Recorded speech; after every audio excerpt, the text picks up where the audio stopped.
Good afternoon. It's Friday. The weekend is starting. It can only be a good thing. So, it has dawned on me that I got everything ready. I'm here. I'm raring to go. But I didn't get a drink. So, if you bear with me for a few more moments, I'm going to quickly flit in the kitchen and top up my drink because, well, I literally have none. So, that way I can talk to you for the next couple of hours and hopefully we can do really, really well. Get my lace square finished. I can talk to you a bit about my strip and, well, we'll see what happens. So bear with me. I shall be right back. I will leave you with the be right back screen and the game. Feel free to do the game. So let me just quickly bring that up. There we go. So we do that.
Well, that's enough of that because that curry didn't work too well. Right. I didn't expect much. Right. I have a drink. I have a lace pillow. Let's do this. So, this way around. Turn. We have 3 little bits of cloth stitch. They're a bit short, but a bit of rose ground, having ground to do, and some ends. So let's extract all my bobbins out of the pins for which they have mated. Of course they have, because that's what bobbins do best. And they are a little bit short, but then so's the space on the cushion, so that's kind of where that is. So let's see. You are out. You are next. Let's do. You don't have to be next, but let's start here. So.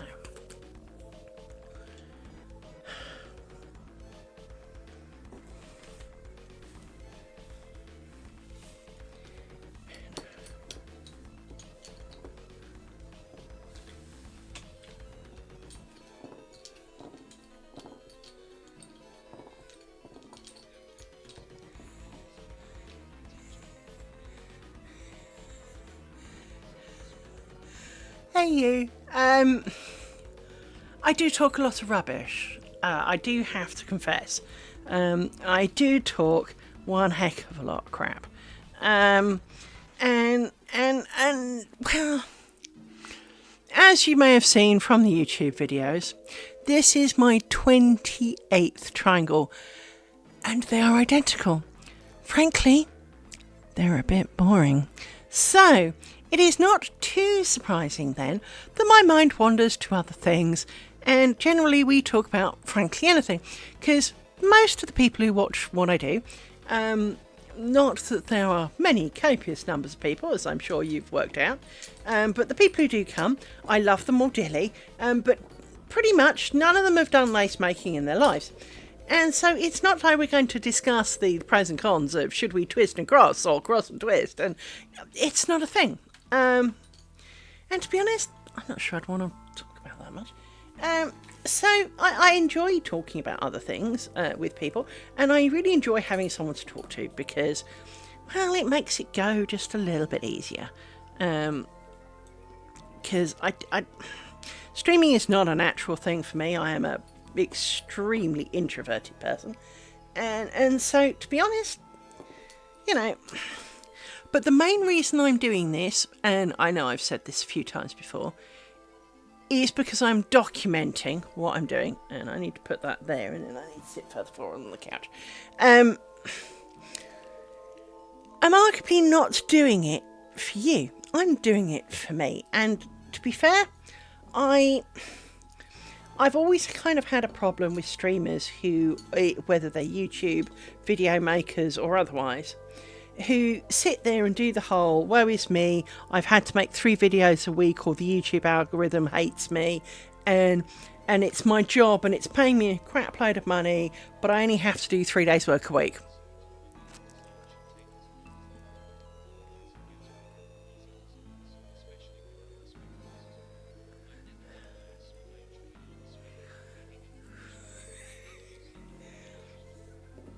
Thank you. I work in IT. Of course, I'm a great rubbish talker. I can talk shit for hours. So, because, well, what do you think I talk to people about while we're waiting for things to run, right? I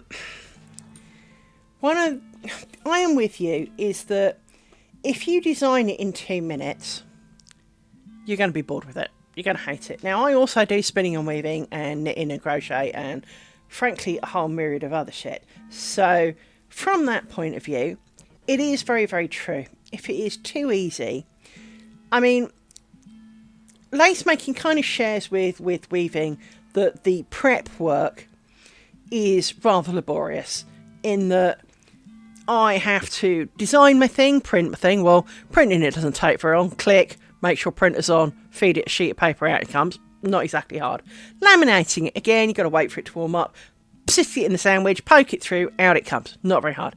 But you do have to pre-prick all of the holes. Now, if I look somewhere, where is it? Here it is. This was the test sheet that I made. Now, I got it wrong because the gap here is 2, the gap here is 2, but the gap here is 3. Douche. And it's 3 here. So basically I screwed up kind of here. So they're not equally spaced, but that didn't turn out to be the worst of it. But each of these little dots I had to prick. There's 1,913 of them. This does not happen in seconds because you must very accurately spurch the hole. Otherwise, the lines aren't straight, and your lace will end up not straight, and it will show. I know some of these look wonky, that's because of tension issues, but the fundamental thing, as you can see from the edges, they are straight. Now, the problem with lace making is, so piercing a crap load of little holes takes a while. Then you've got to wind the blessed bobbins. Now, I, while talking with someone at work this morning, wound some bobbins.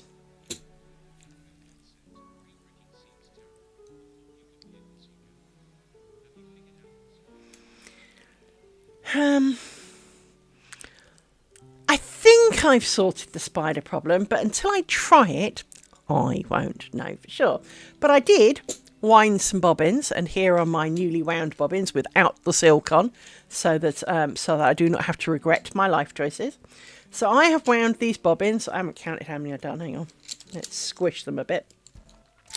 2, 4, 6, 8, 10, 12, 14, 16, 18, 20, 2, 4, 6, 8. So I've done 14 pairs of bobbins. Wow, doesn't go very far, does it? I mean, let's face it, 14 pairs of bobbin doesn't even make this little triangle, right? So, that took me 2 hours. So, I mean, it doesn't take 2 hours, but you have to get a bobbin, wind a bit on. I've then got a contraption that you put it in and you crank the handle around. Then you have to kind of attach it. Then you make another one. And then you have to tie the knot at the top. Now, in theory, you don't have to tie the knot at the top. You can unwind as much thread as you need off the bobbin and then place the other end on. Yeah, let's not play tangle that, because we all know where that's going. And so, it is hard work. And it's not hard work as in blood, sweat and tears, but it is just really time consuming and frankly slightly irritating. So I haven't destroyed the silk ones that I did. To give you an idea how far they got, let me pick up my cast off. So once I'd undone the strip that I'd done, this was my cast off pile. And if you compare it to the new pile, I mean, and my dog is, of course, in a mood because my next door neighbours are having some work done, and how very dare they be in the road. So, but I think I know what I need to do. I have not yet printed it. I haven't even stuck it on the paper. But what I am going to try is, and I would do it now. Now, why am I not doing it now? Because I would do it now, which is I would try the spider thing. I need to finish this square. I want to finish this square this afternoon. So hence, here we are doing square. Because tonight, Monsters and Memories stress test, as a reminder to the universe, so we'll pin this. Because, well, frankly, these people are awesome, so it's worth it. Hang on. Monsters. Oh, it's right. I want to get the URL, and rather than me typing it in and praying I spelt it right, it's just easier if I go to the website and grab it. So let's pin this. Pin this.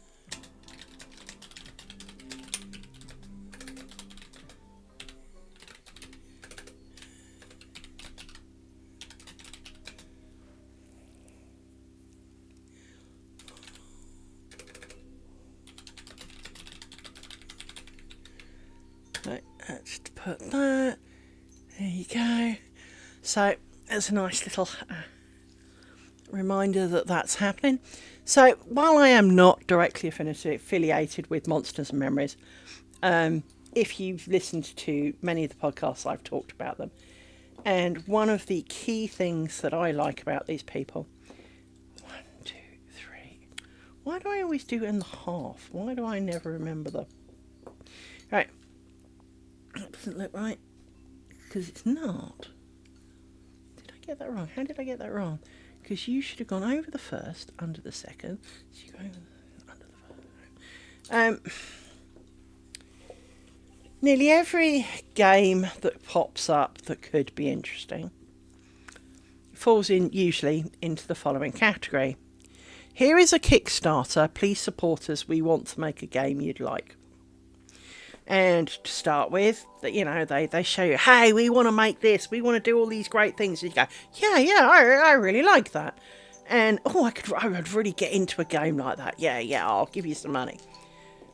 And then, before it's anywhere near launched, if you started out as kind of 2 parallel lines fairly close together, this is what you wanted, this is what they were making, it was really close, you're kind of going on, this happens, or more accurately, that happens. You're still wanting what you wanted, and they've buggered off somewhere into the out of my hebrides with ideas that I'm not really so keen on that. Or they changed something because little Diddums didn't like the fact that there was a death penalty. And, I'm sorry, I thought death should hurt. I come from a land where, well, death hurts. And so I don't have a problem with death penalties, almost. And to be honest, if you lost your whole frigging character, well, you did die.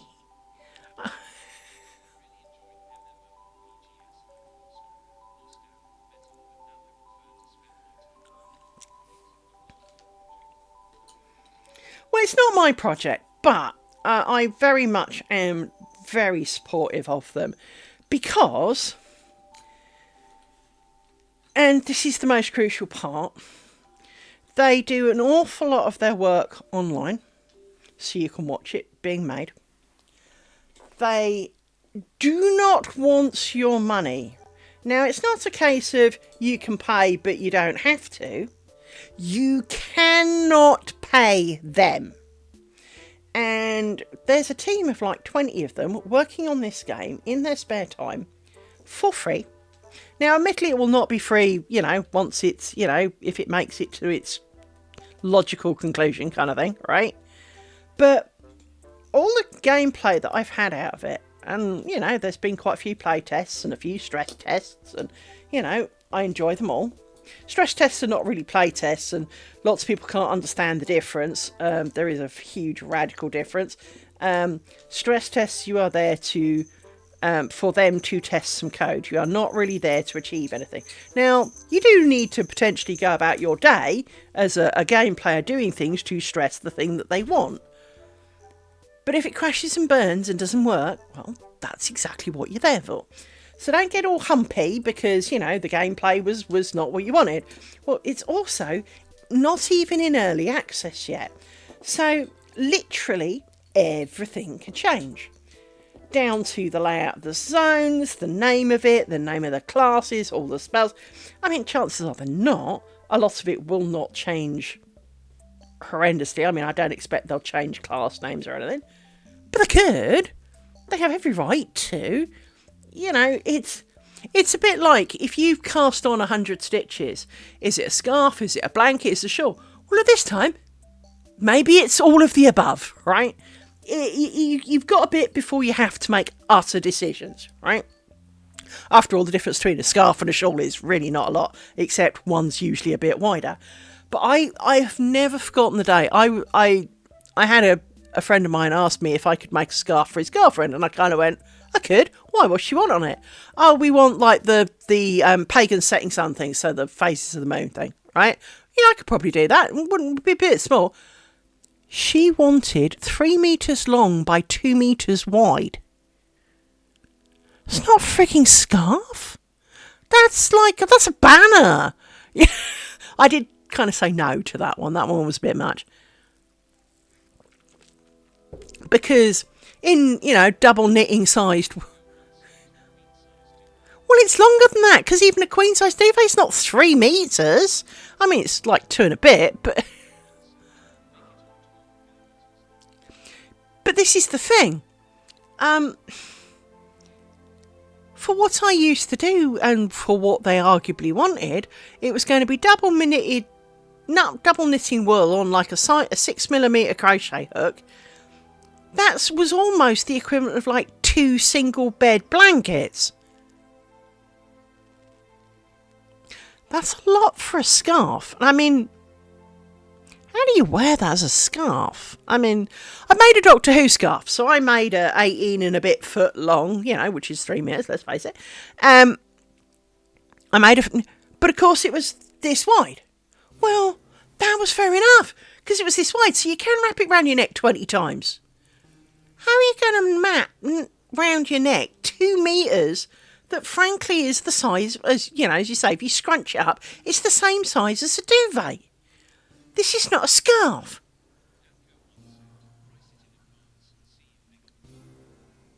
Well, exactly. It's a bit much, right? It was one of those... Sorry, I just had a bit of a heart attack. I thought I'd had the wrong number of bobbins. Oh dear God, that was close. Right. I feel a bit lightheaded now. But it is one of those things, is that It's not that I didn't want to make her something. It's not that, oh, she's horrible, I don't want to do her a favour. But that's not a scarf. No, in no universe is that a scarf. I mean, I'd love to see you friggin' wear it. So I don't know. I declined that one and kind of never got around to it. And, I said I'd think about it, but I wasn't sure. And, well, I remained not sure and never did. And I do feel slightly guilty because here I am. I remember I never did it, right? But not that badly, because I just know that, because I would have had to ship it overseas and it was not going to be a simple job getting it overseas because of the size. That would be a complication in its own right. And so, yeah, I shipped a king size blanket overseas, but it was a really simple blanket. So when it came down to it, I insured it for the cost of the yarn because, frankly, that was pretty much all that needed to be, it hadn't taken that long.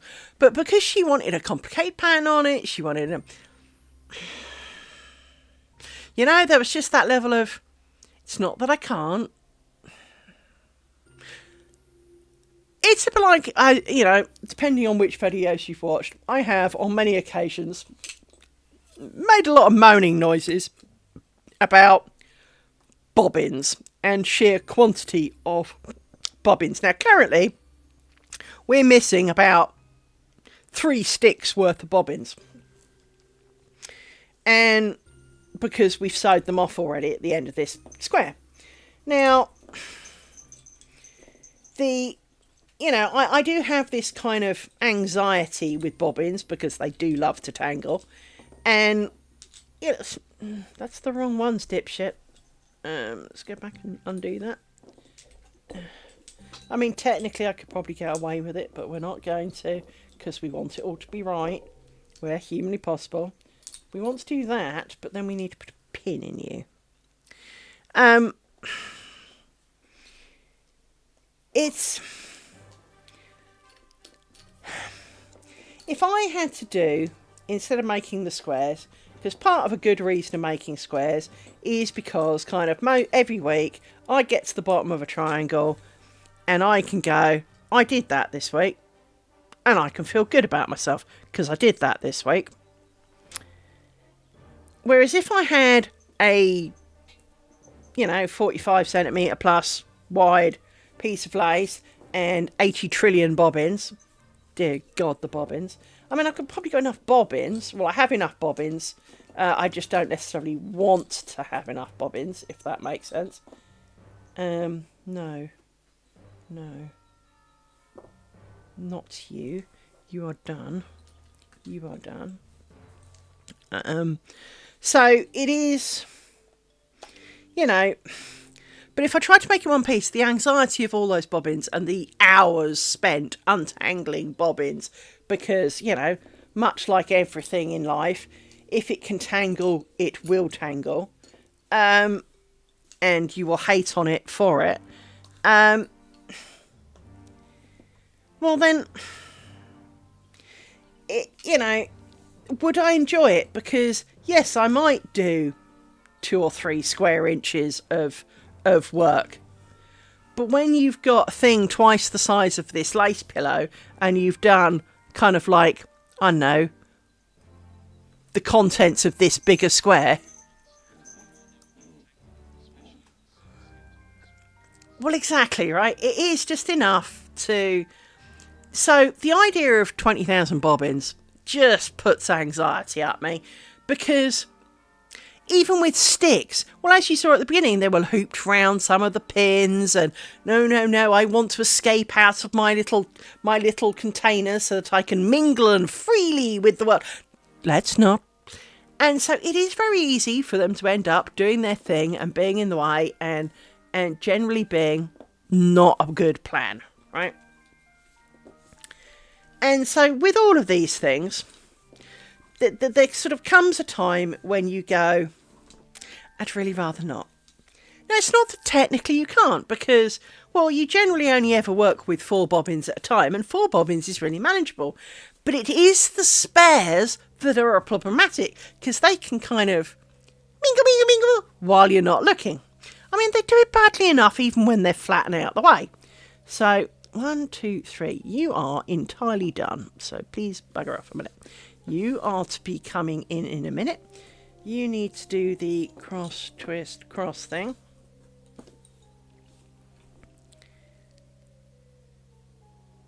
And now I realised something. I am stupido. Right, let's put these bobbins back in the stick. Oh, shut up, dog. After the week you've given me, lady, do not push your luck.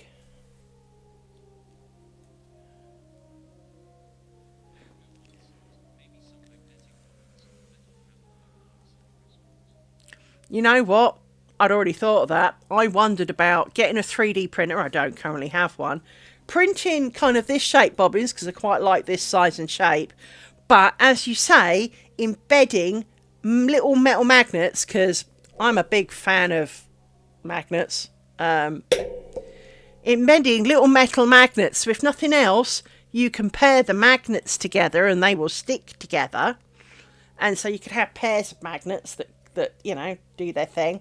Or, as you say, put a metal plate under here so that when you put them here, they can stay here. They don't do this as they fly off around, or and wander back in when you don't want them. Believe me, I had thought about it. But I'm trying not to getting into 3D printing because I really don't need more hobbies. I've got enough hobbies. Because, of course, if I had a 3D printer, I'd want to print all the things. And I mean all the things. And then I'd invent more things. And so I could kind of use not having more things. 1, 2, 3. You are done for 5. Let's put you in a stick for the moment.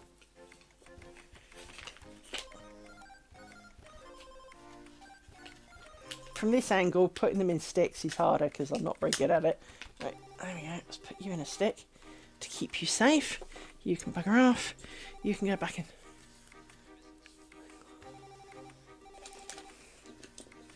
Well, oddly, there is a man round the corner in the next village over who used to make bobbins but doesn't anymore. Why now? Why could you not still be making bobbins? Because the other option is a magnetic strip with little metal kind of nuggets in the bobbins and the metal clicks to the magnet. I mean, either way, right?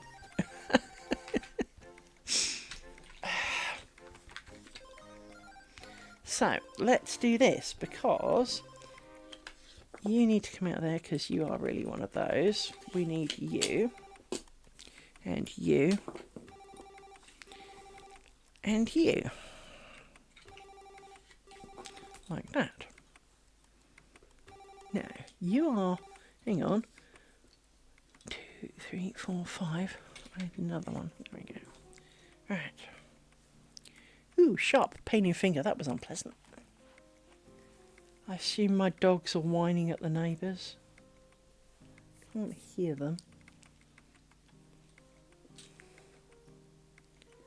Let me quickly check, because one of my dogs has a crush on handymen. I don't know what his problem is, but I don't need them to be bothering my neighbours. Hang on.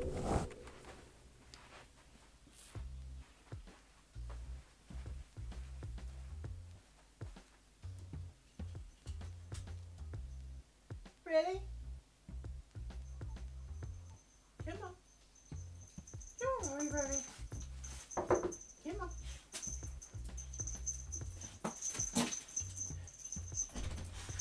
Now, little pups. Little pups. Oh, put it off that a sec. Let's put this back straight for you. So you've got somewhere for that.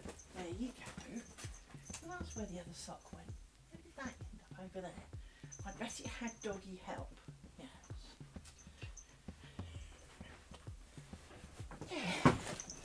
Hello, Amy. Hello. Hello. Oh, I need to give you your gloop, don't I? Bear with me as I apologise for even more stuff as I give Amy her medicine. For the limp she's no longer got.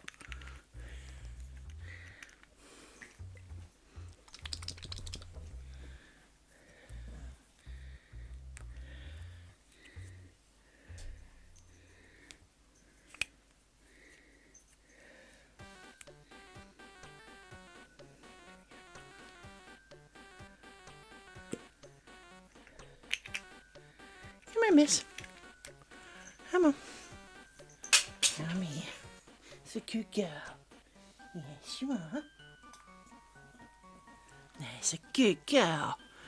There. You're a good girl. Right. Dog has been medicined. Come here. Yes. They're not whining at the neighbours, because that's a good thing. Hello. You know that dogs are not well known for making noise. No. No, and I want to finish this. Yes. Yes. Bother me afterwards. Yes. You can bother me afterwards. Yes, I do love you very much. But right now, my dearest pup, right now, I require that you go do puppiest things like sleep. Yes, sleep. That's what you usually do, and that works out well for all of us. Go on. Yeah, my neighbours are having some work done because basically their extension's sinking, and so they're have some people around to do something with it. I don't know quite what they're doing, but personally I'd have ripped the extension out. They don't use it, so by their own admission they don't use it. Yes, I know. I am aware there are people alive in the vicinity of the universe.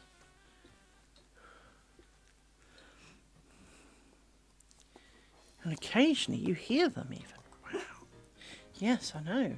That was them banging in their van.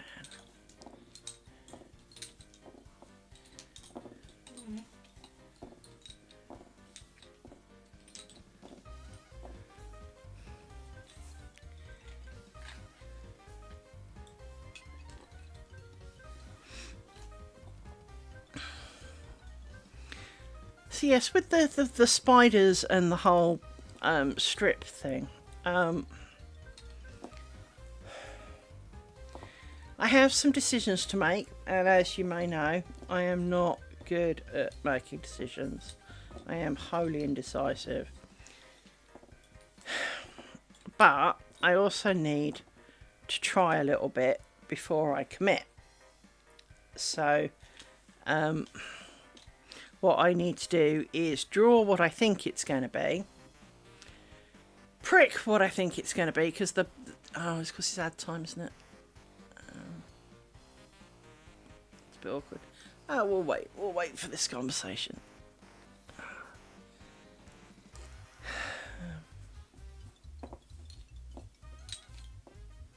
No, that's not right.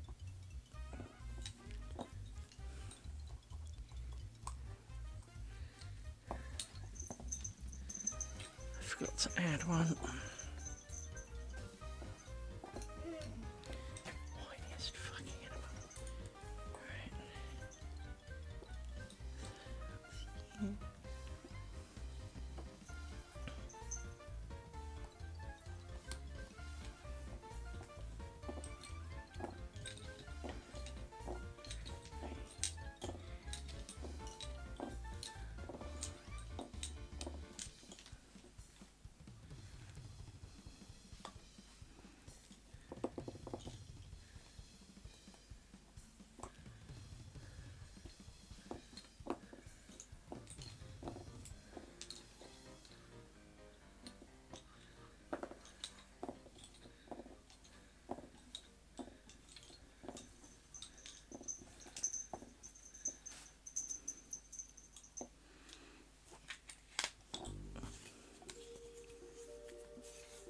Well, hopefully you're back again. So yeah, back to the strip thing. With the spiders, sorry,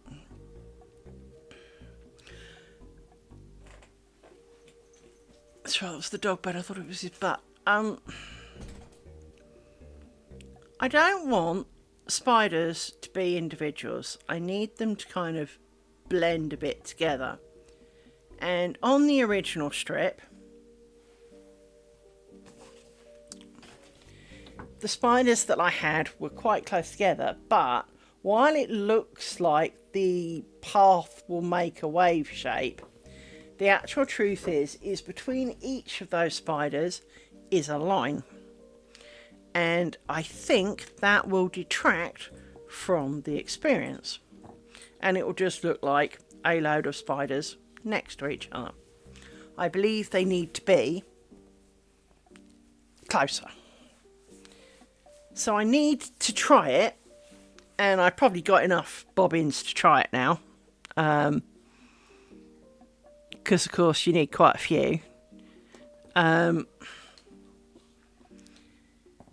And we shall see, because hopefully, if that is the case,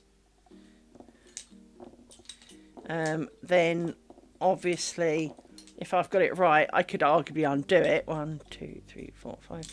And then redo as a strip. Because what I'd do is I'd do a little bit of the spiders only kind of thing to save time and effort.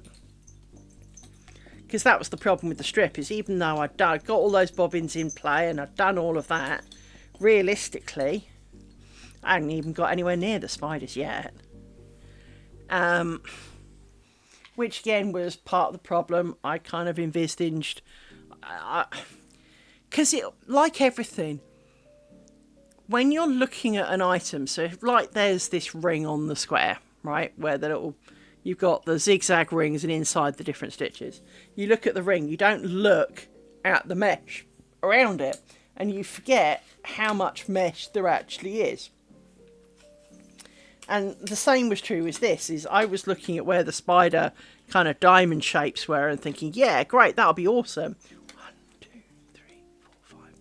Forgetting the kind of negative space that it would, left around it, which is actually most of it.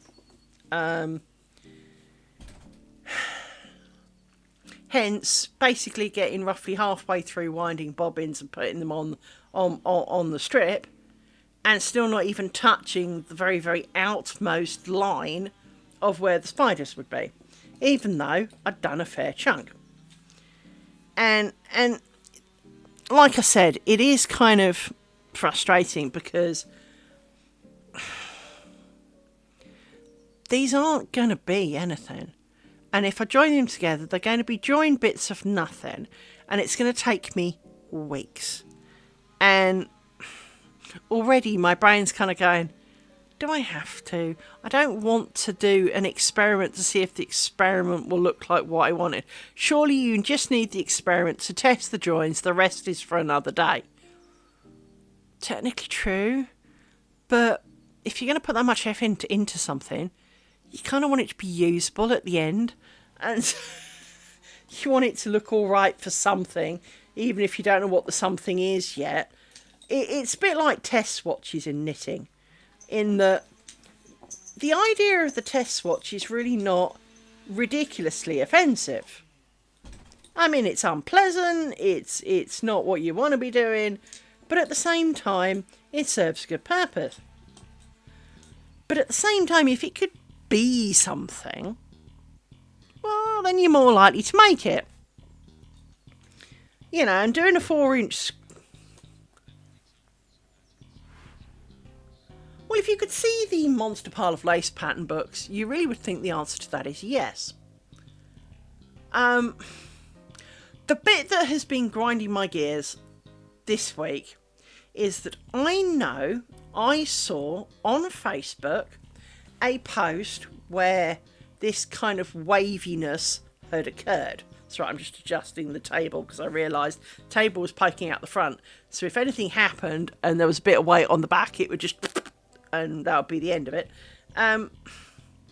So I saw this post on Facebook, and it was a kind of an artier photo, so it was a low level kind of across the thing. But on the bit nearest, there were the waves of the spiders, and they were definitely spiders. Can I find it? I've image searched, I've searched through Facebook. I have not found it. And I thought I knew which group it was in. Still not found it. And it's like I'm the only one who remembers it, but I know I saw it. I'm not making it up. And so I know roughly how it should work, and I just don't have the confidence to commit and say, I know this is the answer. I just think this is the answer. And so I need to test it to prove that I'm right to myself more than anything else. Because, like I said, if you're going to put that much time and effort into a strip, you kind of want it to be useful, or at least pretty or something at the end of it. Now, I really didn't have a lot in mind, but I kind of... There is a part of me that wanted to make the strip longer, but yeah, I could live without that. So that I could make a decent thing out of it. But of course, the longer it is, the harder it is to keep the tension in joining it together, so that's a problem. And there's two ways of joining it. One is like the joining that I do here, which I then knot to finish it off, but you wouldn't knot it normally.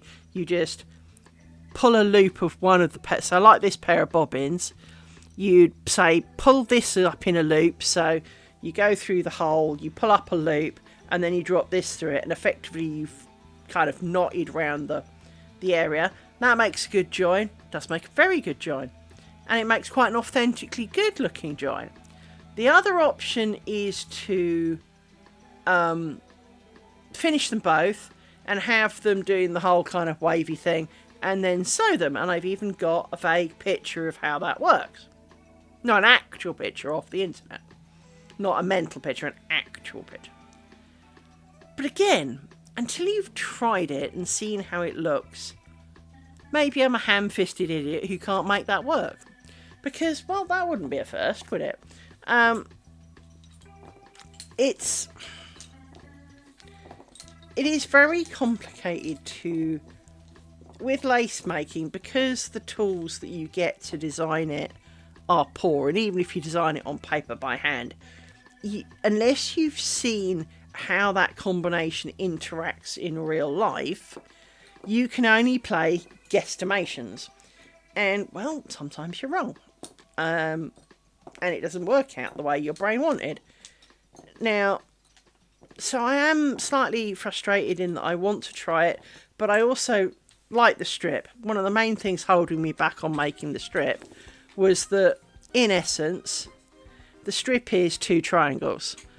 But obviously one triangle's in half, so I've made it this size.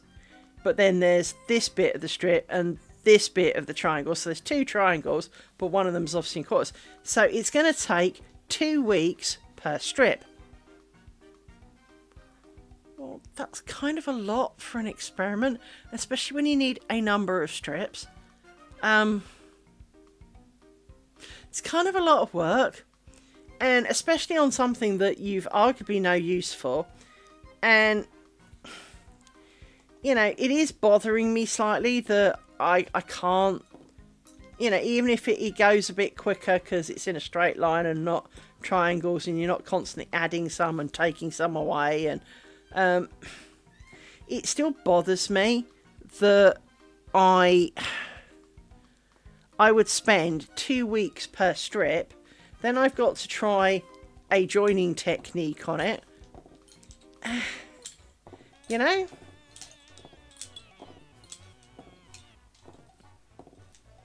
It just 1, 2, 3, 4, 5. It just kind of sucks the joy out of it. I do not want to be spending kind of 3 months making a couple of strips of test shit just to find out if a joining method works. And especially, possibly even more so if it doesn't work, because then it's going to look bloody ugly. And, well, what am I going to do with it now? It is not sitting well in my little brain cell. My brain cells are not...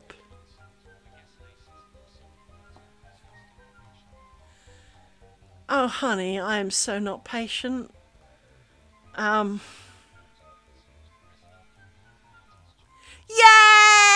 hello, not Gary. Oh, my friend. Nautical, be proud of me. I made these today, which are 14. Well, it was.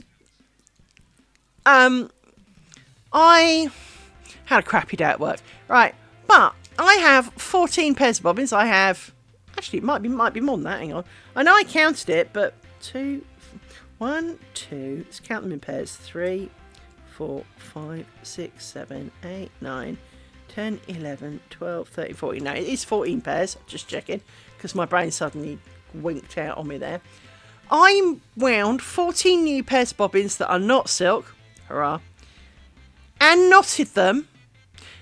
And all of the knots worked first time using your kind of on the table method. So whereas if I compare you to her method where she took the tail round and had it behind and pointing up, you have it in front pointing down, so that you poke that through and the end through, which is a lot more practical than trying to make a small, thin, unsupported thing go upwards. And all of them worked first time. All of them. All 14 that I have done so far on winding my bobbins. And I thought of you, and I thought that you'd be so pleased. Because, well, you have made my life easier, and I thank you dearly for it. 1, 2, 3, 4. And definitely one is so pleased because, well, you know, I mean, I know it's because some of the problem was that it was silk, right? And I'm not going to pretend that was not part of the problem. And slippery silk being a shit, well,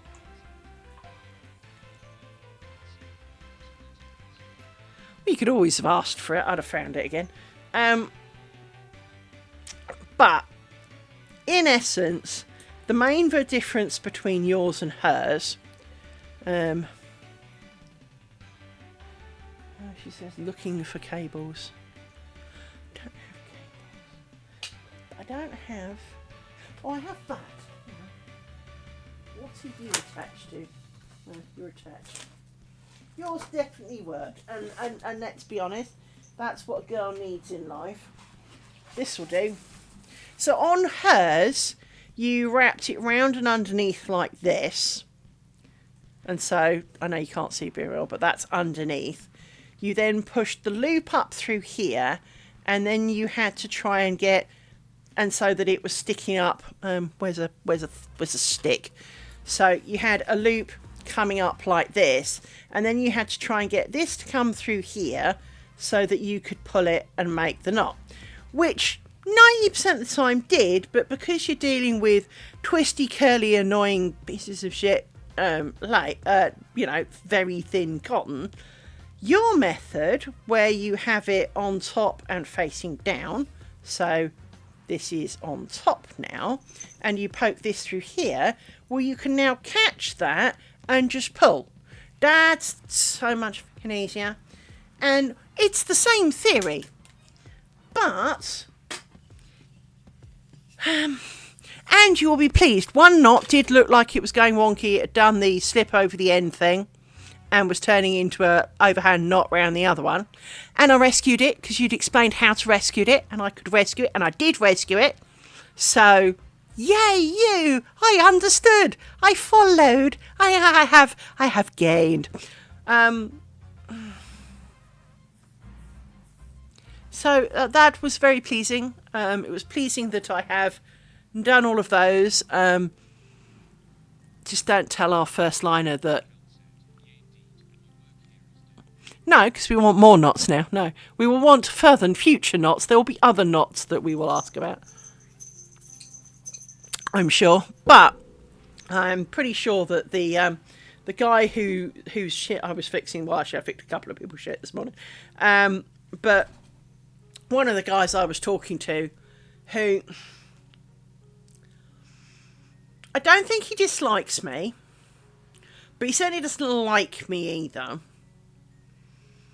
I think he doesn't know what to do with me. I think because I am a little bit awkward and weird. And to be fair, he is equally awkward and weird for the same reason, which I think is why we kind of clash. We don't get on because, well, we're the same weird but differently weird. If you know, in a sense, in that he's autistic and so am I. So I think that to an extent, we're equally different on paper, but in practice, we clash a bit.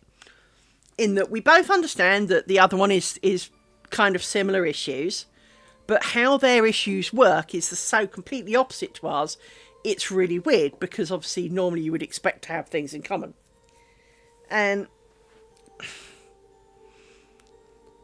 But he'd gone off and done something, probably some stuff he probably shouldn't have been doing, but he'd made some stuff and it wasn't really working and it had been annoying him for months. And I said, well, you need to see the actual email it produces, because clearly the field that you've entered here isn't being populated, so it doesn't like it for some reason. So you need to look and see what actually is being sent, not what you think you've designed to be sent. You need to see when the data lands in it, what is actually being sent as an email, because maybe, there's an added space, maybe there's, something, right? And he was kind of reluctant, really hated it, because he's got a real problem with Microsoft Outlook. He hates it. Now, I'm not claiming it to be great, but it does do some things that, well, the web version doesn't. And, well, he only wants to use the web version, which makes him slightly odd, because nearly everybody else doesn't want to use the web version, because it's got some really weird quirks to it. And so he had to do this to actually view the output of the thing that he was doing. And my brain went, where did you get that from? What made you think that was a thing? And so I looked at the one that I've got, because I've got something that does something very similar, and, well, it's not what I've got. And I said, well, change this to that. Why? Well, because that's what I've got, and mine populates. Okay. And lo and behold, it worked. And it was like, but it says here, and I went, yeah, but that's just a piece of text. When you get, like, name on a screen, you don't know what the variable behind that's called. It says it's called name.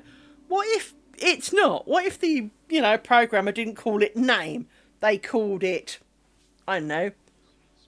Oh, hang on, spam bot. We like killing spam bots. Oh, you've got a really weird name.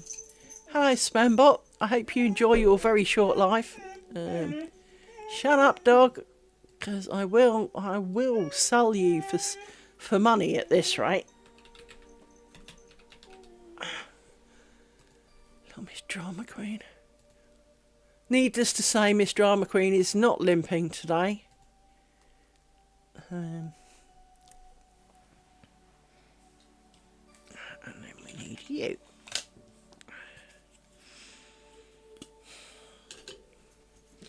But yes, he didn't seem very... Well, he was pleased that I fixed it, and he's given me something else of his that isn't working. And I took one look at it, it was kind of like, oh, thanks that in it. I'm pretty sure that's not supposed to be in it. So we shall see. I need to do a quick test to see what it does do. But I'm pretty sure I know what's wrong with it.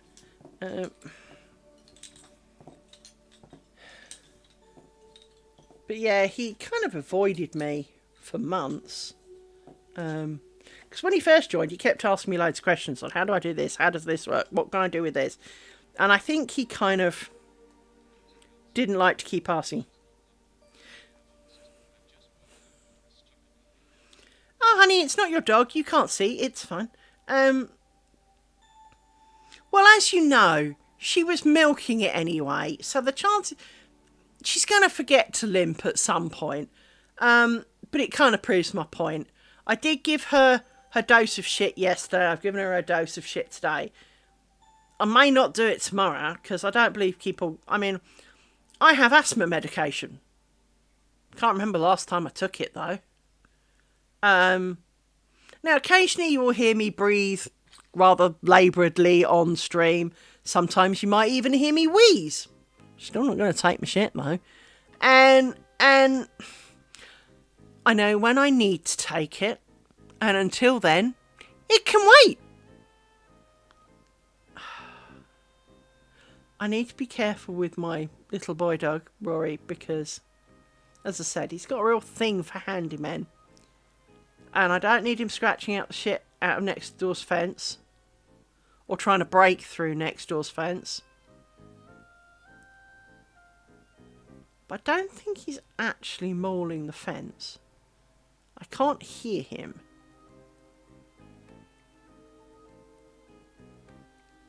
But I do think potentially calling them in from the garden might be the better option. I might have to do Biscuit for that though. The whole bribery and corruption. Look what I've got. Oh, Biscuit. Run, run, run, run, run. Slam shut door. Ha ha ha.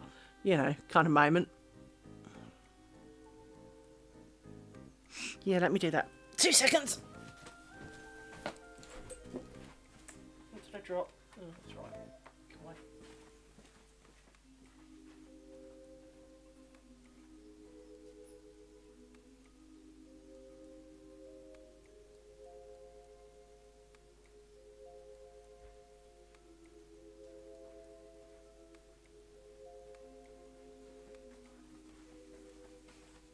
I have dog biscuit.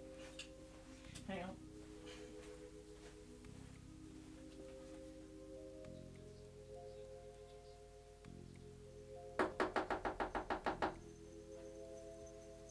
Oh, pop-ups. I know it's nice in the garden, but let Mr. Next Door Man do his thing. Yes, let Mr. Next Door Man do his thing. Sit. There you go.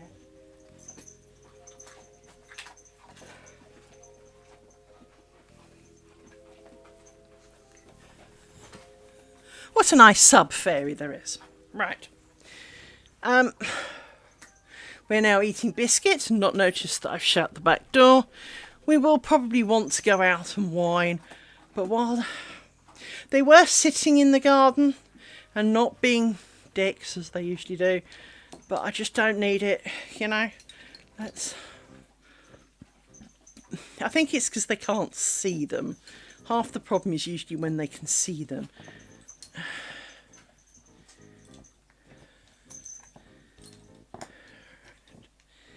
So, you need to go on a stick. 1, 2, 3, 4, 5. Yes, you go on a stick. Like this. Like that. You go up there like this. Tweak that a little. We still want a view. That feels wrong. It feels like there should be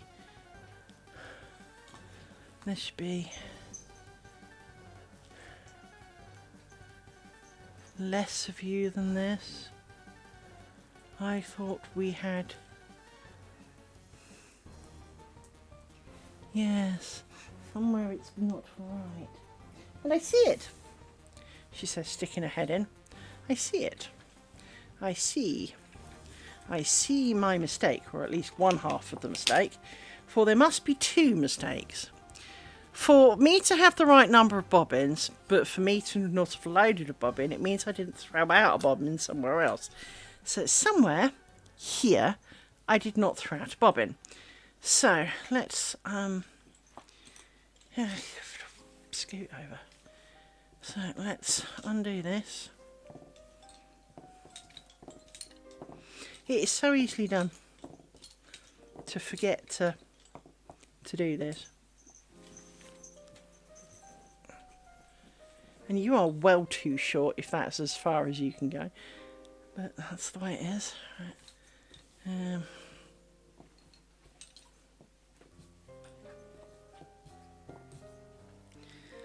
You need to come out. We go backwards like this.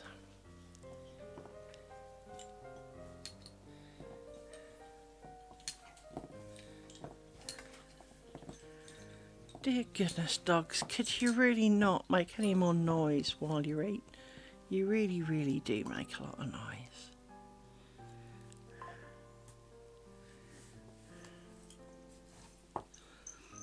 You come out under there.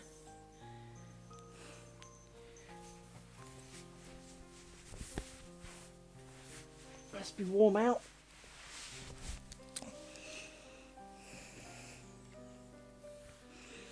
Feels quite warm out there. I should be out in the garden, but I really want to finish this, so we will do this. You now come out too, and we go back the way we came.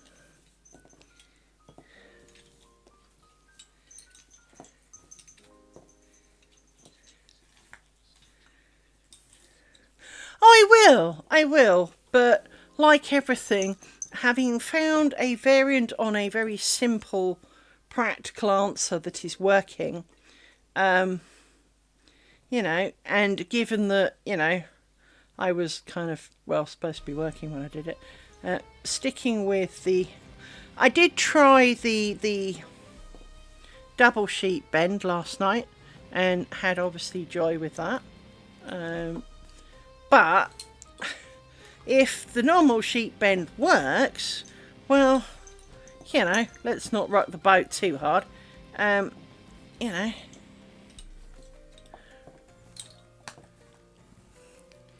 So here, I forgot to add one.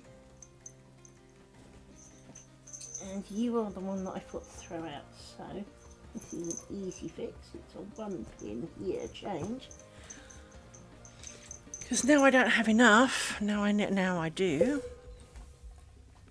So we will go through you, and you're getting longer because you're annoying. Like that. Now, that's not right because you've got crosses between you. You don't do that yet. We undo this. We add you. Now we cross. Pin, go back,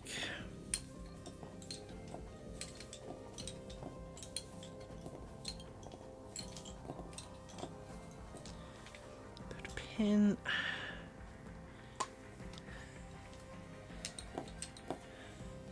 go back, you're already out.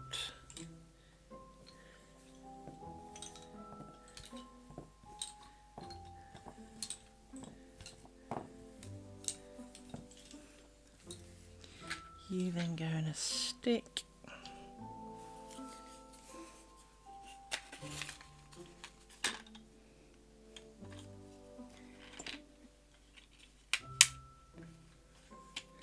Like that. You go up like that. You now come down, and you are incredibly short, so we will make you longer. You are getting incredibly long again. I swear I literally only just wound you up.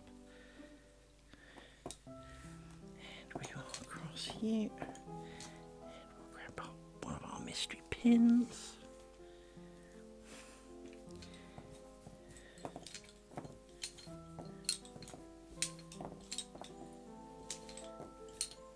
You're getting longer again, I can feel it. So you've gotten longer again. Will you quit it? Some of it is because there's looser threads in this main section at the bottom. And because they're looser, it then allows the knot to be loose, which allows it to move, which allows it to slide down the knot and be annoying. And some of it's just because it's a little shitbag. That seems to be kind of the crux of a lot of it. Some of it is just it being a shit. Now, this seems twisted.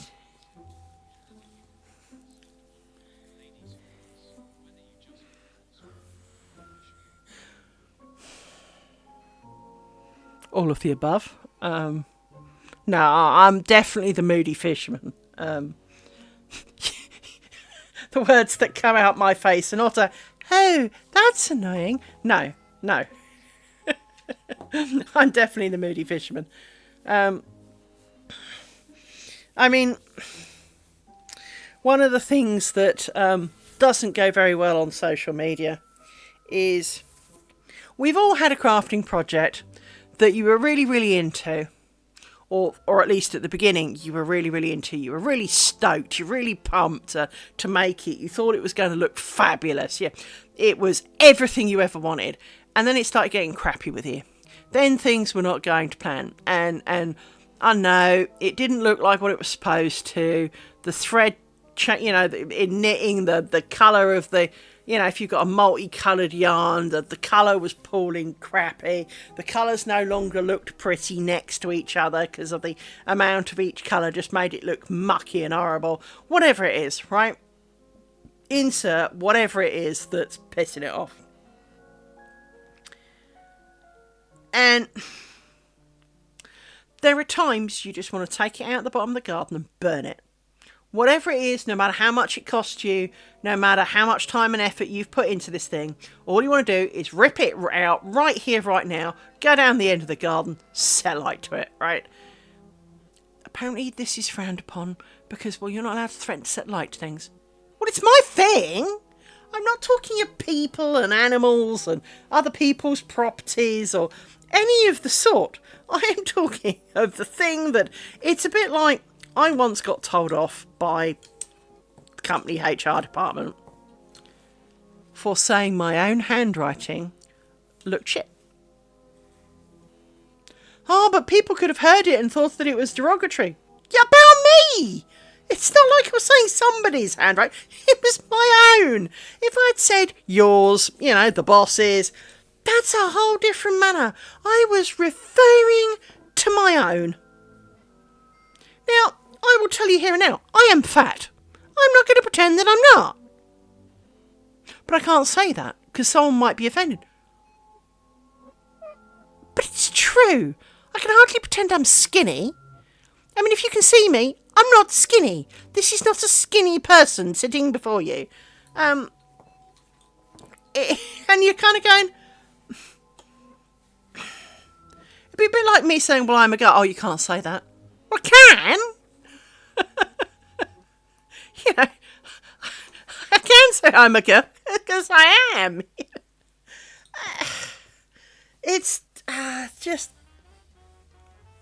as I said, if I was threatening to come around your house and burn it down, that I would totally understand, right? Because, well, that's fair enough. That's threatening behaviour. That's illegal. If I'm threatening to rip this off my brace pillow right here and take a match to it down the bottom of the gun, yeah, so? It's mine. It's my effort. It's, my soul that is wasting away, Why does it matter to anybody else? 1,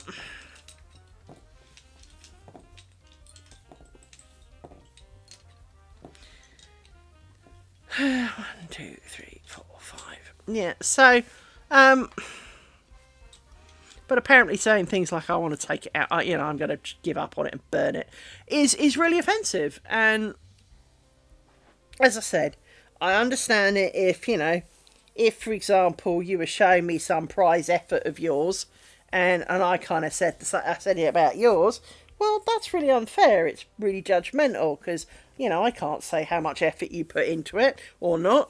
I can't, who am I to judge, right? But when it's my own, it is my effort, my stuff, my everything, my money, my time, my blood, sweat, tears, and frankly, my lack of sanity. Surely I can say what I like. Surely it is mine to curse if I so wish. I do think that some level of kind of like old school cursing, thine father was an elderberry, kind of cursing, is potentially an answer to that, because obviously the whole AI bots are not likely to pick up so much on that. But it is, yeah.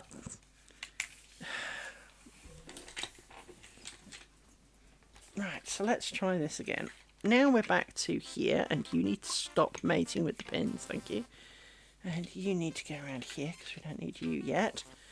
And we need you, get off the pins. See, if I have this much problem with pins now, imagine how much problems I'm going to have if I did an entire curtain's worth. Because I'm making this much. If I wanted to do it across here, that's like 8 times as much or more.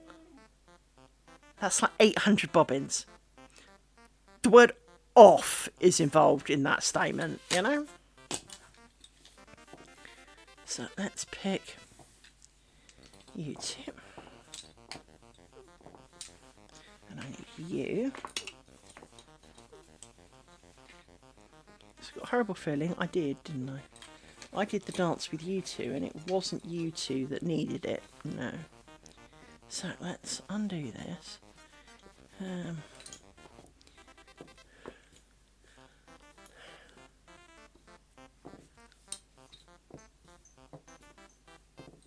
that's you.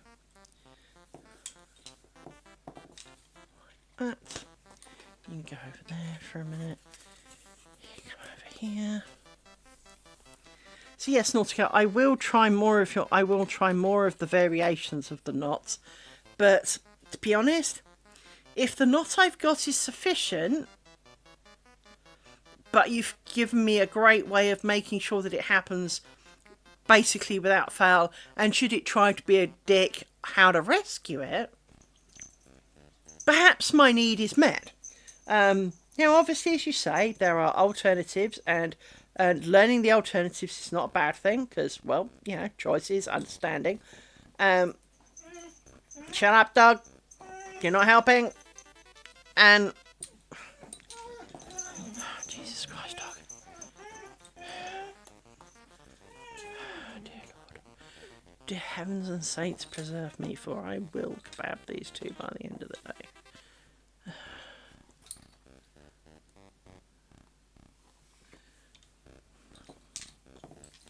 As I say, I do love them. I love them even more when they're asleep.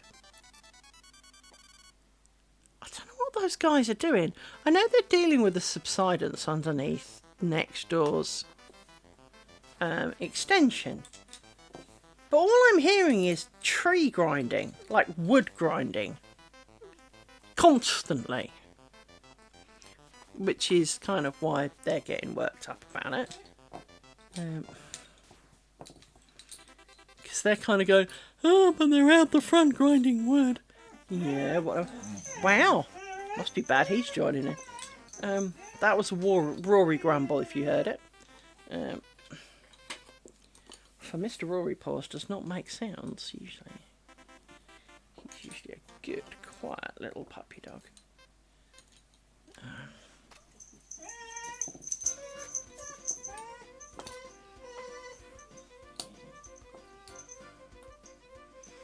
Now I'm convinced I screwed that up. Because my brain was thinking of something else. So let's do that.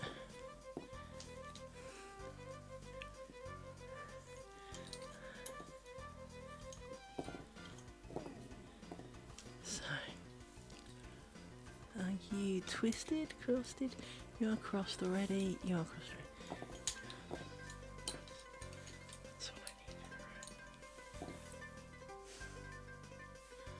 They are definitely grinding something. Can I see from my camera? I have a camera, not to spy on my neighbours, but it does kind of coincidentally point out the front of my house.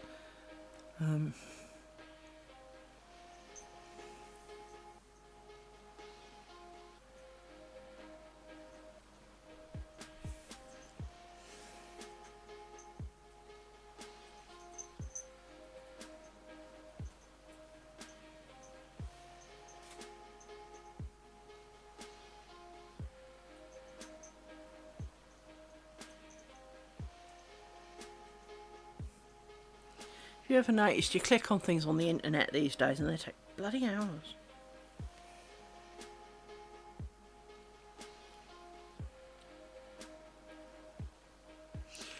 Look out the bloody window. Just show me the live picture, for goodness sake.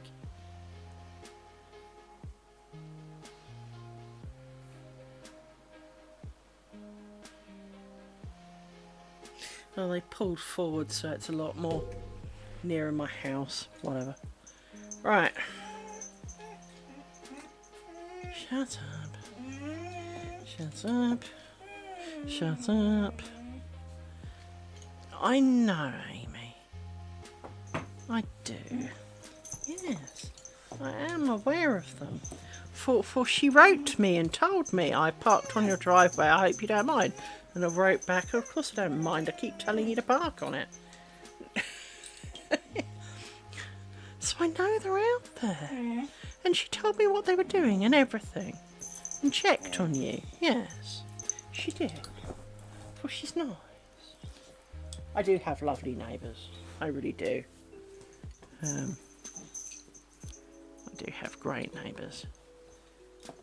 And as a result of having great neighbours, they're great to me, so I am great in return.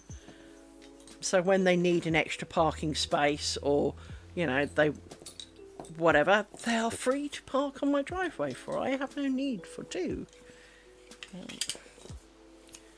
So you may park on it.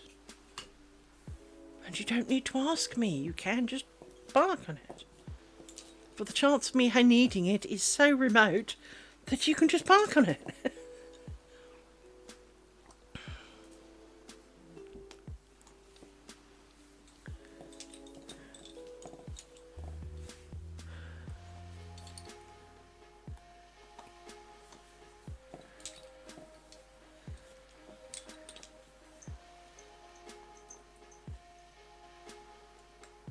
I feel training my neighbours to just accept you may park on my driveway if you have need to. It's a bit like training my co-worker. When my co-worker was a contractor and we were permies, he kept saying, is it alright if I come in late tomorrow because I've got to go to the hospital? And it's like, dude, stop asking us. We're not your parents. Hi, Liz. I'm going to be late tomorrow because I am off to the hospital. I will see you about this time. That is what you needed to say. You're not asking our opinion. We don't control whether you can be here or not. You just need to tell us so that we know when you're not late not to worry. He did get there in the end, bless him. And of course, now we're all effectively contractors, so even though I'm permanent staff, it's confusing, I know. But when you don't work directly for a company, you work for a company working for them, effectively, you are effectively a subcontractor. So you are, in their views, they contract a company to come and do some work.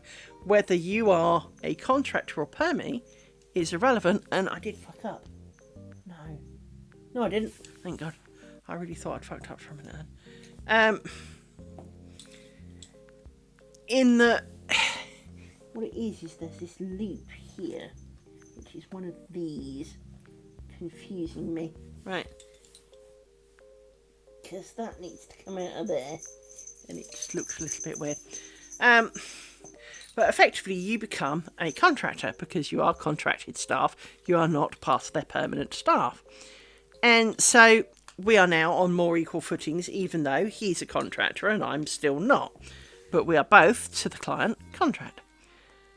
Bless him, it's only taken, 6 years or something.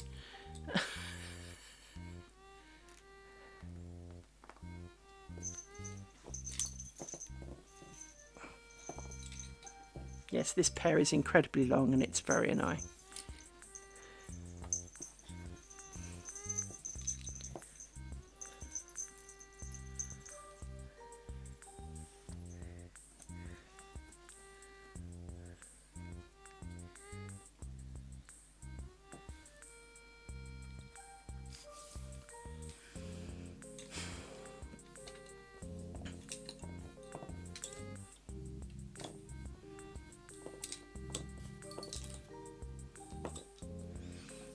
You go in here.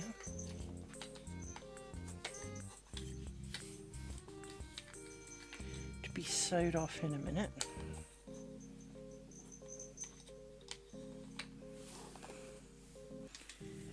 You now slide.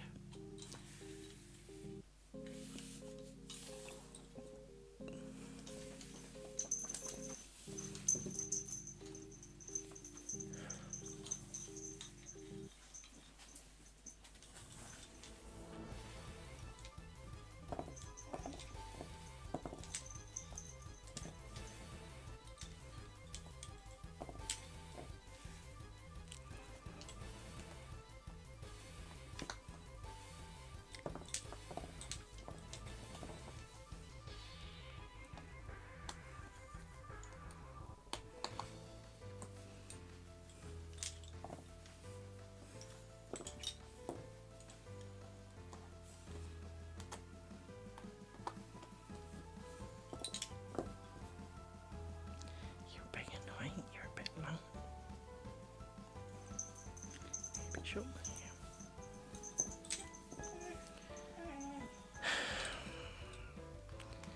Oh, Amy, can you not?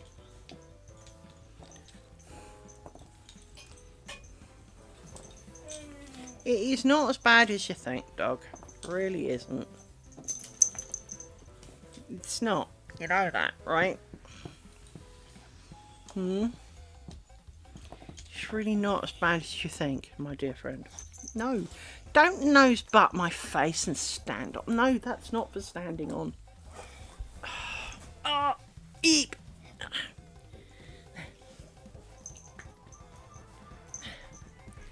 Little miss. Little miss. Yes. Yes, you nose butt the microphone. I'm sure people appreciate that.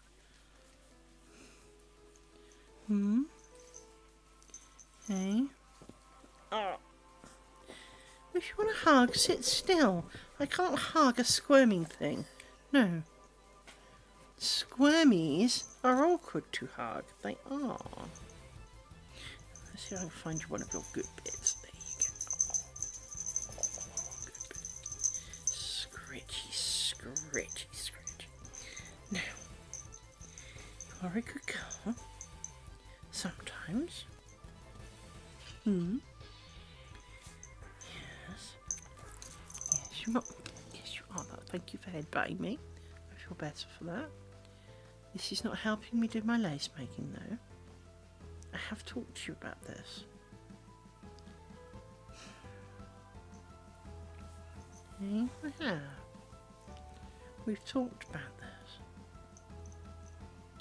Now, if you're going to sit still, I can go about my life. But I know what's going to happen. Yeah, that's right, you headbutt me again. Yes. Hello. Don't eat me. Hey. Gently. Try not to eat my face. Yes. No eating my face, little one. She's really funny. She wants to be affectionate, but it's almost like... It's like the kid who wants to pat a fly and kind of goes whop and splats it and then doesn't understand why the fly is dead. She kind of goes to lick your nose but doesn't, opens her mouth and tries to bite at it, which of course she sensed that you kind of, you know, go a little wide-eyed over, and it's kind of like not overly keen on you doing that. And then she gets kind of upset because she thinks she's done a bad thing. Well, because technically, you know, it's not exactly a good thing. And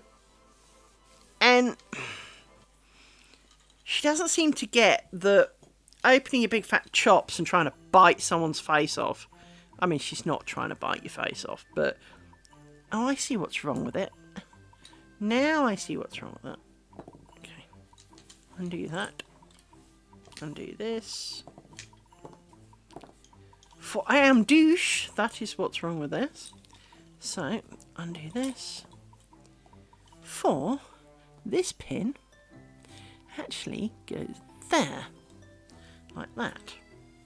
No, it doesn't. This pin comes out. You are not the thing that I thought you were. Right. You are a middle pin.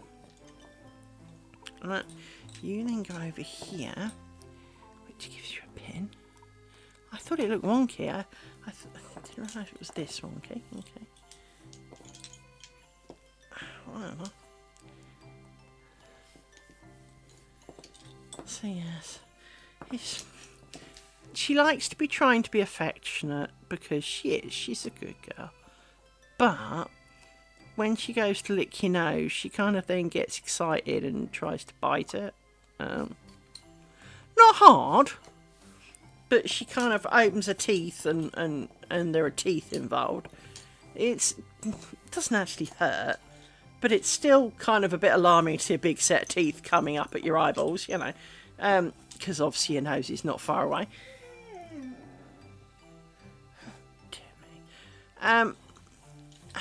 So bless her, she then doesn't understand why you kind of twitch because, you know, big pile of teeth coming in towards you. And yeah. Whereas, of course, Rory just licks you to death and is very gentle. And she doesn't understand how he's got it right and she hasn't. Because she thinks she's doing the same. And she's not.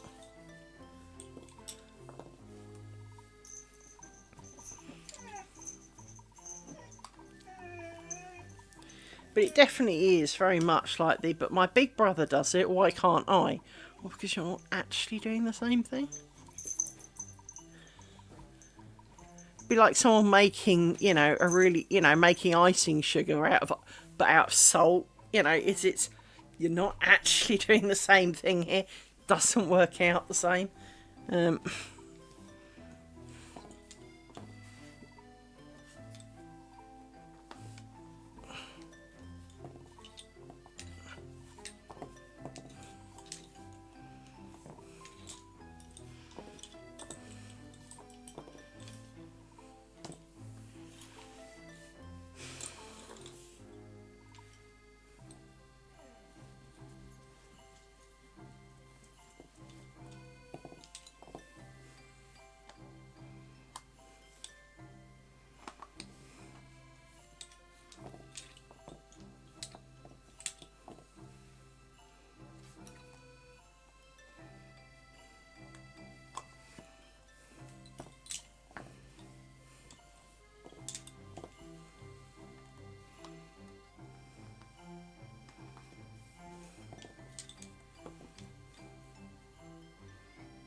You done.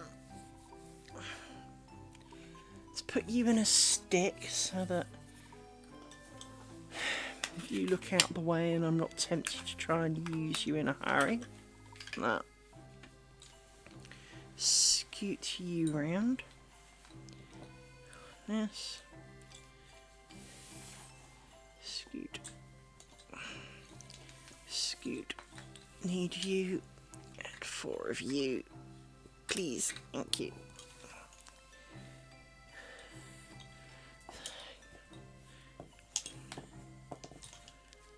You're a bit short. Let's make you a little bit longer.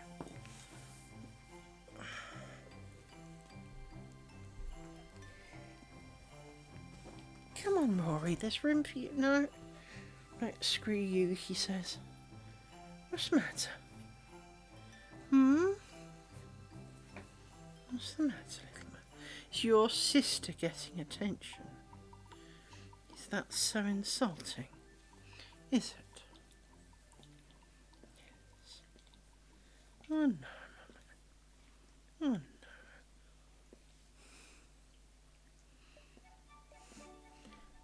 Why don't we see what Mr. Phone says about the weather tomorrow?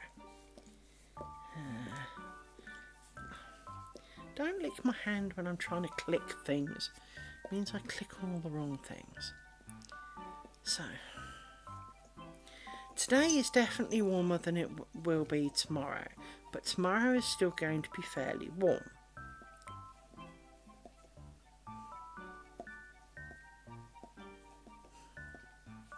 Am I being a cruel, horrible mummy by not letting you go and sit in the sun? Is this what you're explaining?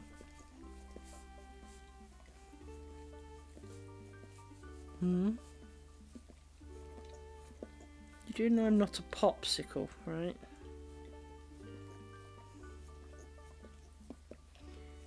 Little man. He's a good boy, really.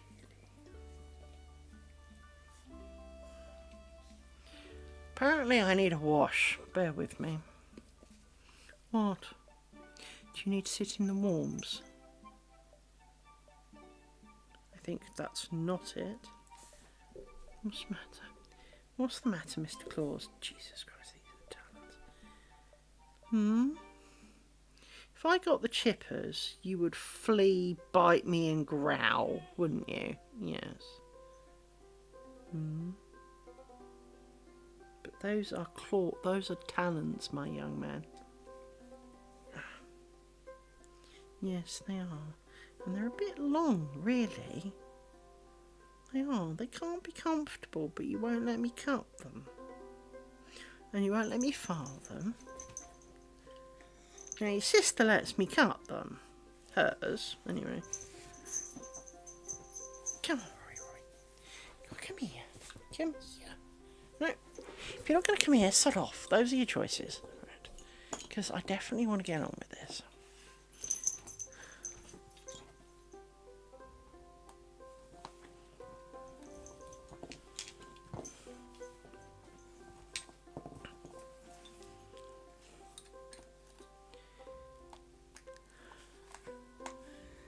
See, I had hoped to be further along by now, and I'm not even at the sewing in stage, so this is not going quite as fast as I'd like. I mean, it's not terrible, it's just not as fast as I'd like. But that's because I keep getting Dogus Interruptus. Yes, it is.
Now, for those who are British, and maybe everywhere else, I don't know about you lot, but as a reminder to fellow Brits watching this in time, Doctor Who, tomorrow night. I thought it was tonight for some reason, but it's tomorrow night. For some reason I had the 11th in mind, but it's tomorrow, I believe.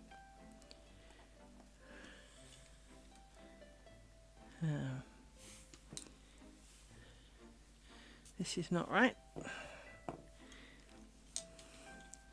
This goes in this hole here. Now you get you. Now you get you. So yes, the Doctor Who viewing of tomorrow. I haven't settled in with the new Doctor yet. I don't hate him. He's not, he's just, it feels...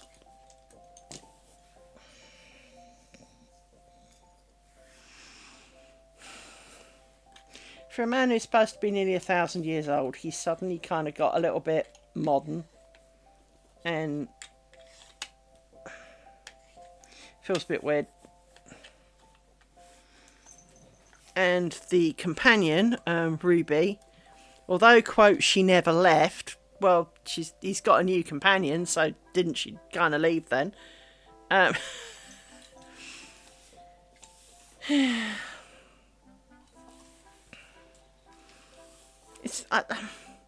just haven't settled in with it, and I know it's all a me thing, because, for example, when Chris Eccleston first brought Doctor Who back, I was quite sad when he left.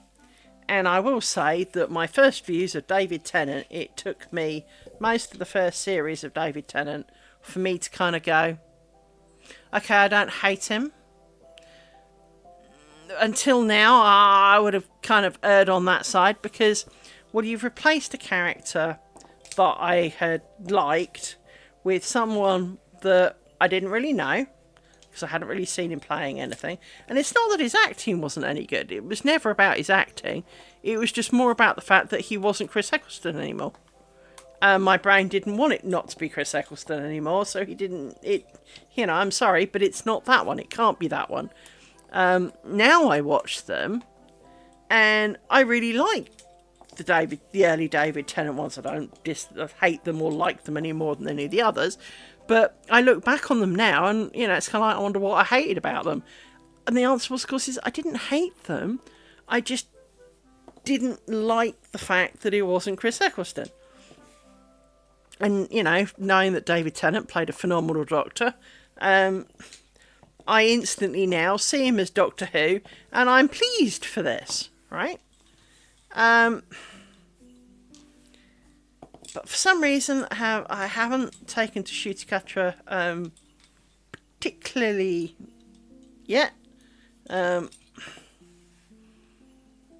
Maybe it's because I'm getting old, but I just haven't taken to him yet. I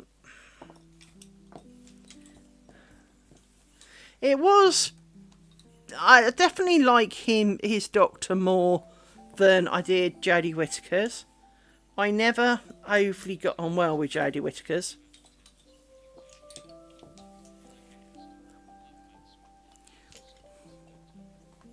Yes, and I think that is a lot of it is...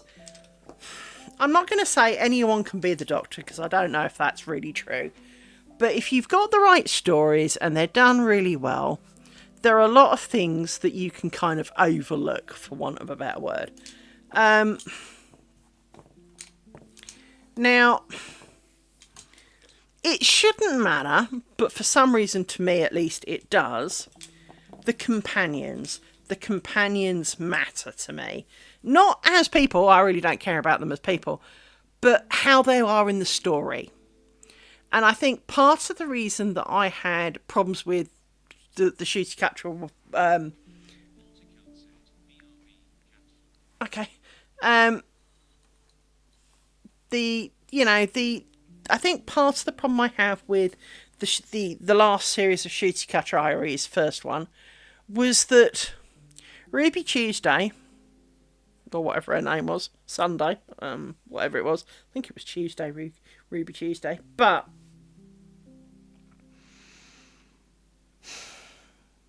she seemed to be more like his boss than his companion, his equal, or technically what should be his subordinate. Because there's no way any human being who has lived 20-something years is going to be able to compete with the knowledge and understanding of a man who's 1,000 years old, right? So, from that point of view, I think that was also part of it, was that I found it very difficult that she was almost telling him what to do. And it's like...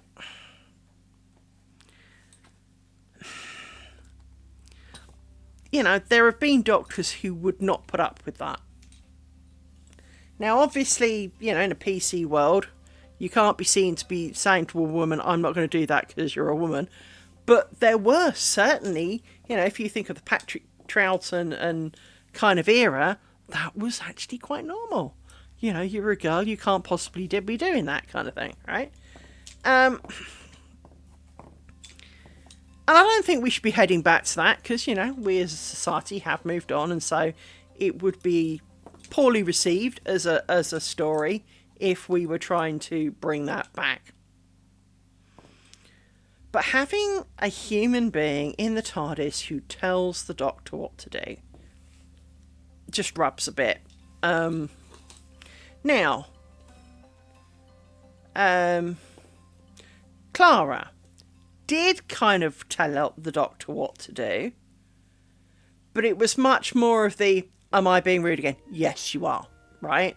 It was not, don't do that, do this, you shouldn't. It was, am I being rude? Yes, you are.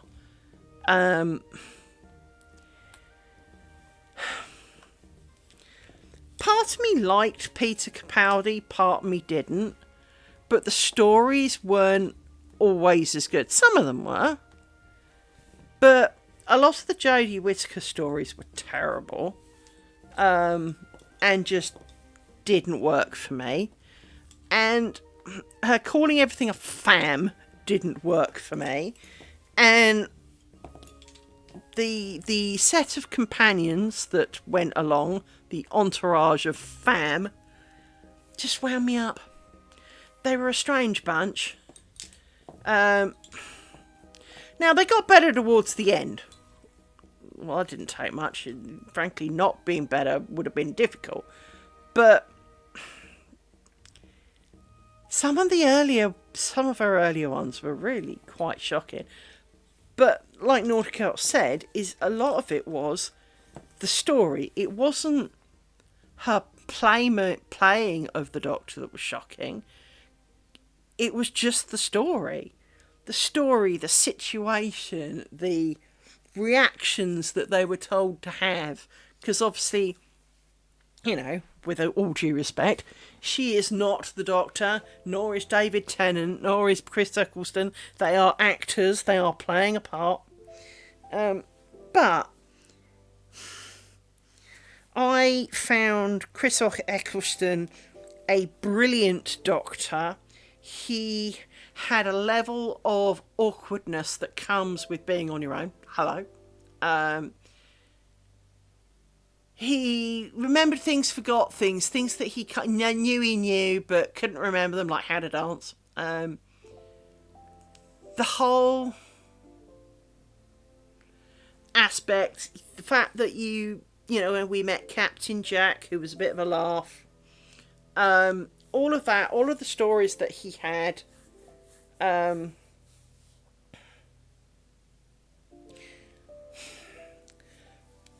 wasn't that huge moralistic push.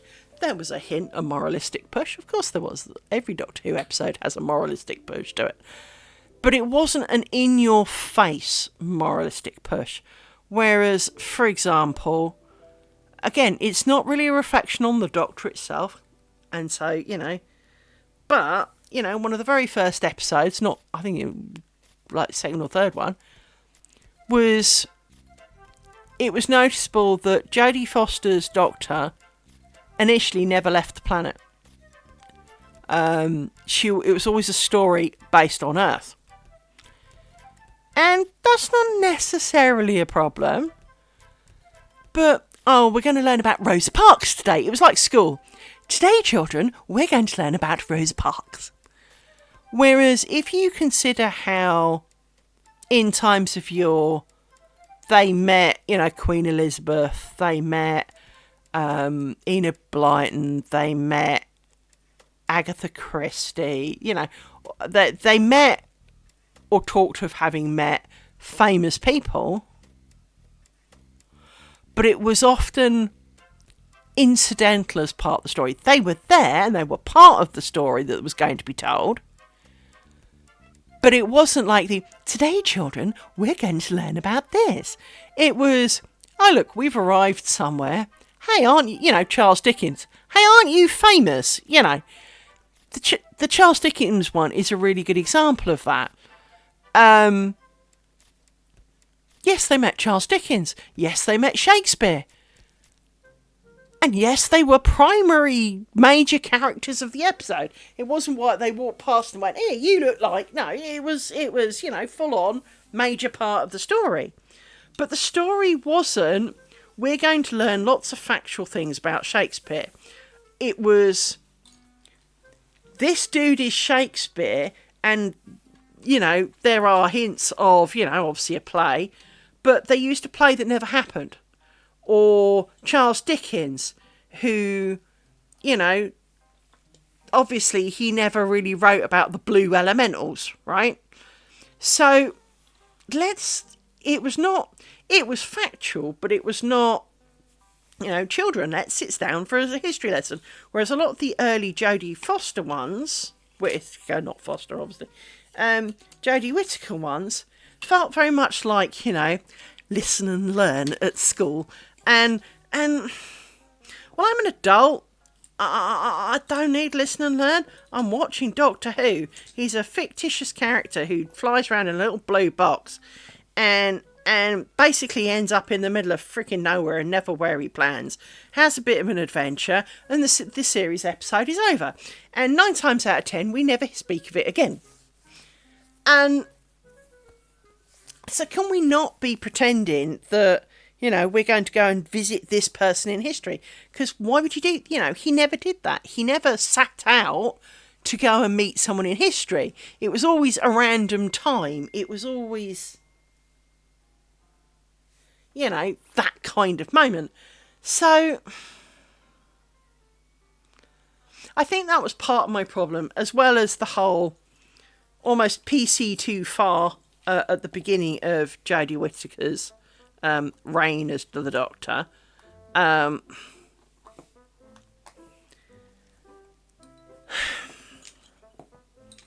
I've nothing against PC. I really, really haven't.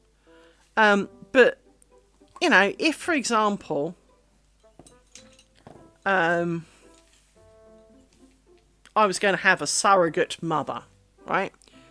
Well, she's got to have the parts. She's got to be, it can't be a bloke. There are certain things for which certain things happen. And there are professions, such as lumberjack, where there are very, very few women. And then there are similar professions where there are fewer, distinctly, considerably, a lot less men. And it's not because they can't, in a lot of cases. I mean, there's no reason a woman can't be an oil rigger or a lumberjack, but primarily they're not. And if you force it in and you have something, and especially when that particular actor doesn't have the personality traits, how like some people you look at and they look like a policeman, or they look like a school teacher, or they look like... And it's a horrible thing to say in a way, but they just... Their whole personality and their body, the way they act, they scream like they should have been a policeman, whatever. We've got a guy at work, and if I could show you a picture of him, your first reactions, everybody's first reactions are, this dude is ex-military, and he's either security or head of security, most likely. But he is security, he is of some kind, and he is, a real strict, officious kind of guy. He is the softest pile of stuff you will ever meet. But and of course, he does work in security. So, hence you can't see a picture. But there are people who just scream a profession. I mean, when you see the kind of extra scrawny, glasses wearing, reinforced pocket, walks around with a pocket calculator and a pen, your brain screams nerd. And you're not usually wrong. And so with that in mind, it's not that nerds can't look different, but 90% of people who look like that turn out to be nerds. And there's nothing wrong with being a nerd. In fact, I rather am sort of a nerd, so that's fine. But it is that point, is that some people very much look the part of a profession. And if you're going to get an actor to play that, don't get one that screams something else. Now, there are plenty of people who are kind of ambiguous, could be a lot of things. Maybe not the most successful at it, but, could be a lot of things. Well, exactly. I just look, well, here.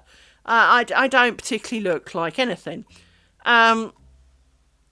So, it's... But if you look dodgy, then you wouldn't have you as curator of a museum. You'd probably be more, in terms of acting, best suited for being prison inmate number 26 or burglar, or because if you have that appearance where people kind of go, oh, you look a bit shifty, then, well, that's exactly what you need to capture. No, but you know what I mean, is that, well, first of all, you'd have to go into acting, but you know what I mean, is that if you have, one of my biggest bugbears is when they have an actor who needs to play a musical instrument a lot, as... Excuse me one moment. Alexa, shut up! Who the fuck woke you up? It was in the next room. But if you have an actor who needs to play a musical instrument a lot, I don't care how good they are at it. No one says they need to be virtuoso.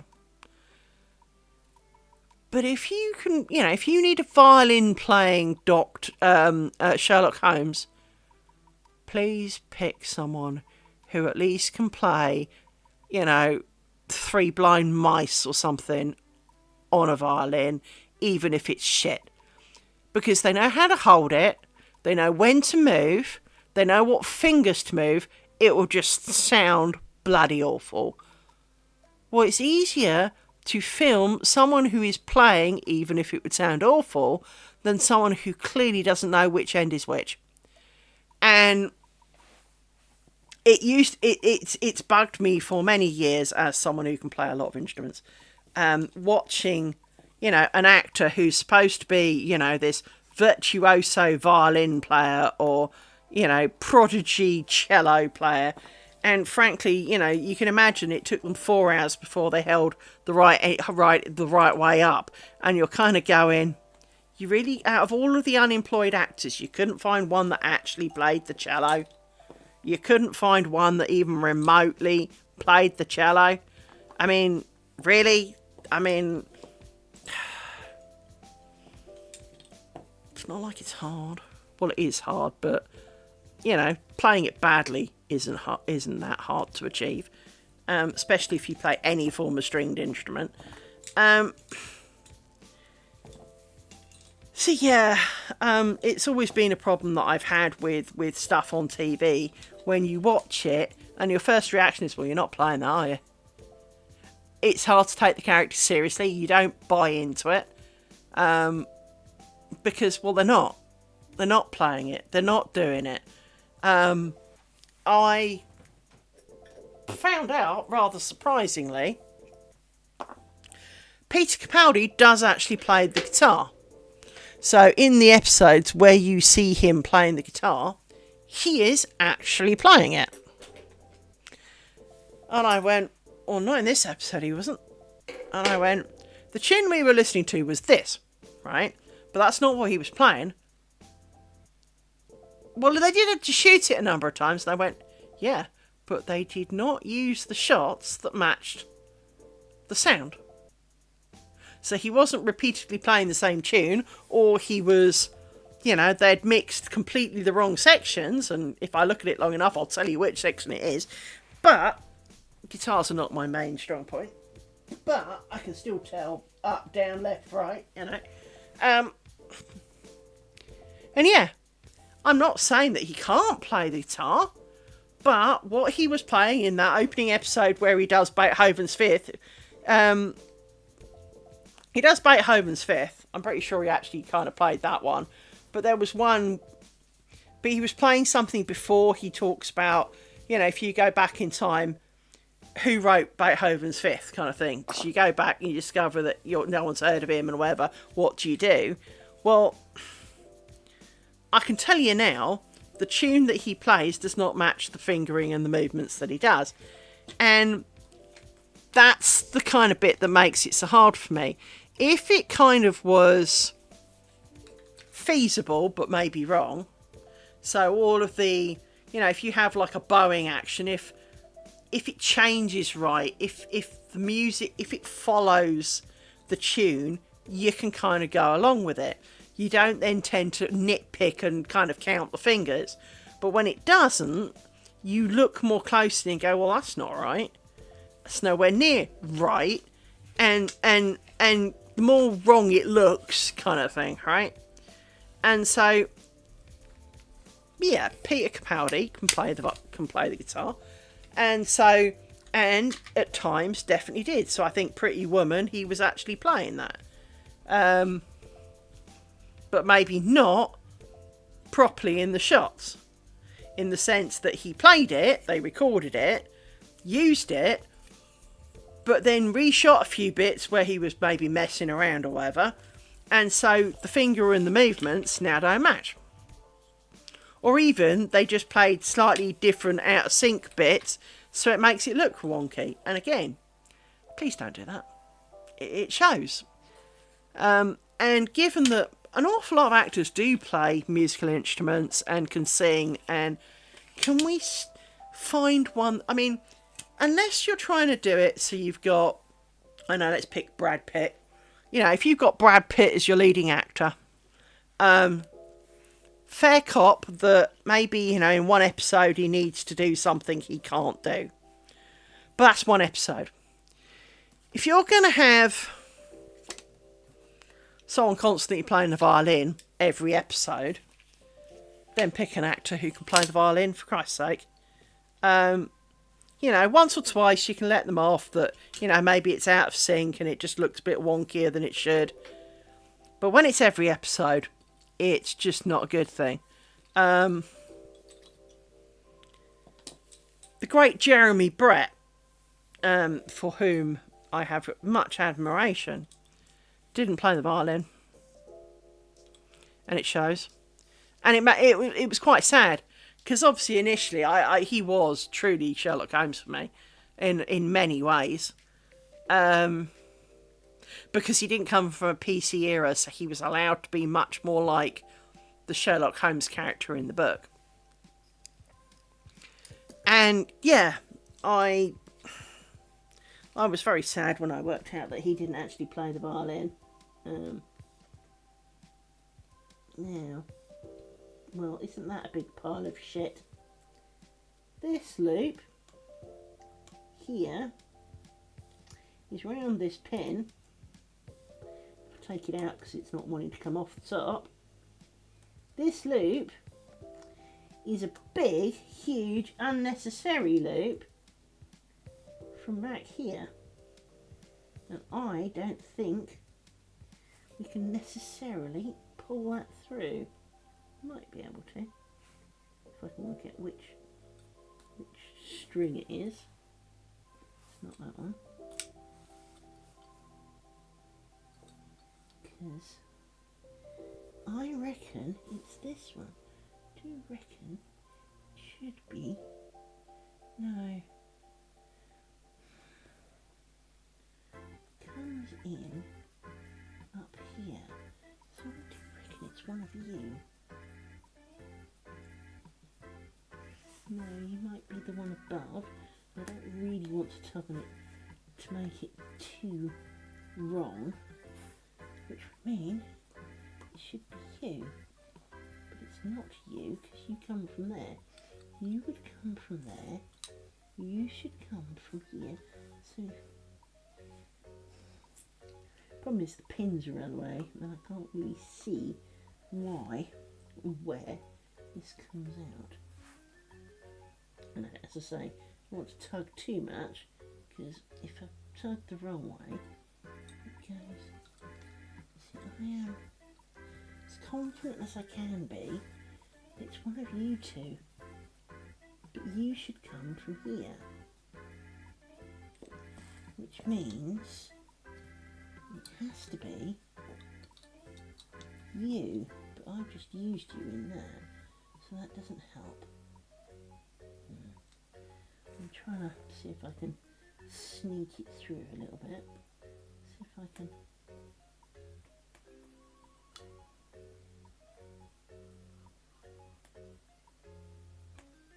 Let's see if I can find out which bit of that it is. Doesn't seem to be either bit of that. So it's you. It is you. You come through, you come out as one of you. But you're from that pile.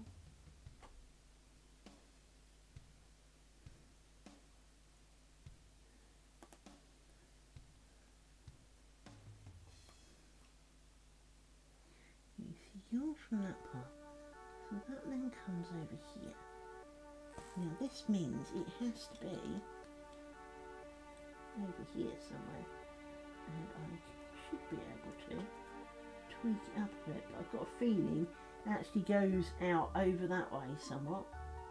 So let's see if I can work this out.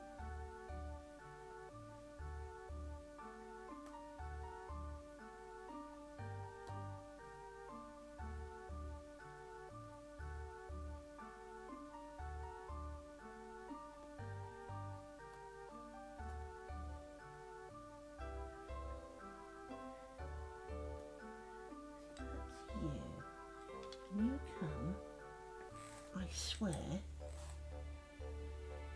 but you're not. It's definitely not here. So you come down here, it should be over here.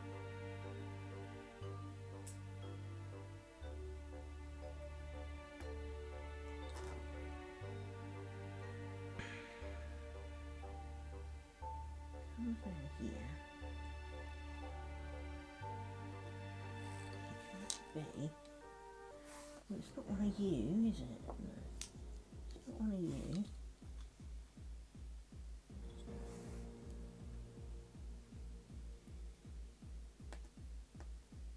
not one of you. There it is. Now you're moving. You're just bending. Let's find something a little bit stronger. But I don't want it to be too strong because I don't want it to break the thing. Hopefully.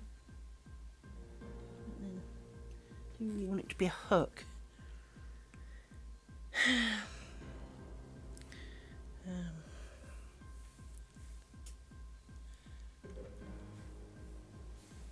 a bit shorter. Let's try you.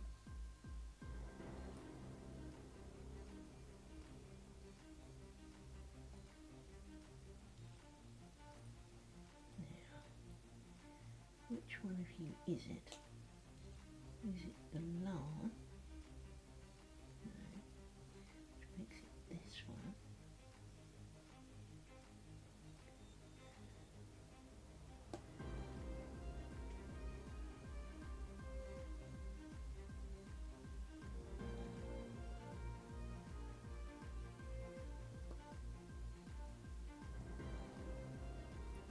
That's you.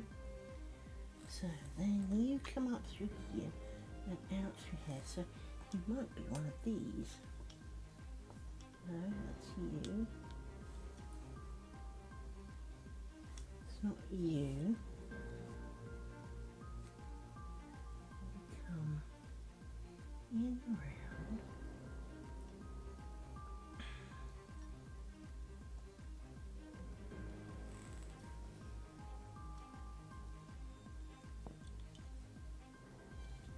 Problem is that they go in and around and up and down and finding where they go is really not that easy.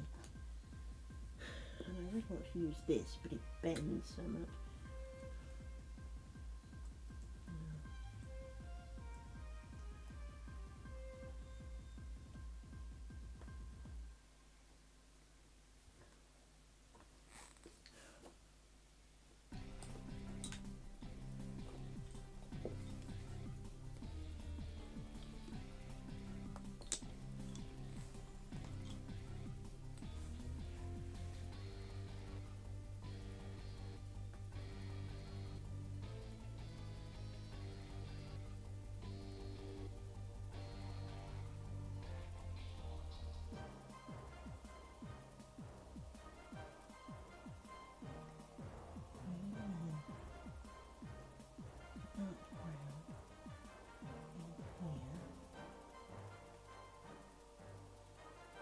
It's like you've gone up into here, but you can't do because you only make this rose round here. It's almost worth undoing them to go back and just do these for it, be quicker. I think that's actually going to be the case.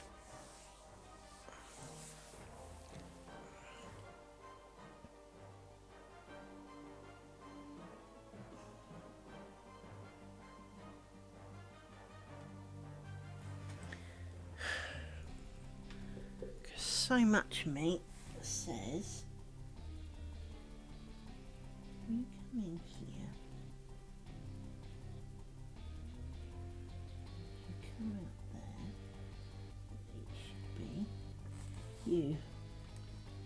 I reckon it should be you. If I give it a tug, nothing happens.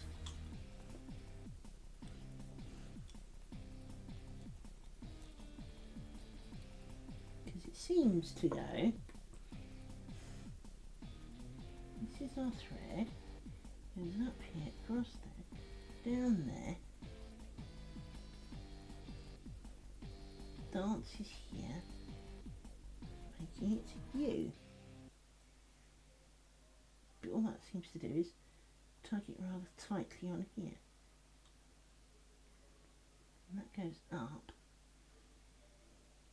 And that's that thread. So try. Oh. So you come from over there somehow. Are you the thread that I want? This is the question. The answer seems to be no. But you're getting really bent out of shape now.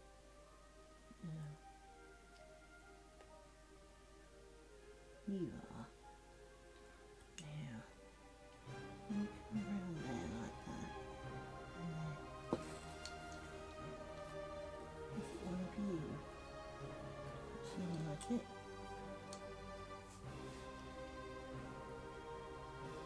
Now come down to here. Perhaps. See, it's really hard to see where you go.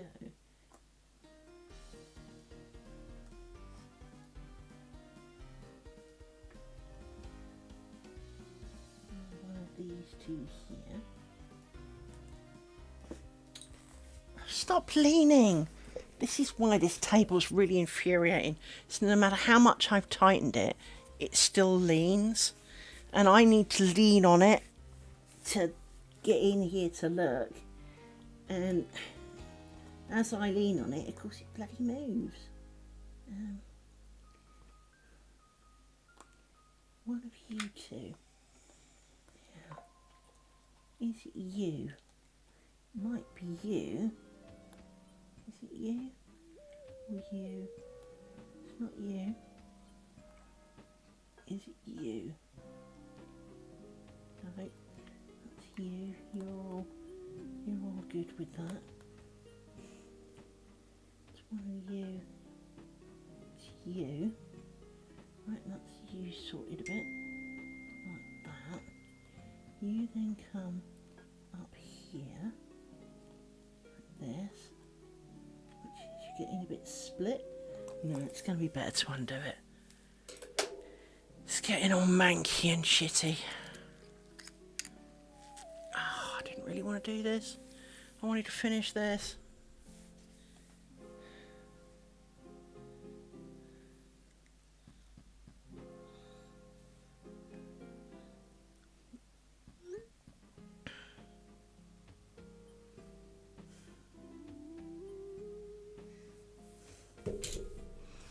It's alright. We know you three are sorted. We need to undo some of you. I think it's you as well.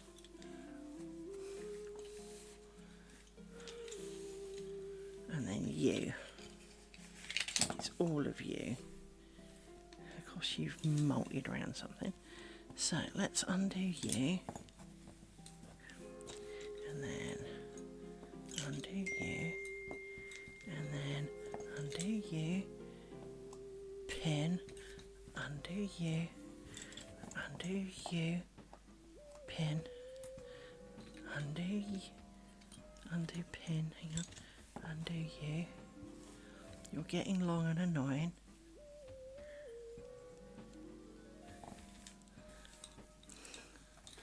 Undo you. Shorten you because you're too long. And you. Take out pin. Undo you. Undo you. Take out pin. You don't feel very sharp. Undo you. It's you for out the way. Undo you. No. Undo you. You're too long.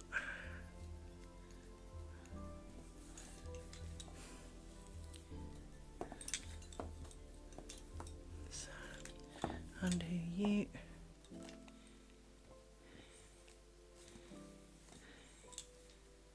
For some reason that doesn't look right. Undo you. Take out pin. Undo you.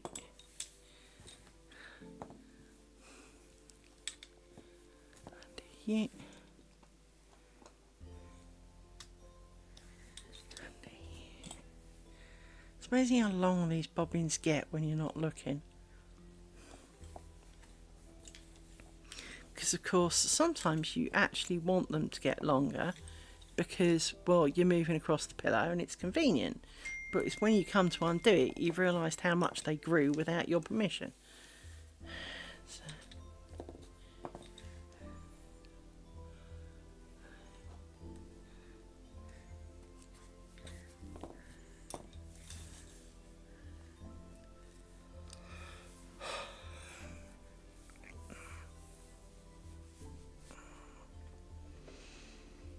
Damn it, I so wanted to be done today.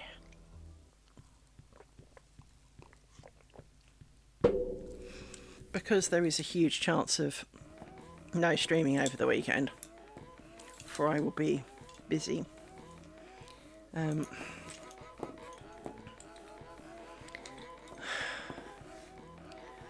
kind of wanted to be done and not have this hanging over me. For goodness sake.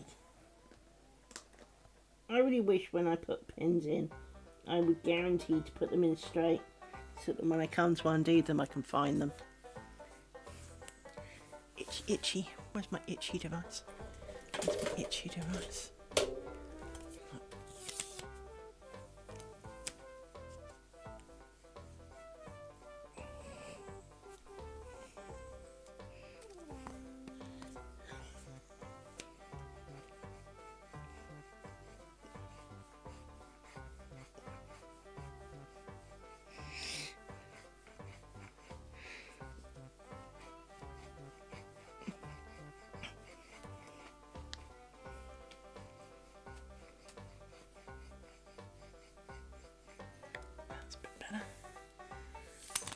Mighty fine scratch that was too.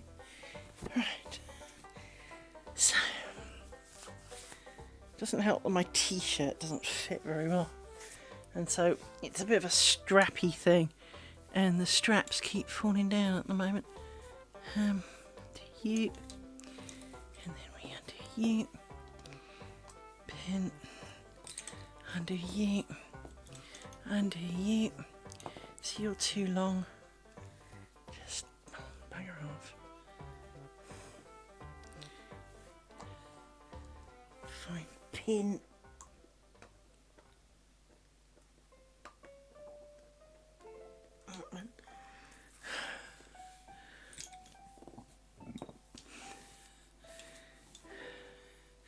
Now somewhere around about here it probably worked out.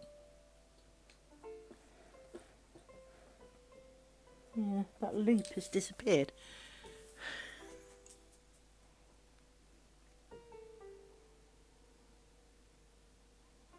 Yep, the loop has disappeared, so back we go.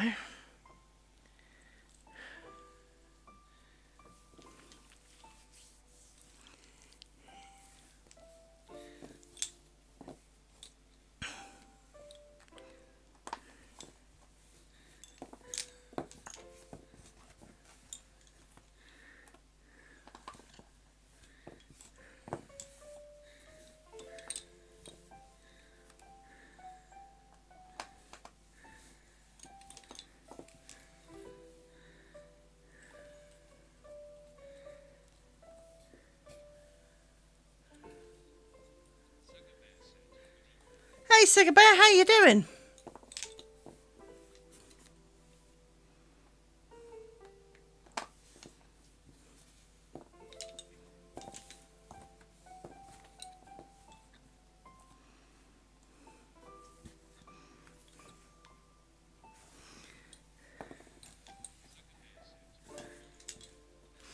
Well, I'm just fixing the foobar of the moment, which was that round this pin here, I discovered that a thing from up here had managed to loop around it. Not quite sure how, because if you think about it, before this pin went in, I'd already done all the work up here. So, not quite sure how I achieved that, but I did. So, I'm just removing the loop because, well, it wasn't... I tried to do it by... Yeah, as we know, sometimes logic does not play into these things. You know, it's like, as I do the reverse of this, for example, so this particular stuff is made of cross and twist. But when you come to undo it, it doesn't work when you undo that, and that doesn't, well, it doesn't always work, and then your brain's kind of going, how can it not work? Yeah, it's not like there's an option here. You know I didn't screw up this much. I mean, you know, screwing up is in my nature apparently, but there are definite times, oh for God's sake, bloke.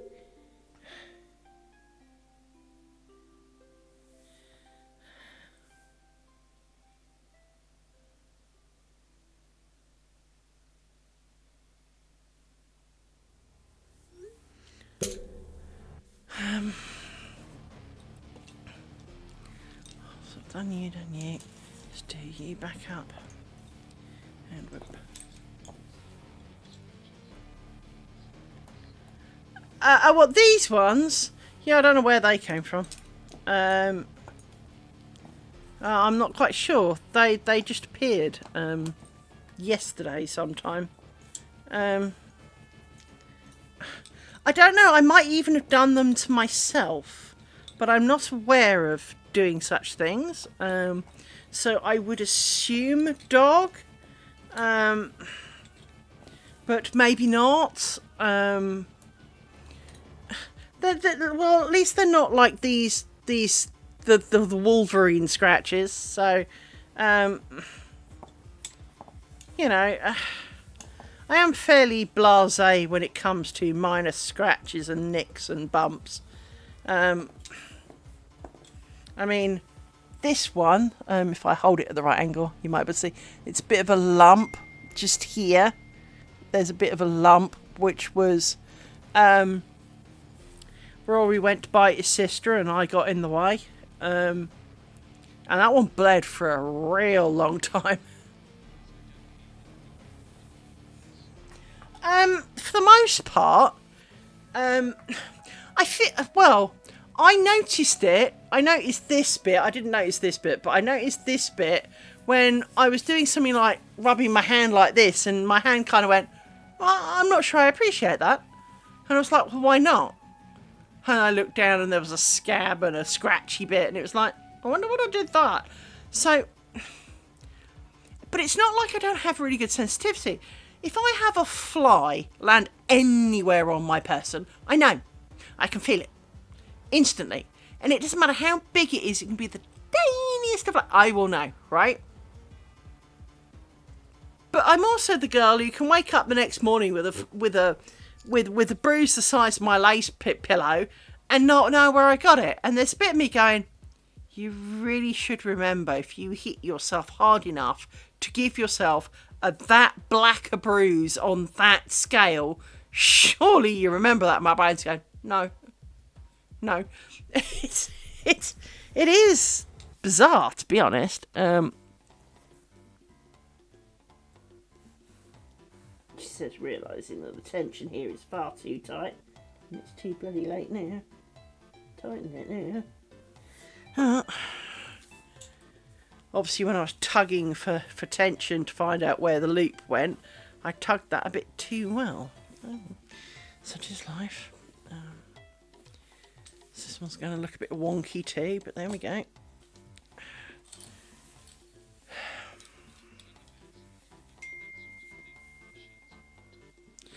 But isn't it? You look at your shin and 90% of it's now this black and purple gnarly bruise that looks like you tried to kick the space shuttle out of a parking spot or something, right? Yet you have zero memory of even knocking it.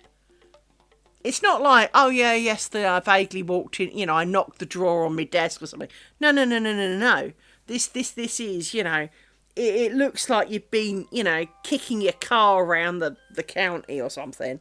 And yet, there you are, covered in bruises, going, where the hell did they come from?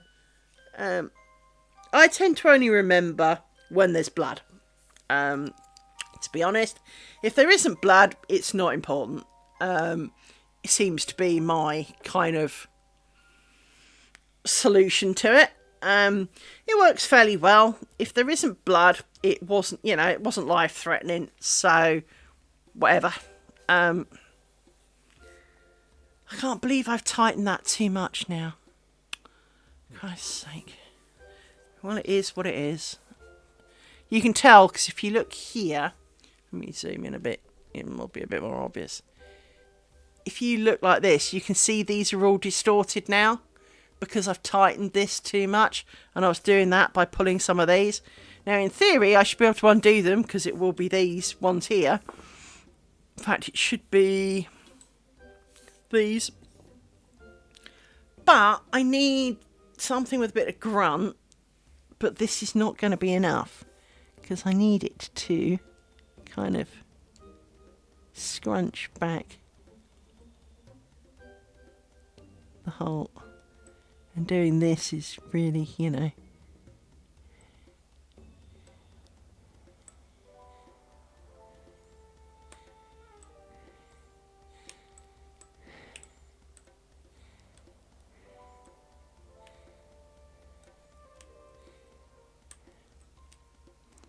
See, that looks a little bit better. Not a lot, but a bit better, Whatever. Right, let's zoom you back out again. Pop. Right, let's... Glasses off. Where's the... Oh, before I ditch you too hard, where did the scissors go? Oh, there. Hiding. So, Might make this. Oh, I need to be done before the stress test, the play test. I need to stop saying stress test. It's because the last few have been stress tests, which of course are different. This is a play weekend, which I am looking forward to, for I like the game and I want to be playing it. I don't want to be answering the messages in chat, but I do want to be playing the game. So we will. You can't have one without the other. Well, you can. You just turn it off.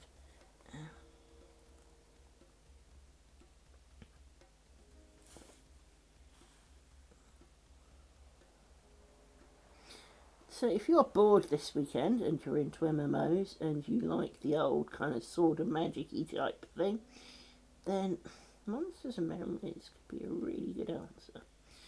For it is written by a bunch of people who kind of don't want to have a game where you log in and 10 minutes later you gained a level because, you know, oh, you logged out. We want you to feel better about yourself.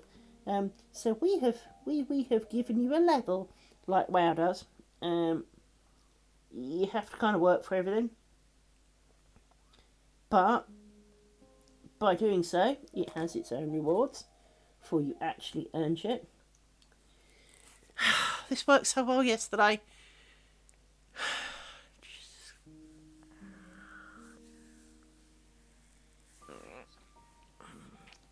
This worked so well yesterday. Why is it not working so well today? Why is it being a dick today?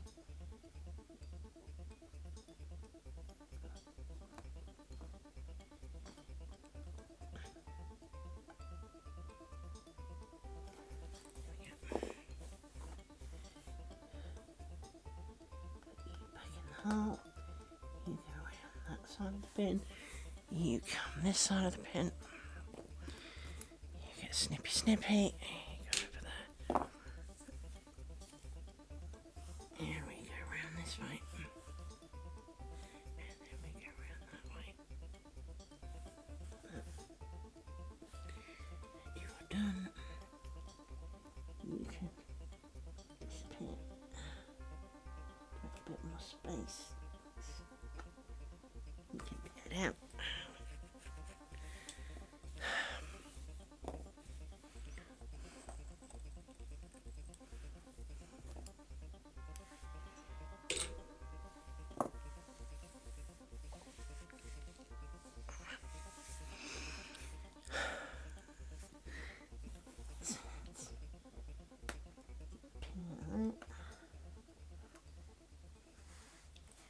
And I didn't twiddle you twice, even though I thought I had, because actually I hadn't twiddled when I started, that's why. So let's grab you, it doesn't really matter. Let's pick up you, so we want you.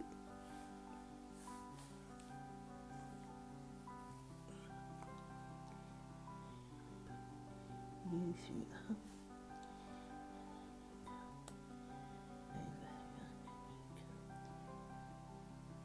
Back through the hole.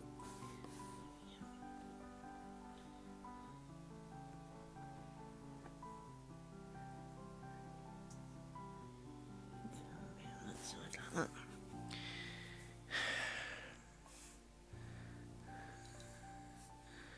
And then you go around that way like that.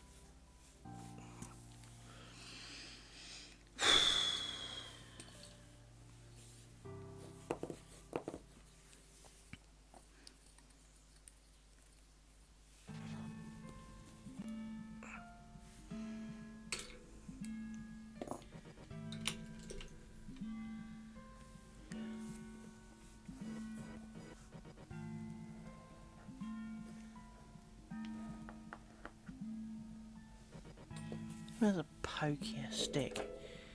You're a pokier stick.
you out the way.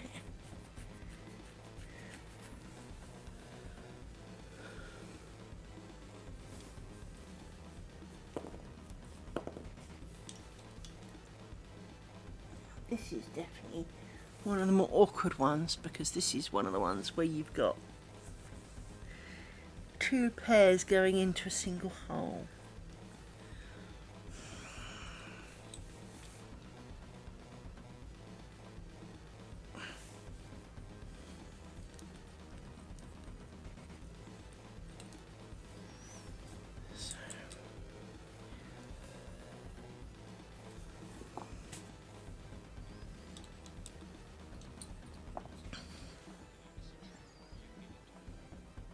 That's okay, you haven't missed anything. It is Friday. It is the weekend, very, very shortly. For some of you, if not like me, already. It is the weekend. And hence, I invite you to join me on the Monsters and Memories playtest, because it is an all-weekend event. Much fun and merriment could be had by all.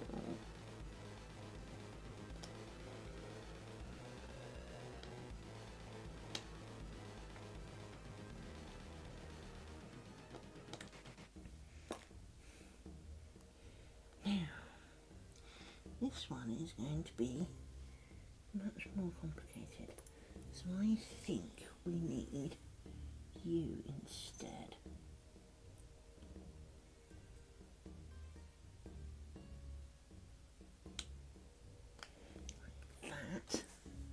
Nope, that missed.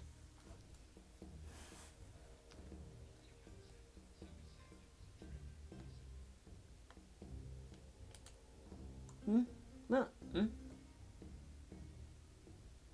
don't know. Time's passed. I'm not 12. I don't remember. We were talking about 3 seconds here. It might have been while I was trying to dig out the loopy bit to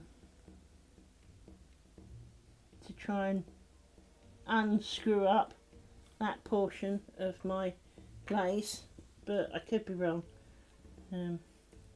For that was then, this is now Liz. Now Liz has completely forgotten what the hell we were talking about, because she's playing stab thing in a hole that's not really a hole. Nope. Here we go. Stab through the things. Make the loop. No, I want a proper loop. I want the whole loop, thinking. We then, under there, you through here. Like that. You're going to be shit. Yes, okay. And then she realises she didn't chop the bobbins off. The table's leaning drastically, which annoys the crap out of me, as you all know. And I can't get close enough because I have boobs. And all I do that when I lean forward is, of course, push it away with my boobs. I hate being a girl sometimes. So, let's get rid of you for a minute.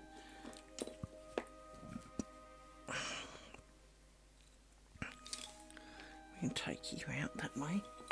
But that doesn't feel... See, you're awfully short. Yeah, you've managed to chop yourself, didn't you? Well done. Oh, I did that.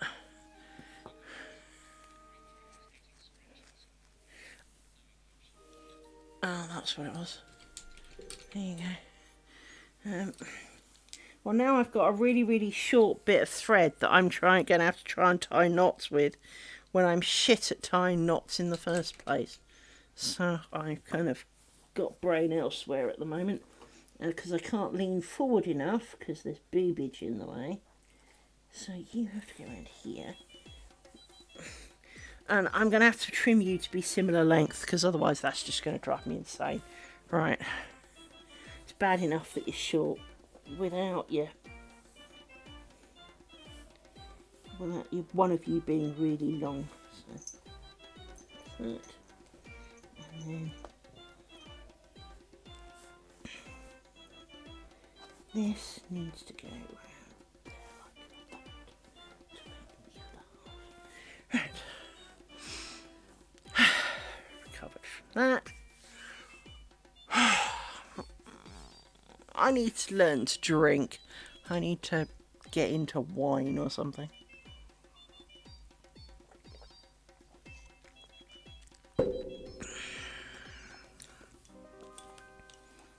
For this is complicated. It makes my head hurt. Right, so you are sorted.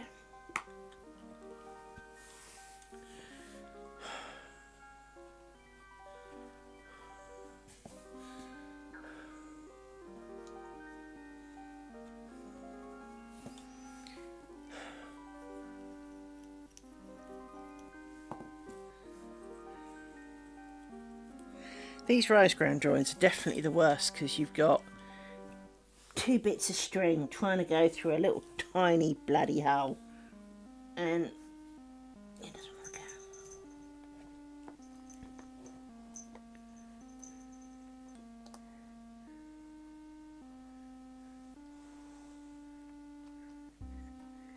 There's the pin for that one.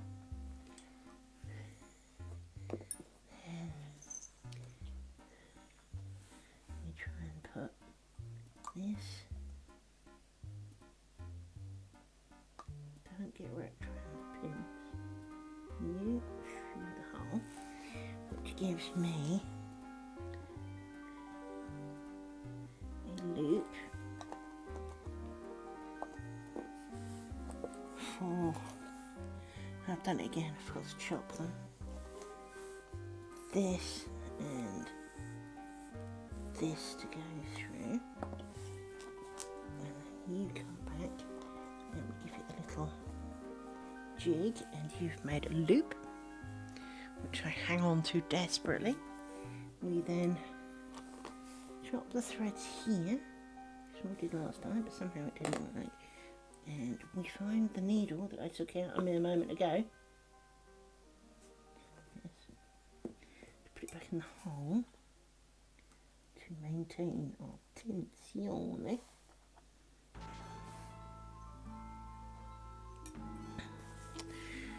And then we chop these 2 bobbins to here, and we put you on my computer table, and I'm running out of room. And we tie a knot in you.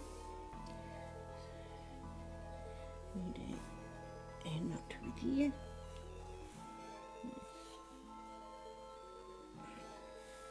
Like that.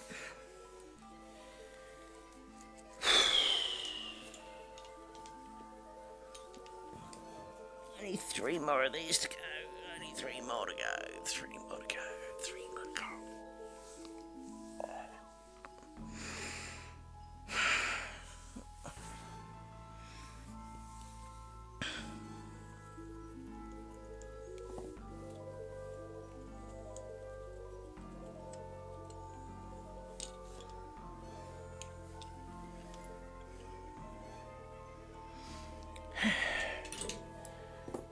Remember to chop them first this time, that's a good thing.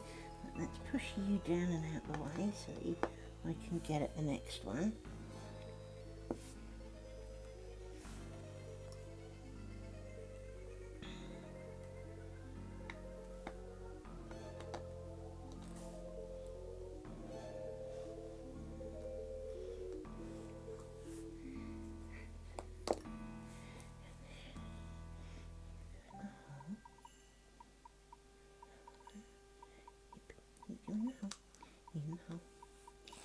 You try not to get stuck on the pins the other side, but we pull you back like this to try and you're already being tight and annoying, which is not going to help, is it? It's not going to be helpful at all. You go through like this, both of you. You come back through there like that,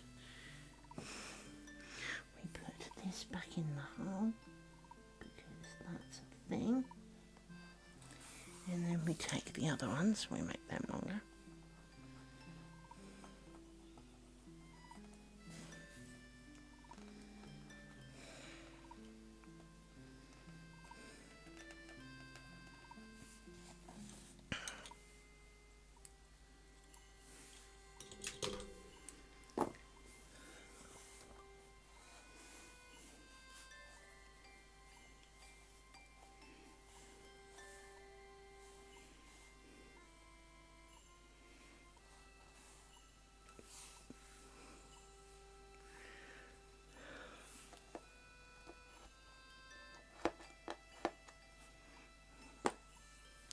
Two to go. Yay!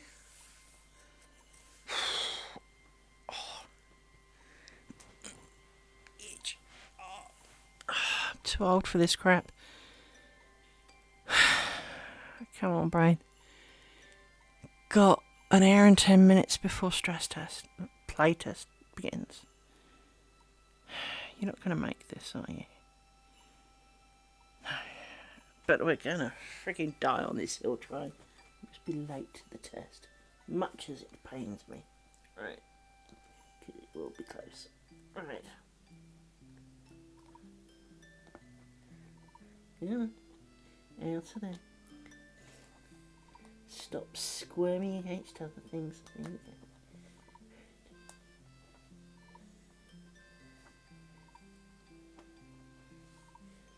You're out of there. I now need you longer.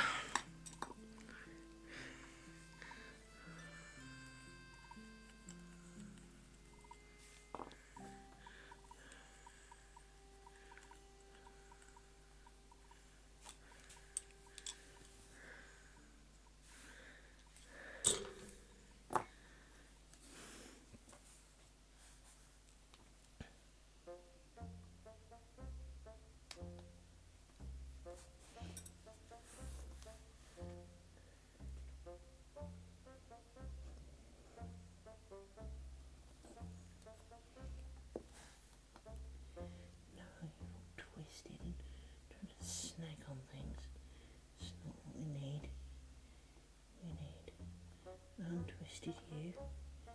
Yeah, untwisted you. And we need you to come up and through there like that. And not to be round all the pins. Thank you very much. I said not round the pins. What part of that is not being round the pins? Tight, and pull you back like that.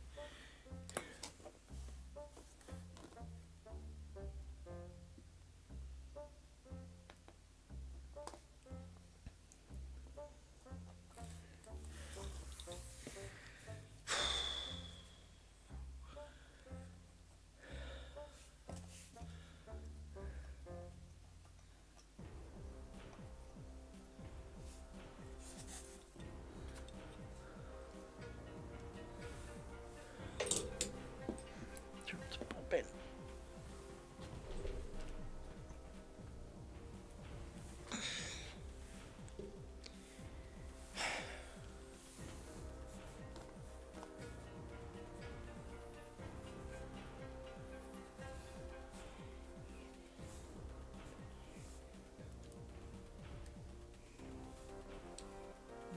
You've not done very well.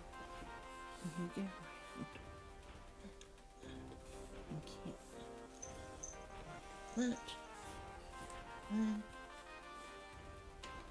three down. Right.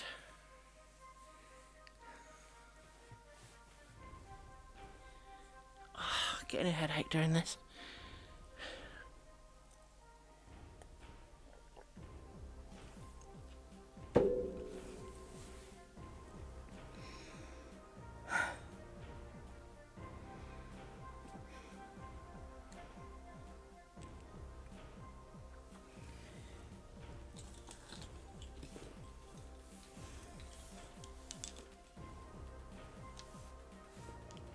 Now you see, I spot we made another mistake, so it's just as well I noticed before we did this. This corner one, there is a faux pas because this pin is not covered. Therefore, I need to undo that and undo that and do one of them and then do one of them, and you go back over here and you can be done over here. There, that's better. Right.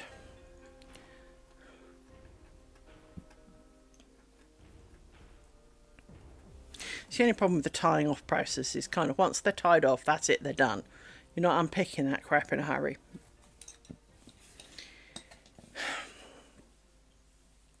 So if I hadn't spotted it, I'd have had to live with it. And it would have showed quite a bit. In my humble opinion. I'm sure there are many of you going, well, we couldn't see it. Yeah, I know, that's not the point. But as we know, we're trying not to have mistakes. We know that there will be mistakes, but we're not. We are trying to, you know, sort them if we can. Will you stop leaping on the floor? No, I caught. Or you. You were stable 2 seconds ago. Wretched pins. Right. There's my pokey stick. Pokey stick. Pokey stick.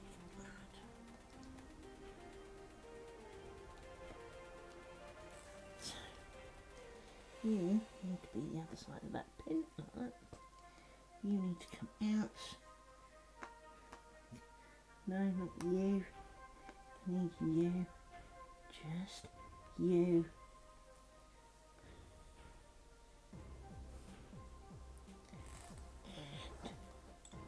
And no, it wasn't you. Assholes. You need to go in there then. To make up for the fact that I took it the wrong way. Right. Now I need to put pokey stick in through the hole.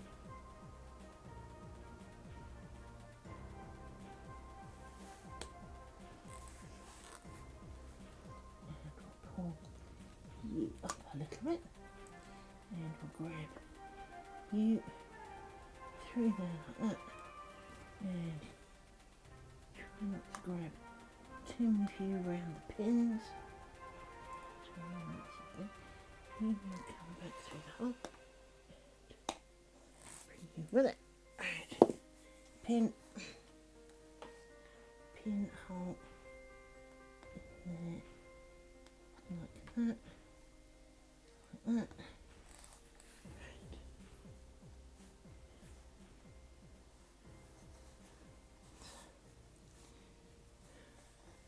Not good, not right.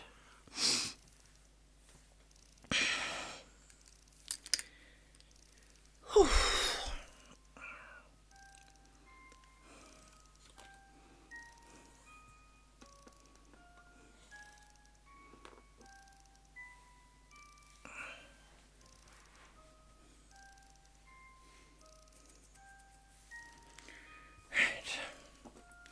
Get rid of the sticks, so we don't need you again for a minute. Like that and that.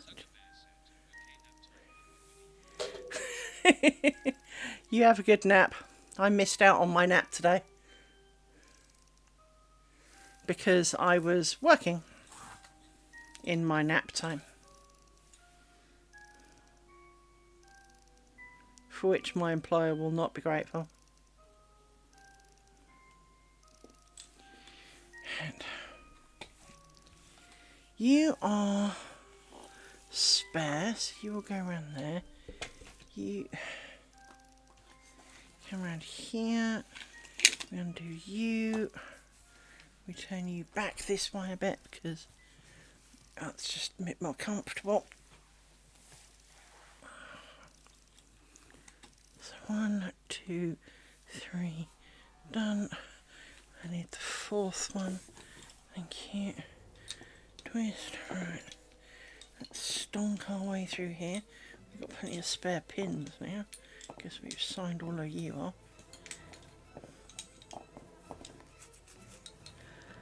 All of you are good to be stolen.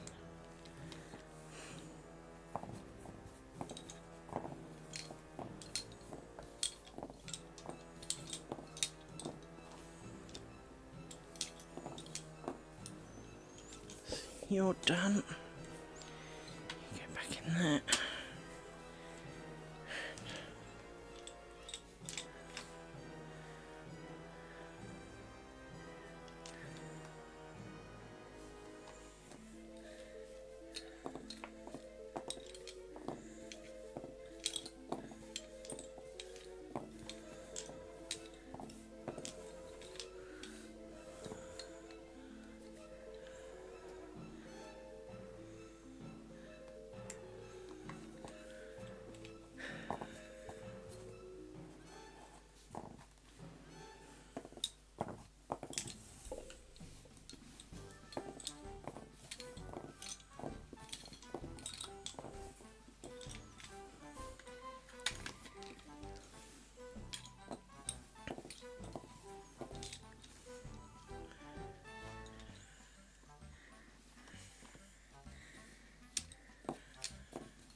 Something in my eye. Probably my eye, but you know how it is.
You will be level.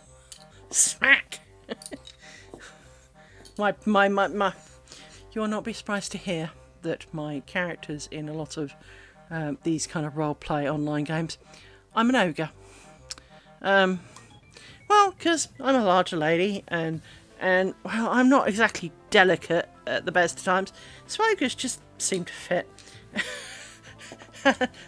And one of the things that I do like about Monsters and Memories is that I've always wanted to be this kind of contradictory ogre. It's a little bit too high now. But I wanted to be a bit of a contradictory ogre. And I jokingly asked if I could be a dress-wearing ogre who picked flowers. You know, so I'd basically, be walking around in like a little petticoat dress with a bunch of flowers. And basically, yes, I can. So you can be a caster, and as a caster, you can wear a robe. So there's your dress. And there is alchemy, and you go around picking flowers. So I have a ogre dress wearing flower picking ogre, who's also a crafter. So, because well, that's a thing. I might make that. I don't know which character I'm going to play tonight because I do have a habit of collecting them.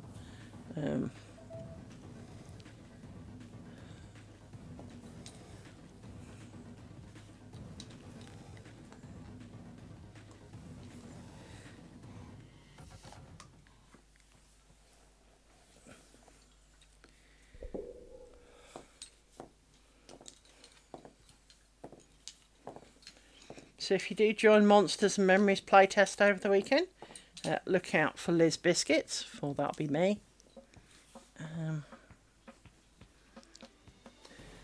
Anything with the name of Liz Biscuits is going to be me. Unless someone, of course, steals my name. I'd like to hope not, because most people are nice and honest. But I have a number of characters with Liz Biscuits as the name, and then afterwards, usually what class they are. But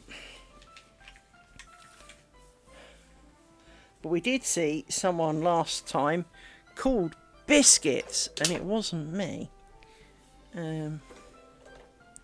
But I am Liz Biscuits. So, do keep an eye out for me if you are around.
"55 minutes the battle is on. I'm never going to have sewn them up in time, though."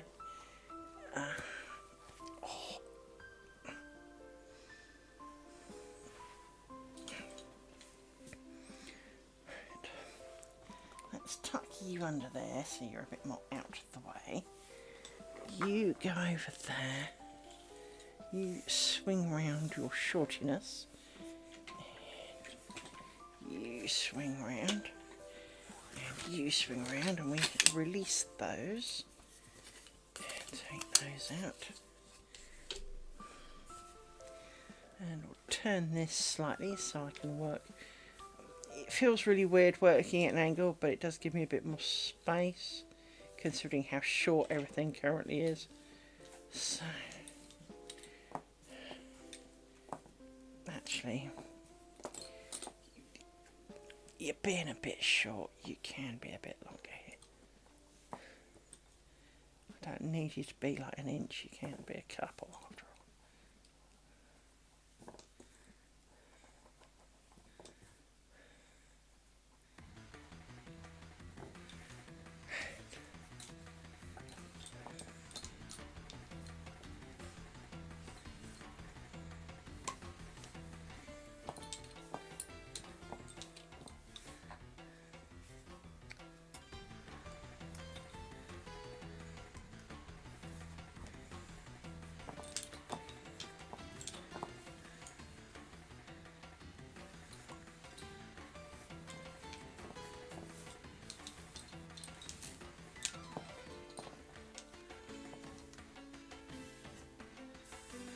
Did I?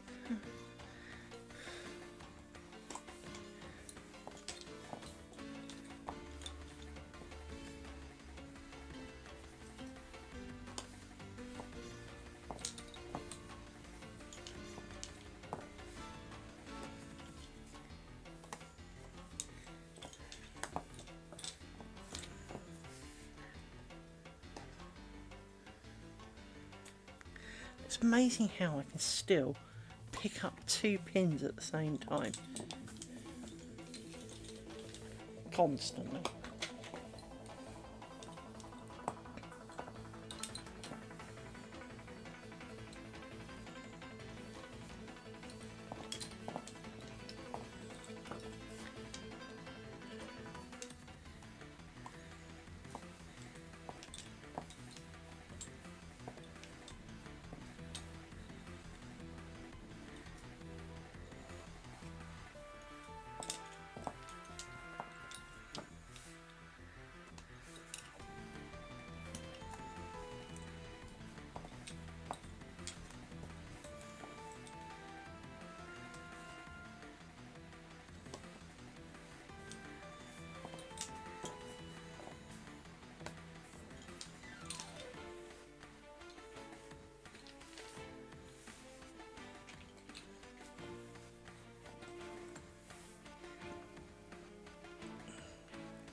Leaning forward, doing all that sewing in is not good for your posture, you know.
Little puppy mares. Right.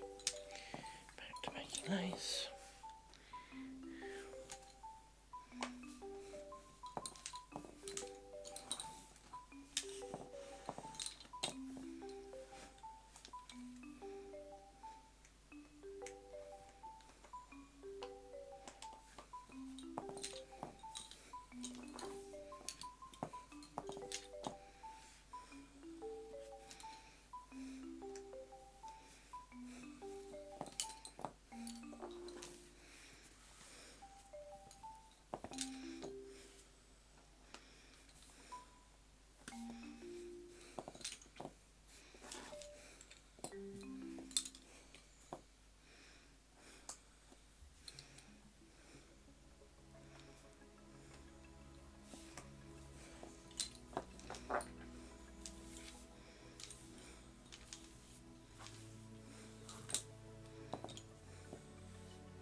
technically we have finished our square, bar the sewing off of these bobbins, and we've got 25 minutes, so we've got a little time to be making some headway.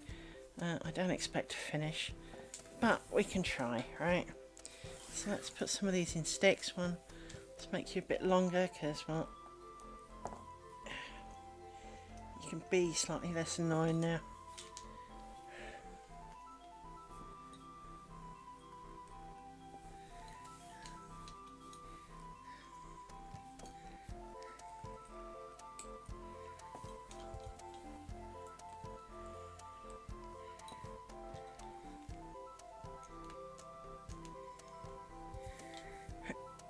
Let's make a stick out of you.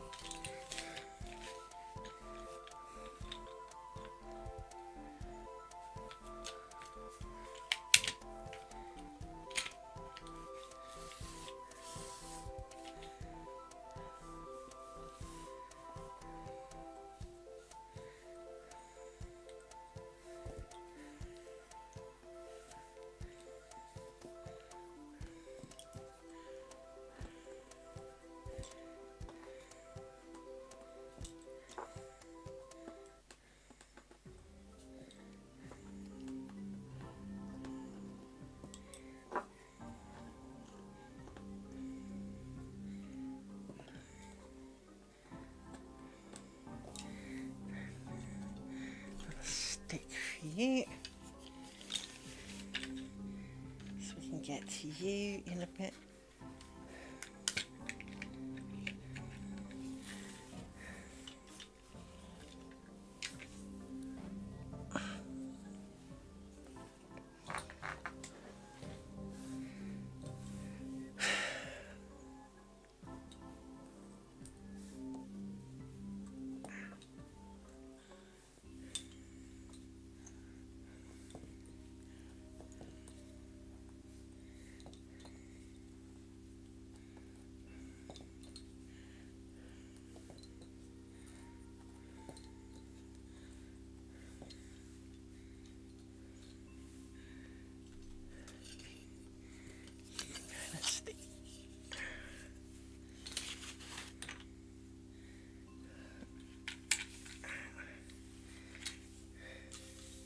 Leaving you.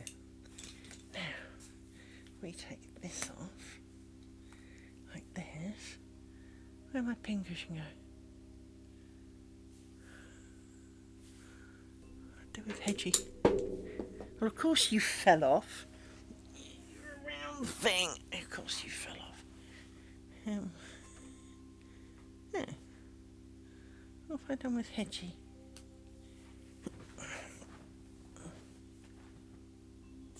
Shit on my table.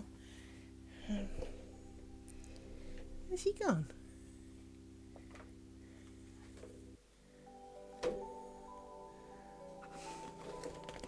I mean, it's not like he's that small.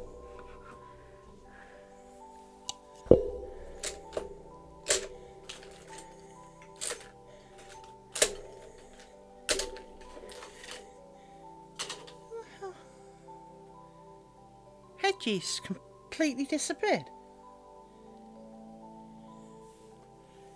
Hang on.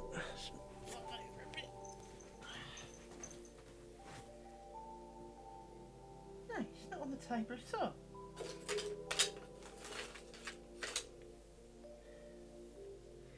How can he not be on the table?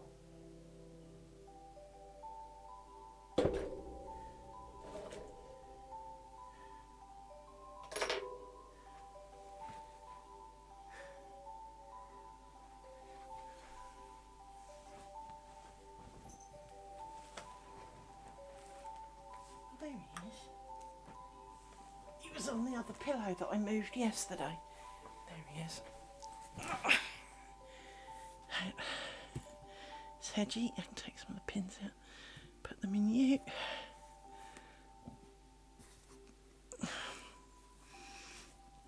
And there is the square.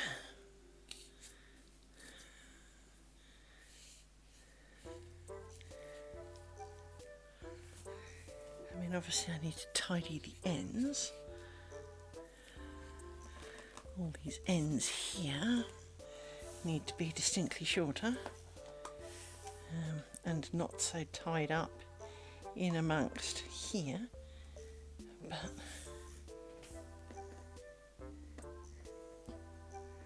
for goodness sake, these threads are just so hard to actually grip hold of and extract from places like pins. It's like trying to grasp smoke. Right, so we will trim the ends. Oh, there's a pin attached to my... we will trim the ends a little bit. Like that, guess what? Don't need that in there. Half an hour before the test, do I do ends or do I take a break?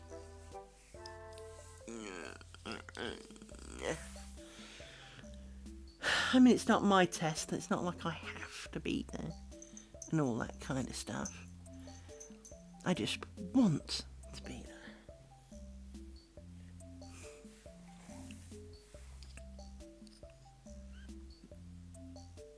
Scratchy eyeball, because it itches now.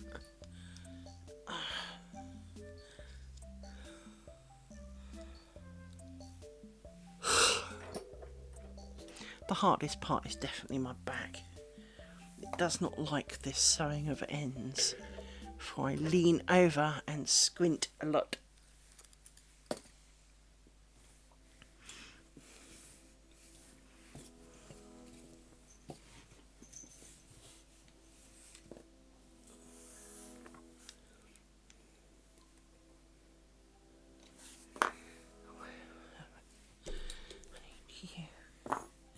I feel a pin. Yes, there you are. And I need to batch up. Before I go any further, I need to batch some of these bobbins before they are getting out of hand, and before I make more of them, I need to batch up bobbins.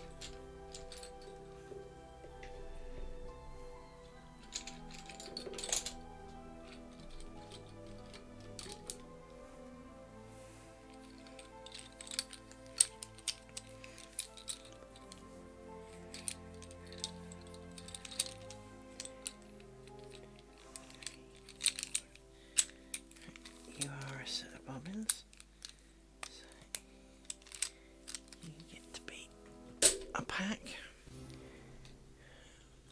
1, 2, 3, 4. I am 5. Meanie? I am working. I'm grabbing bobbins and putting them in an elastic band so they don't get on my tits later. 1, 2, 3. Yep, there's 5 of them. Oh, exciting!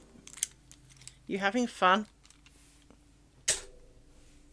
I'm going to guess the answer is probably not so much, but you know.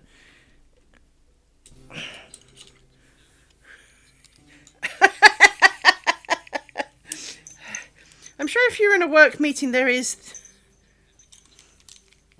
Well, at least you get to go to the pool. I had a week or two. I've had a week that I could happily live without. I could definitely have lived without this week. Yeah, there is that. You know, how much ocean do you need to see? It's an ocean. It's going to be unless it's full of sewage like a lot of the British ones, it is kind of the same shit. Just, different time zone.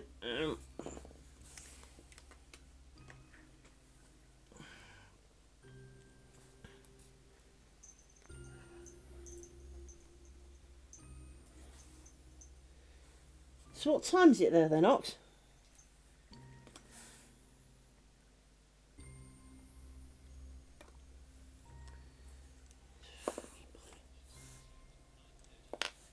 Oh, Jesus.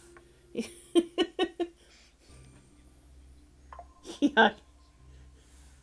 Yeah, that's the only problem with this time zone shit. I mean, I get... Yeah. I mean, one of the things that I always struggled with was, you know, I associate Christmas with cold. All the Christmas pictures here involve snow. And as a child, while I was aware that there were time zones and that, you know, because the sun goes around the world, that, you know, where it will be dark on one side, light on the other, it never dawned on me that the dark side of the world, compared to mine, is we're coming into summer, they're going into winter. Because surely, if we spin round in the same place, we're each equidistant from the sun, because...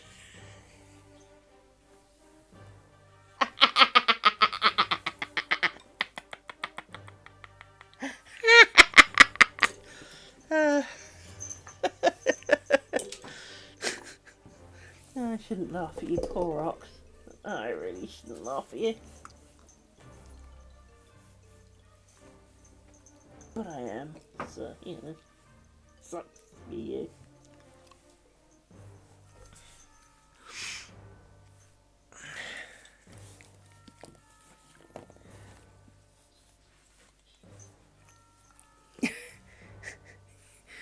I'm sure you will. Spanish hats.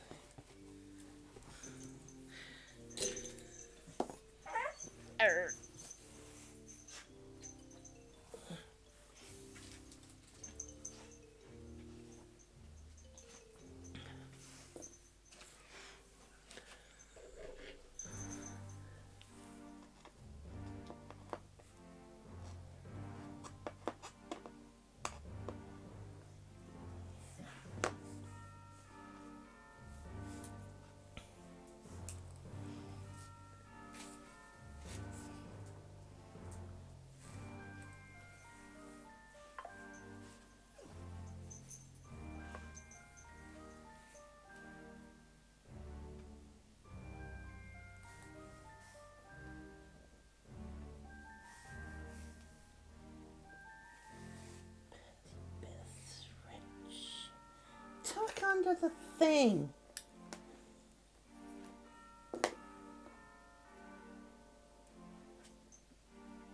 Go down there. Go. Stop being excitable. And I want to go in there through both of them if you don't mind. Please, Mr. Hook. Thank you. No, don't come out again.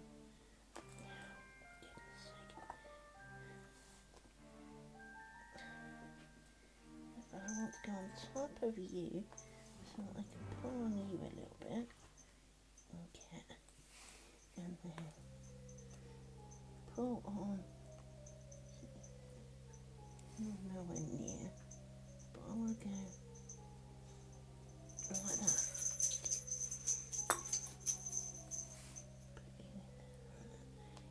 Back in the hole. You get a nod.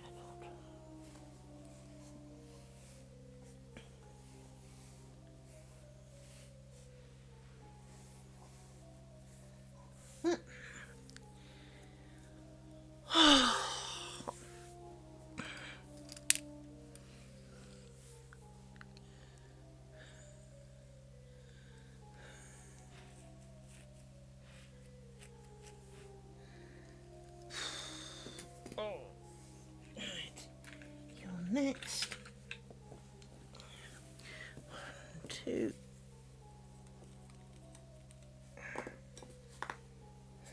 chop. Can't see it to chop it. Chop.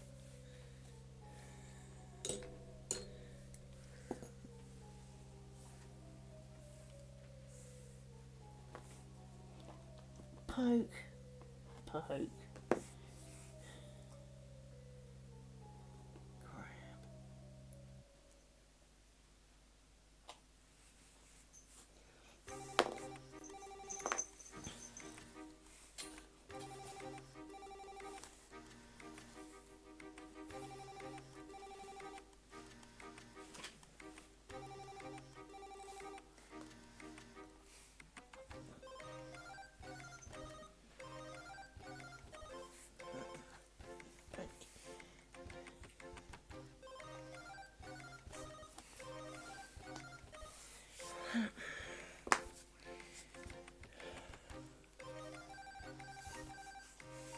nasty, nasty,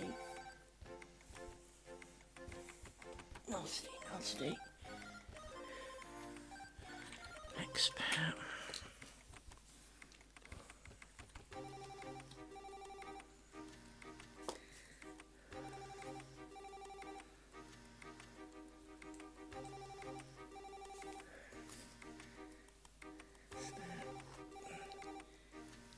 Stab.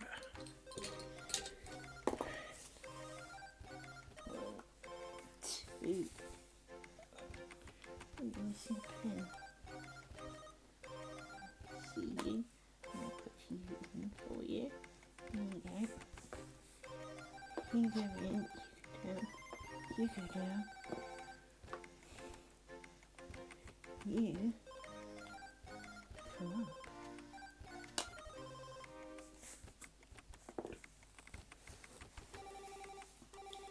You get crushed. You get the thing. Stab.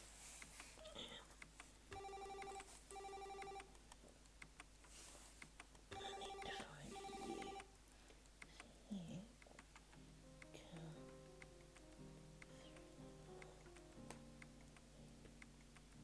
you come be a pain in the ass. Snipe you in there a second. Step you down a bit. Go through here. Find you. No. That's why I want you underneath. There you go. Underneath. That's right. And if you are, and pull you through that.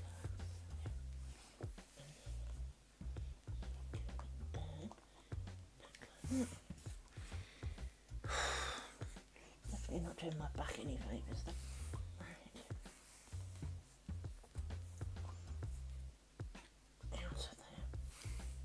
Not.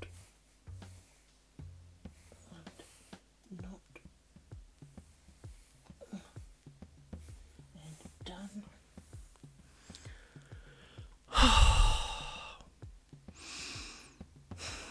We're going to only be slightly late, hopefully, to the party, but that's okay. We can cope, for we will have finished our square. And this is a great and glorious thing to have done. So, we need you. That. We twist you again.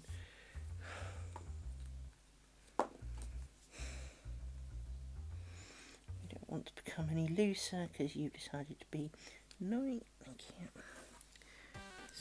Chop.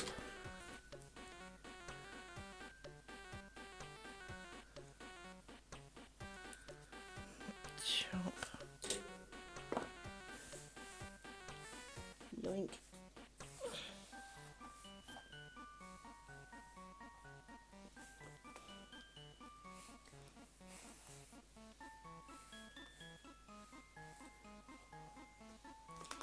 You all to bug off out. You're all the same colour, you get in the way. You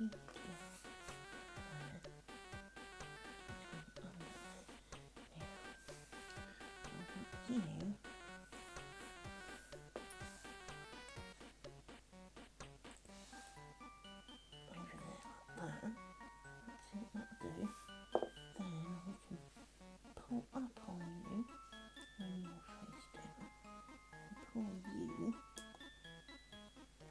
back through the hole. It's kind of munged it a little bit. everything all munged.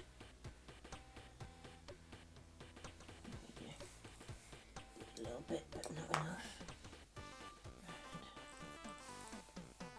And then some hole. Not.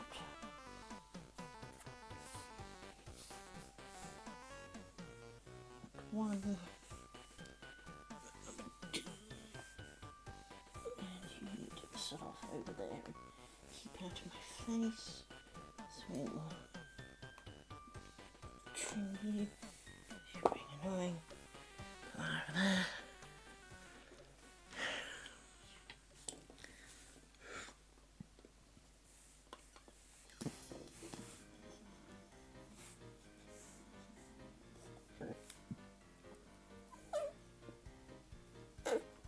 I guess I make stupid noises. Because it's got stuck around a pin and it's done the kind of inverted loop of death. Where it, you know, it's just leapt onto another. Okay. So, twist, twist, make you long.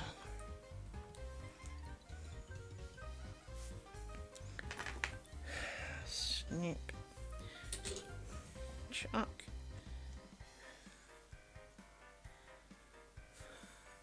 snip, chuck. No, stop leaping on the floor. Fine. 2, 4, 6, 8, 10. Band.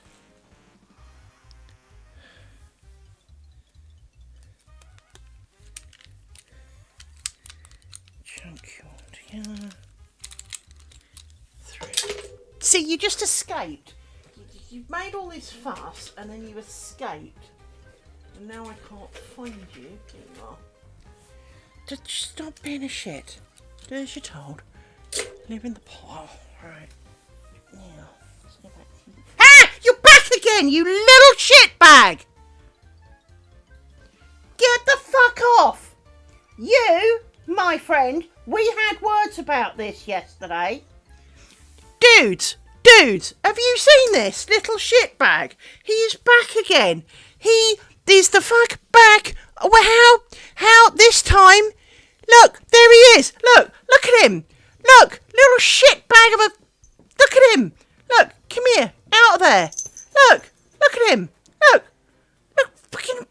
We had words. You were evicted yesterday. Come on.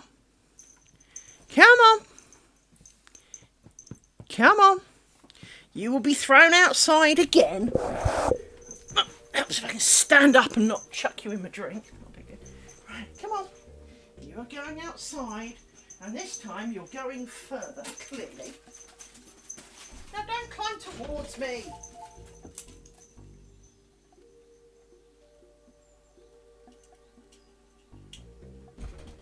The actual fuck.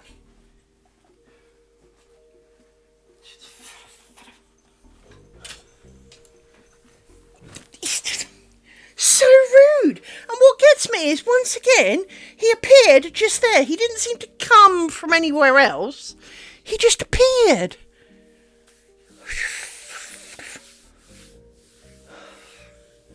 Where the hell are they coming from? I'm sure they're a moth thing, and I got a better look at him this time. Just fuck off. Pay rent? Oh, fuck off. Choice is yours. Personally, I don't think you got the money for it, so I don't like your odds.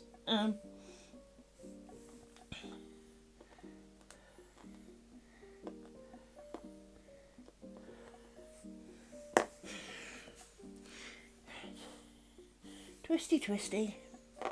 He scared the shit out of me again. Well, not literally scared me, but made me jump.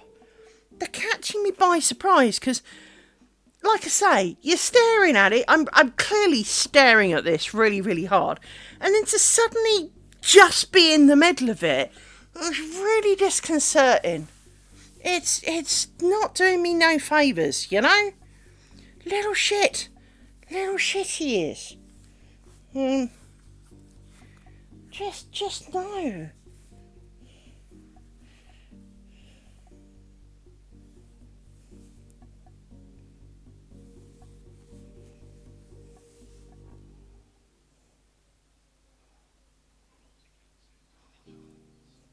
Well, it's like they teleport and just blink into existence. Because yesterday's one, he blinked into existence right in front of my space bar. I assume it's a different one and not the same one. But today, I'm staring at this lace pillow. You really would think I'd notice a back across the thing. And suddenly he's literally here. Where is he? Where are they coming from? How come I don't see them anywhere else? But I'm pretty sure they're moths. In which case, they're definitely not welcome. Right? And as I got a better look at him today, he has got more yellow on him than I gave yesterday's one credit for anyway. So, if he is the same one, then he is definitely a moth. And he is a fairly common moth. Now, I can't remember what he eats. But there ain't none of it in my house, that's for sure. So, he's not a clothes moth. Or a carpet moth. So, whatever he is, he don't eat whatever he's after. I don't know, I think it was ragwort or something. Well, there's none in here, so keep your furry little black creepy... And of course, one of the things that I did read is that if you see hairy caterpillars, avoid touching them because, of course, they're going to be irritants. So I am very much right in poking him with stick and pin and thing. Which was exactly what I thought. I had memories that, even if they're not... Yeah, that sounds about right. Well, as I said, I can assure you I do not have none of that in the house. So, no good being in here. Did I not put you... I opened the door so that the dog could get out, well, to fling him out the back door. And, of course... I didn't put the door thing on, so the dog's staring at me like I'm a bugger. Hang on, get up yet again. You could have opened this. There is a gap. I mean, I can see daylight. Look, I can see you. You lazy coward.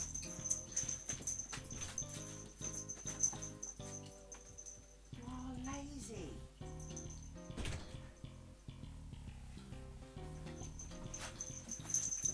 Little moo, that's what you are. Little moo. Yes.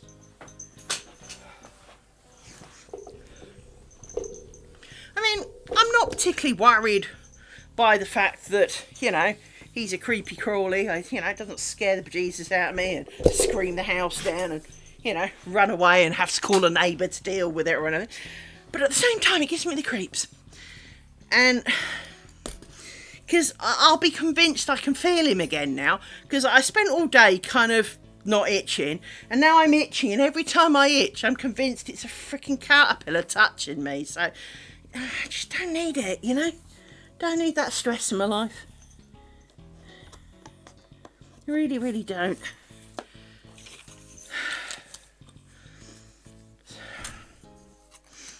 Miserable fucking things. Miserable bloody thing. Right.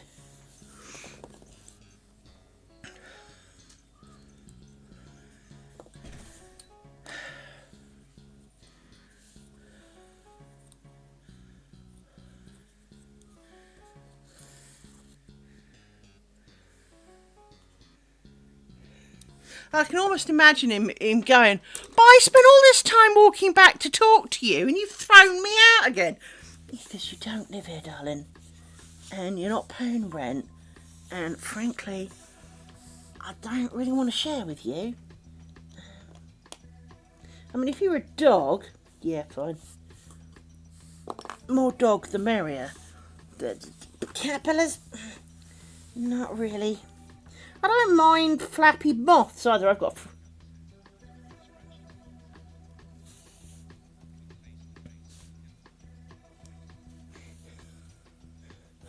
Well, if nothing else, it's not necessarily the fact that they're there. It's the fact, as you say, is you're minding your own business, doing your own thing, and then suddenly there they are. It is the unexpected finding thereof, you know. And this crochet hook is not doing very well. No, because you've split the yarn. Let's try this again. Where's the other end? There it is. As you say, it is the, well, as you can imagine, I'm sitting here, I don't know how much you can see, or you can't see my head, but my head is literally millimetres off screen.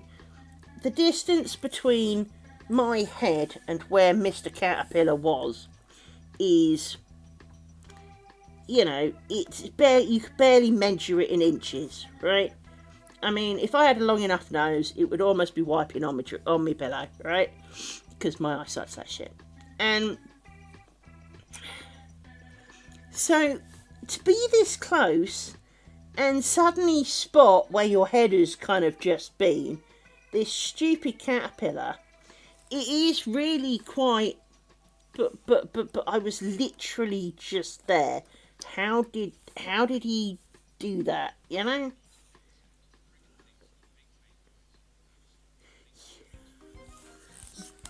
Well, and I mean, we're quite lucky in this country in that very little is actually trying to kill us. But like I said yesterday, there are things, and spiders are kind of one of them, is that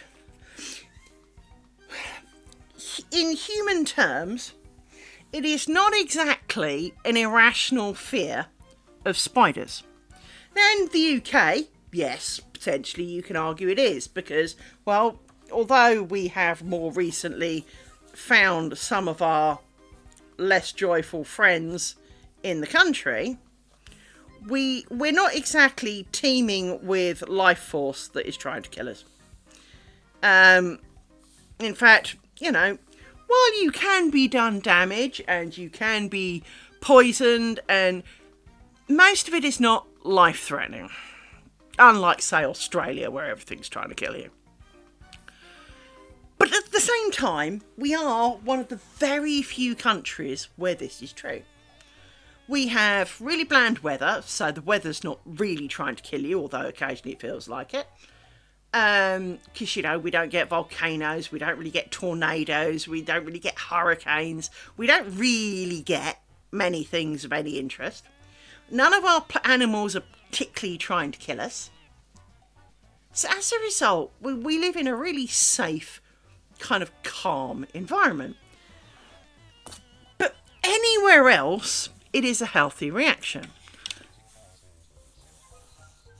Well, yeah, I did say mostly, right? I mean, but in a way, even though horses might be trying to kill you, it's not like crocodiles, lions, tigers, bears. I mean, we don't. I mean, you can see a horse coming, usually, or hear it. It's very rare that a horse will ninja up on you. I mean, you might walk round a corner and face off nose to nose with one, but, you know, they don't normally ninja up on you. And it's not like you go to bed and there's a poisonous spider waiting under the covers, right? Or scorpions in your shoes, or under the toilet seat. That's a great one. If you ever needed a fear, do not go to Africa. Guess where the scorpions like to hide. But it is that kind of... So from a generalist point of view, we have the least dangerous, least life-threatening animals as a whole. As I said, they're not. It's not that they can't hurt you. Well, exactly. You know, you're not going to discover one lurking in the grass. It's not going to surprise you like a snake, you know. But even the poisonous snakes here are a bit tame because, well, you've got a reasonable amount of time, and unless you're actually allergic to them, you know, even if you don't get it treated, it won't kill you. It'll just make you hurt, you know. So it's, you know, we live in a very safe environment, but at the same time, finding yourself nose to nose with something, you know, it's the shock factor. And I have this problem with a lot of horror films, is that it's not the content of the horror film that gets me. It's the jump scare. That's all that really gets me, is the jump scare. It is not, you know, Mr. Thing with his axe, or, you know, the zombies, or whatever the hell it is. They don't scare me. It's the jump. You bastard. I forgot to twist that one. Too late there. But it is the jump factor. It is the bleh kind of thing, right? And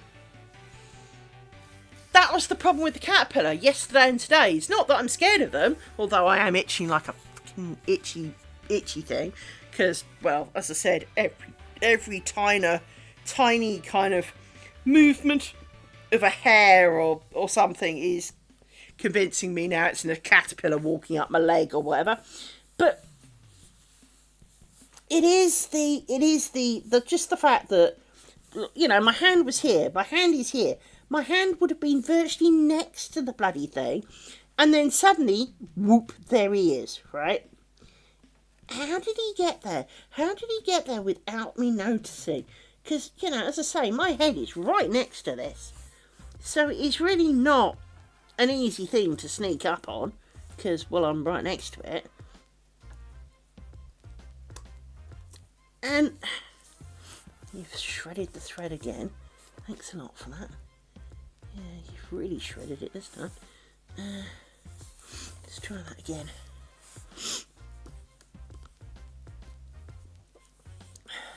You've proper shredded it now. I don't know, maybe you'll pull through.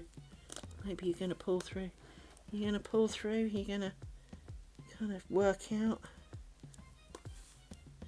No, you don't really want to, because there's a backlog of the skanked up bit here. Fine. Let's scrunch you up a bit. There you go. Right.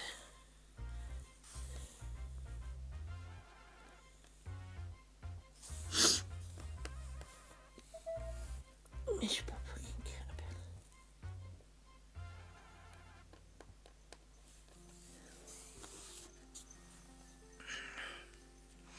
Yeah, I've definitely got the itches now. Thanks for that. It doesn't help that I've taken my jumper off, so there's more exposed skin as well. And so now I do feel really quite considerably itchy, just because, well, there's more of me available, really.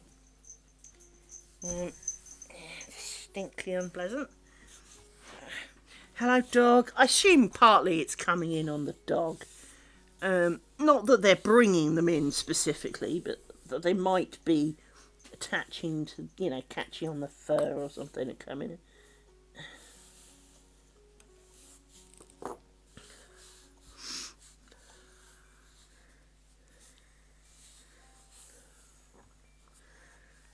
Because it's a bit of a long walk. It really is.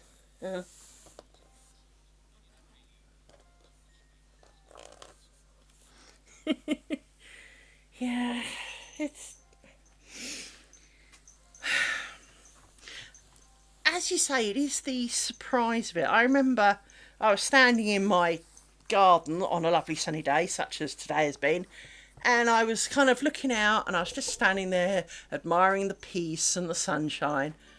And suddenly, obviously, the deer that had been there that I'd not seen in the trees, because of course that's exactly why deer have antlers and stuff, is to merge better with trees, all decided to move.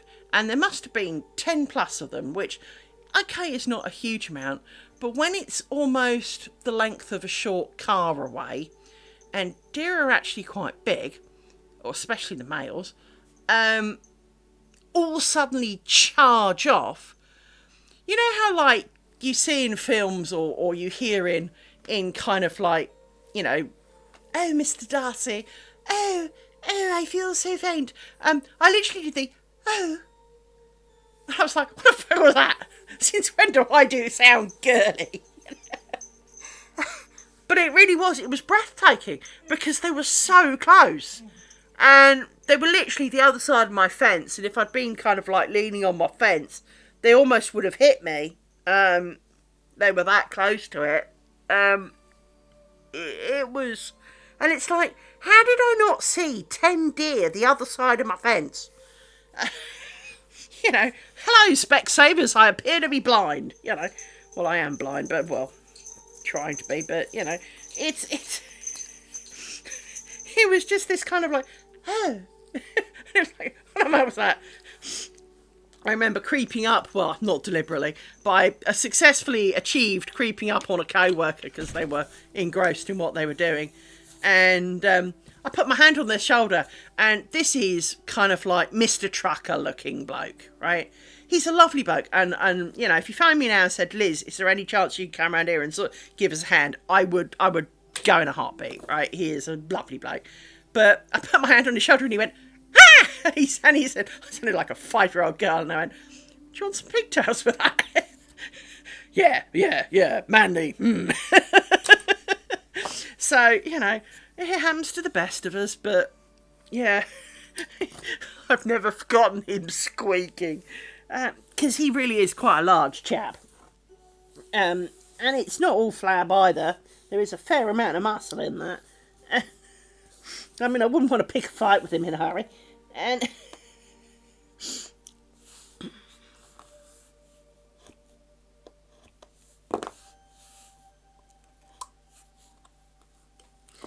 it's giving me the creeps. Especially as it's 2 days in a row now. It's like, well, then there must be more of them in here. And that they're attracted to the light. I know you didn't need that, but I just wanted to make sure none fell out. They weren't, like, living in me light or something, you know?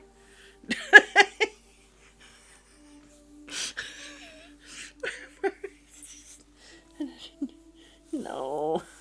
I don't need the creepies. I've got enough freaking spiders in the house without creepies.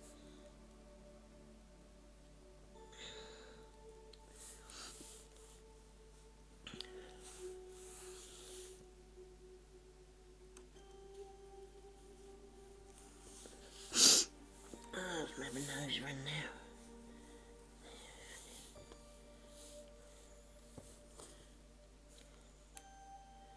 Must be 6 o'clock. My email's just gone off. There we go. No, I want you under there. Under. Thank you. Because then I can turn you over, give it a bit of a pull, and you come. Oh, bollocks.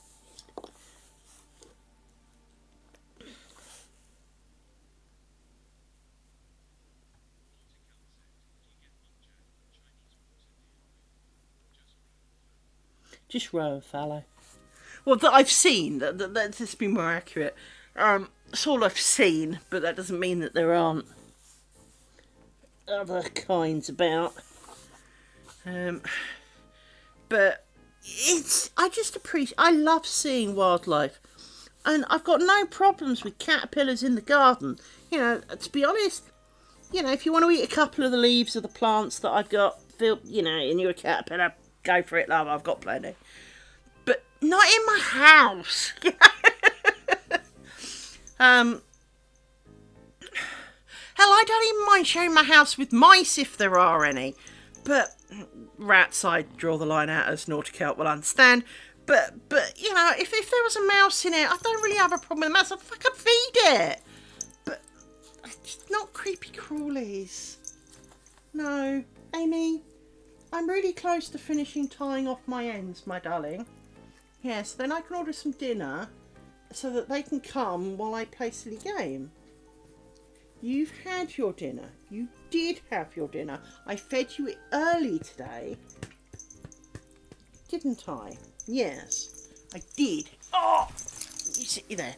Come on, sit you there. We've only got like 5 or whatever it is pairs to go. 1, 2, 3, 4, 5, 6, 7 kind of pins to go. So, you know, while I'm late for the test, that I am most depressed about that. Because, well, it is a thing. I've got a runny nose. Where's my nose blowing device? That's better.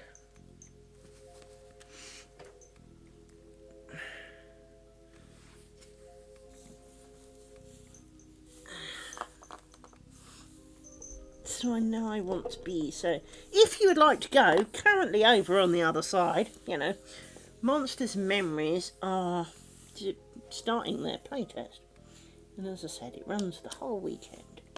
And if you're anything like me, it's a great place to be. So if you wish to go and lurk over there, I can wholly recommend them, for it is a fun game.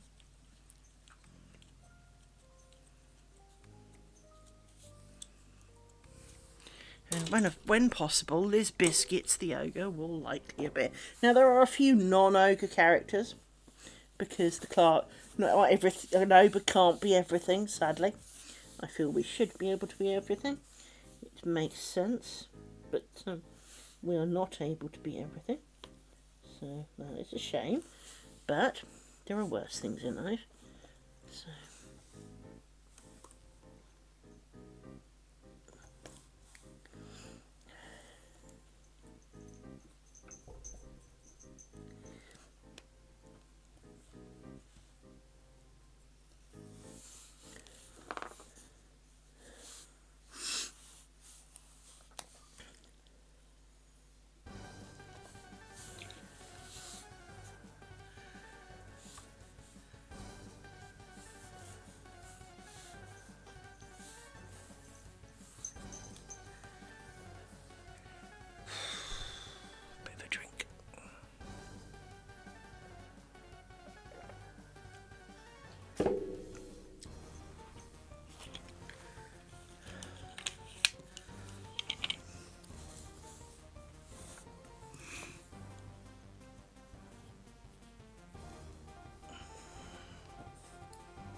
Right.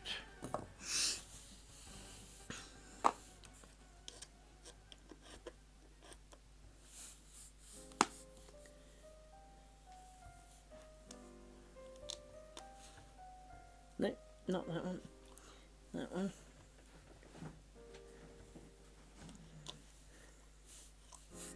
That.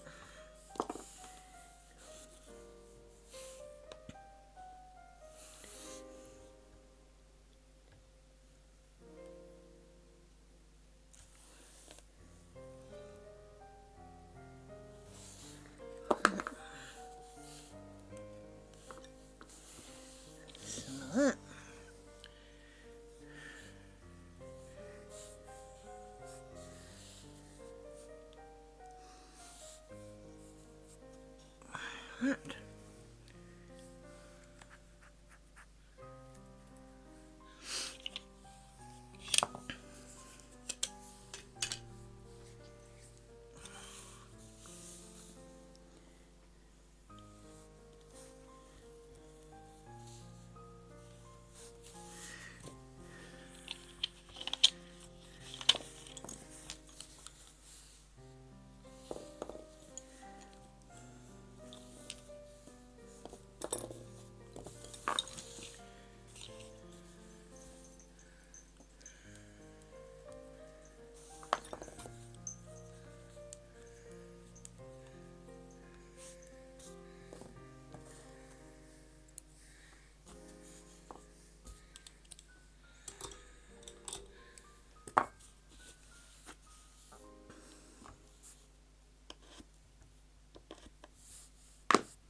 can you never pick up one of these threads?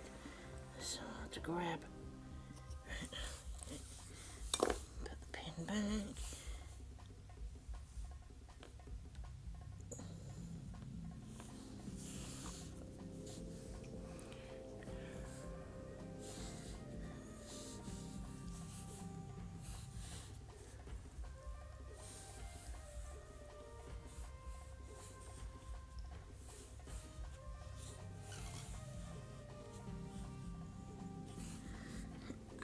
That's you.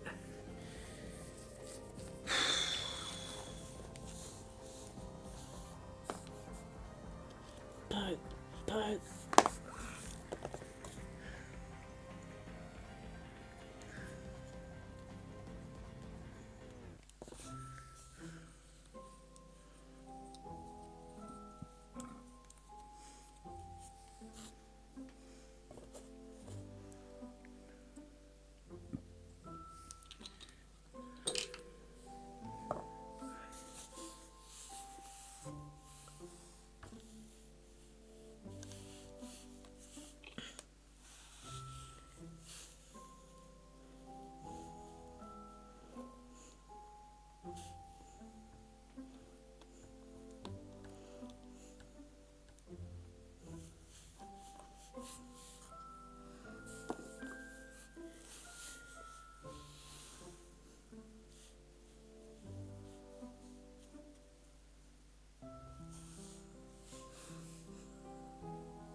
It really doesn't help that it has the smallest head on it, because of course technically it needs to be the smallest of heads on it, but at the same time it also means that while it is not a bad side for grabbing the yarn, it's not quite got much of a lip. You really do need to be, well, it's kind of like a pun, but pinpoint accurate, and it's almost not big enough.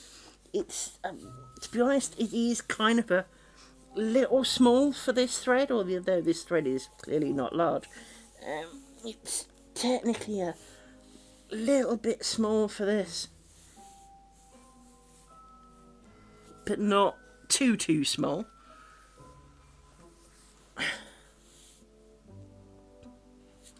Get in there, get in there. 3 more pins to go.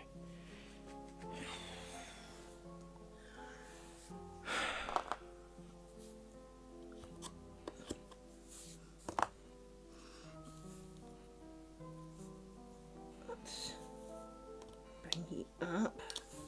Grab the next pair. Check that you're the right pair. You go round.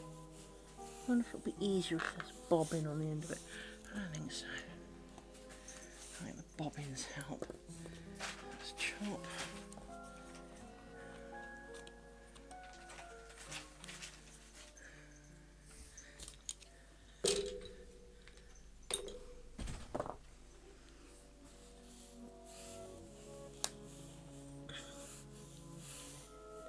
Pin out. Oh.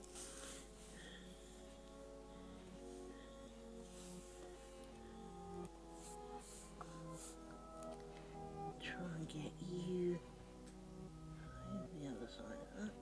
Yeah.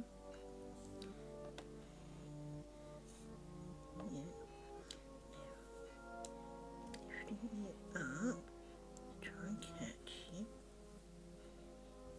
Trying to bring you down. Come on. You there.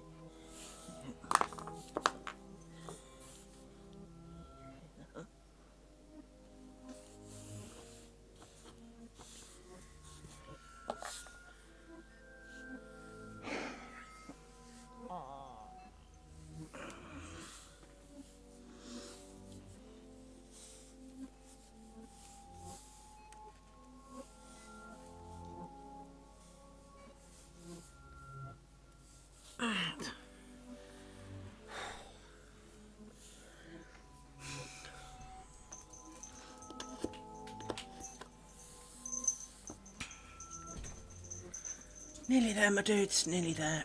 Oh, it's hard work.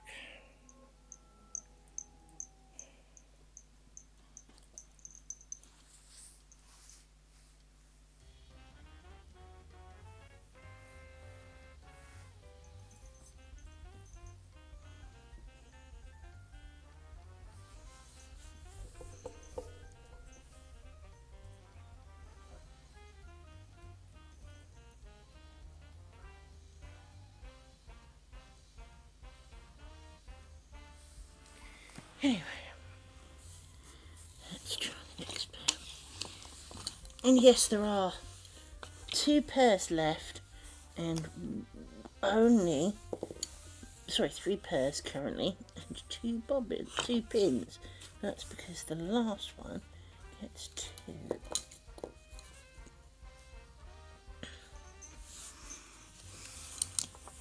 Because you start with 2, so you end with 2.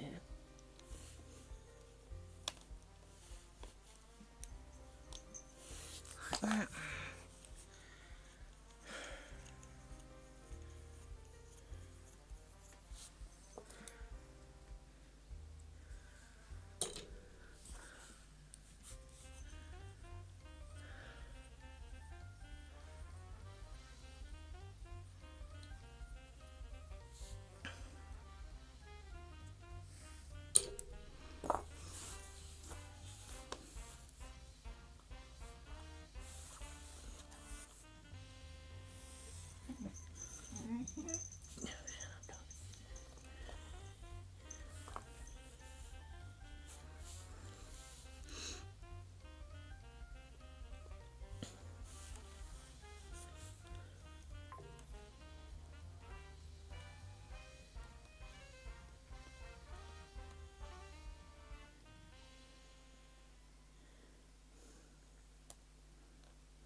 Garf.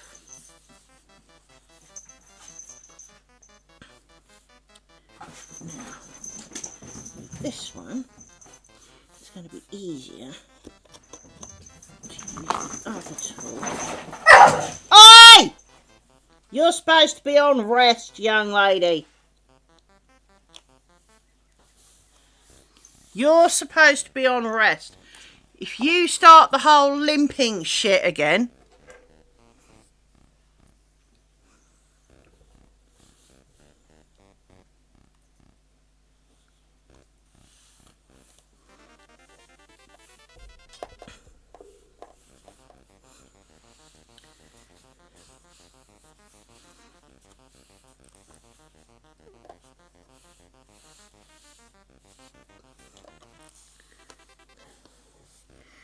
Start you through there.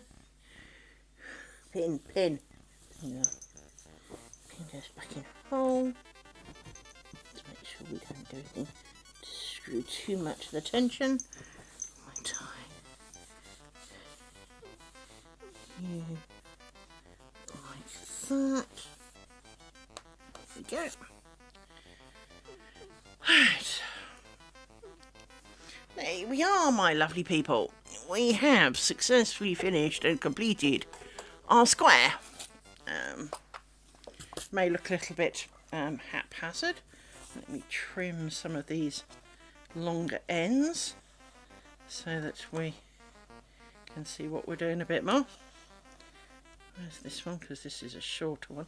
Oh no, that's from over there. Let's not put you in the mix at this time. Of course, these are my rounded scissors. Face up the other way. Right.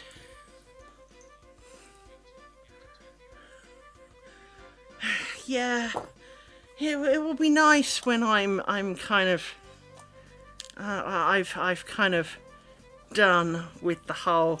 I'm halfway, because there is part of me that says to only make half a curtain. Not because I'm not capable of making a whole curtain, of course, but just because, well, if I can do a better way of doing it, then a whole one that looks better is worth the effort and not worth another. I worked out it's been nearly 7 months, right? In about 9 days, we'll have been doing this 7 months, right? So,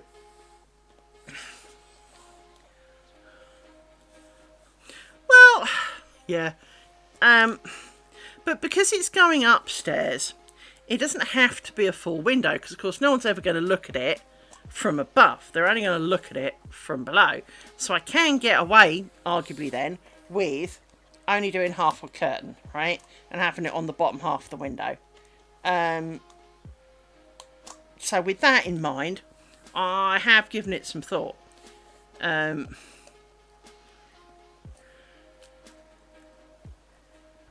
I mean, no one even walks past my house, so it's not really a privacy curtain. It is more because that's the place I could put it curtain, but it doesn't need to be a full curtain. So in theory, you could argue in 2 squares time, I could argue I've done it. And then, attach it to the curtain rod and call it quits, right? So from that point of view, I very much could argue I am close to the end of a possibility. And even when I started, for those who were around when I started, one of the things that I actually said early on was that, I have opportunities to change plans as we go. There are certain points and certain numbers of squares where options come and go.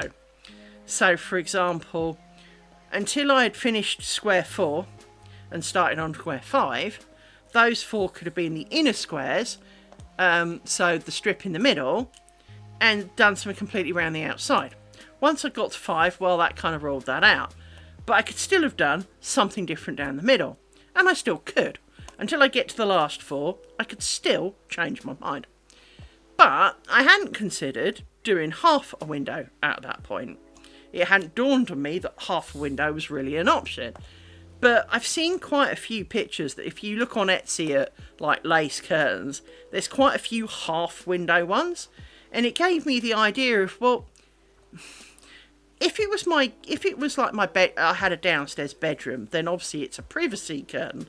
So obviously, it kind of matters. But when you're talking it's an upstairs window in a house where no one really walks by, well, you have a bit more flexibility in what you do with it, right? And so with that in mind, there is still the thought of in 2 squares time, I could say, actually, the strip that I was working on and maybe some joins went really, really, really, really well. So screw it. We're changing plans. We're going to now make strips, and we're going to, we'll be doing that instead. And so there is, some choices to be had. Let me trim you because, well, you're a thing.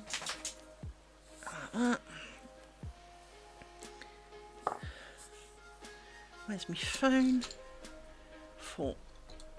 No, don't all. What the fuck is wrong with tables these days? Everything you put on it that's flat makes a leap off it.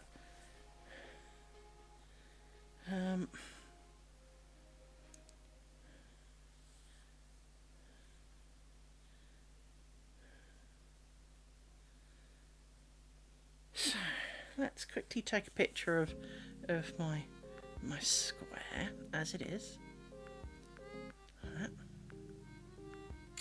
Because, well, that's a thing. Then we put lots of things over there, and we pull this up, and we do this. Now,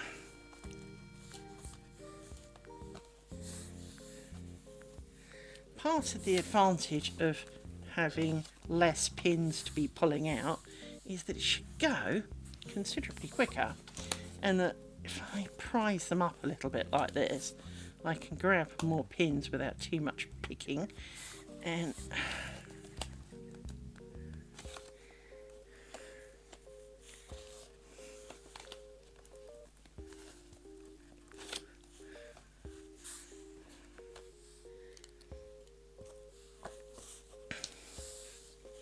of course there's ads coming, there's always ads coming. It's a way of life. So.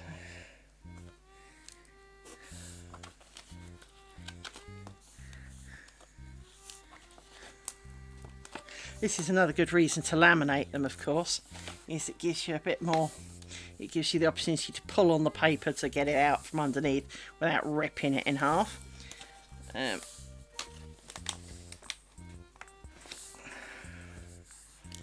you can grab some pins and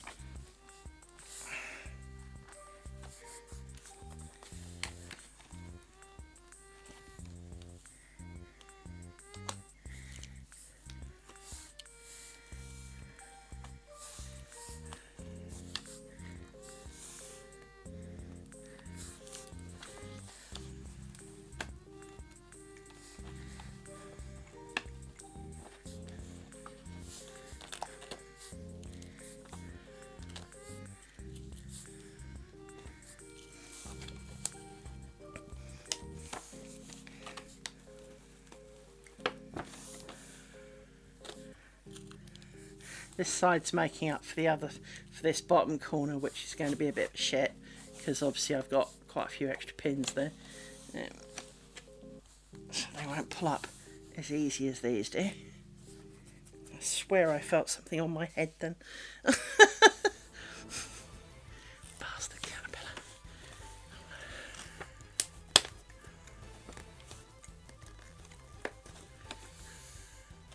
I swear I'm going to be filling that caterpillars for hours yet.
This is where it gets a little more interesting because, well, there's a lot more pins now.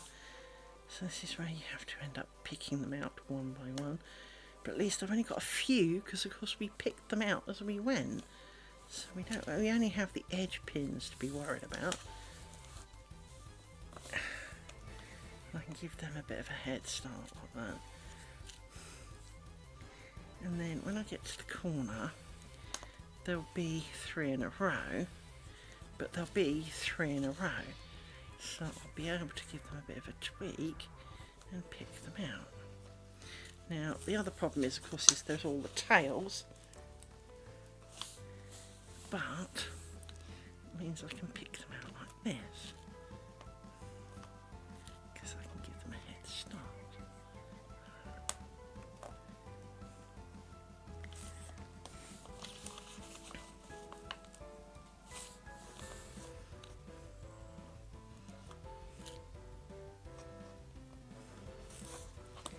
See, that shouldn't really happen. That just pulled in, which shows these knots are shit. Which why, my dear friend Naughty Cat, is why I don't trust knots. Because you tie the knot that's supposed to be a non-slipping knot, and then you do something and it fucking slips. Which is why I hate these knots. And that was the left over right, right over left knot, by the way. Do not tell me what it's called, I don't care.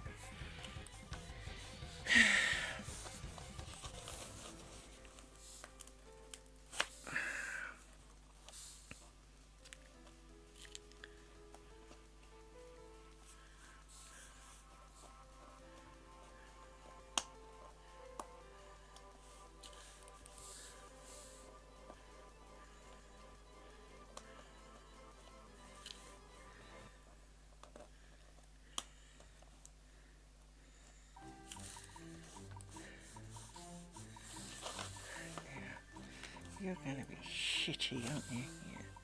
You're going to be evil to get at. Because of the ends.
It's amazing how pins stick to my fingers as well.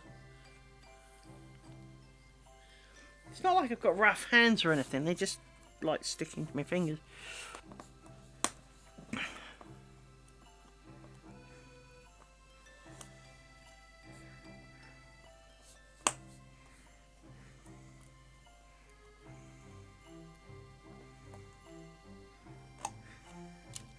These pins seem really firmly attached to the world and don't want to come out, whereas the others were much more amenable.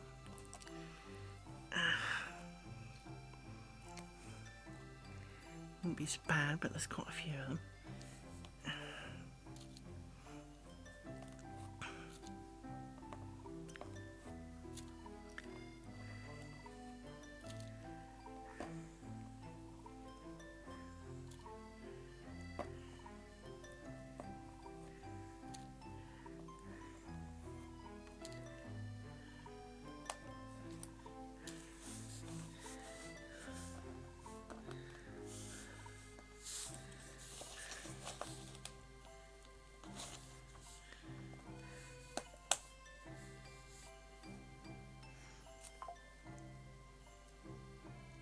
That's the end of that part of my picking nail.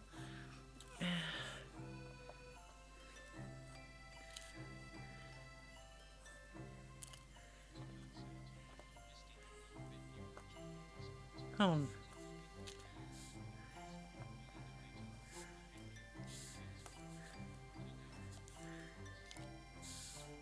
Oh, poor little pup. I must admit, they do know how to worry us. They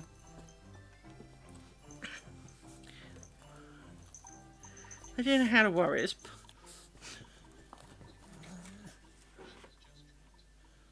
Well, of course she was. You know, and if you could explain to her how worried you felt, she'd probably laugh at you. Because, you know, pets do seem to do that. I was watching a streamer bloke that I kind of watch yesterday, and he lost his shit really hard on the stream because his cat peed on his backpack, right? Now, when I say his cat peed on his backpack, there is more to the story. Cat was doing the whole meow, meow thing, right? Because it was hungry. So he fed it. But he fed it kibble because his girlfriend would get up and feed it wet food. So he didn't want to feed it because, well, it didn't need two lots of that. So he fed it kibble and the cat didn't like it. So the cat literally kind of gave him the evil eye, walked over to his backpack and pissed on it. Now, only a wealthy streamer would throw away an expensive backpack because the cat pissed on it. Most of us would wash it. But he threw his backpack away and we were all kind of going, but you know, you got gifted that and it's an expensive one from, you know, some software brand. And you know, and he's like, yeah, but I can't go on an airplane stinking of stale cat piss. Well, no, that's why you wash it. But it was kind of funny because, I mean, dogs as a general rule don't do that. But it's not that they don't. They just don't do it as much as cats do. I can't remember what triggered it, but I've never forgotten sitting in bed talking to Trevor. The dog kind of did something and I obviously said no.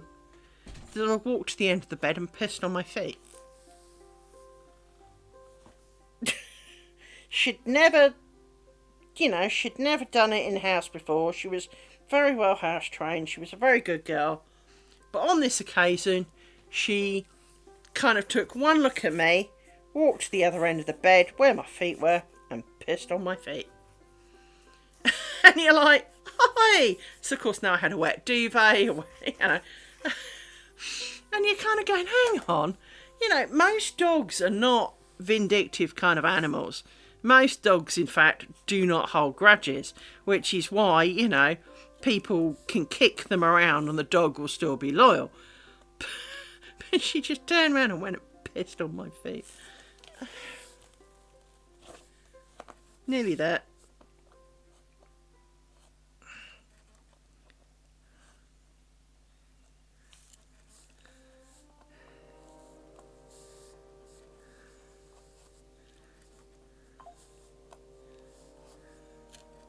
I mean, obviously there's trimmings and things of the ends further, but you know, I took the worst of it off because, well, they just dangle and get in the way. And not that they're not getting in the way now, you understand, but there you go. We have square. We have the almighty square.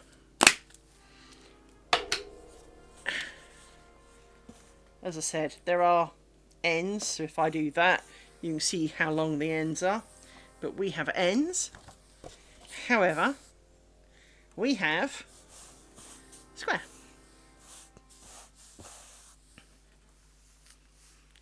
And huzzah! Right. Square number 7 has been achieved. So, let me come out of that and do a bit of that for a sec, because I want to really move my pillow out the way, and I can't move my pillow out the way and have you see it, because, well, it's complicated.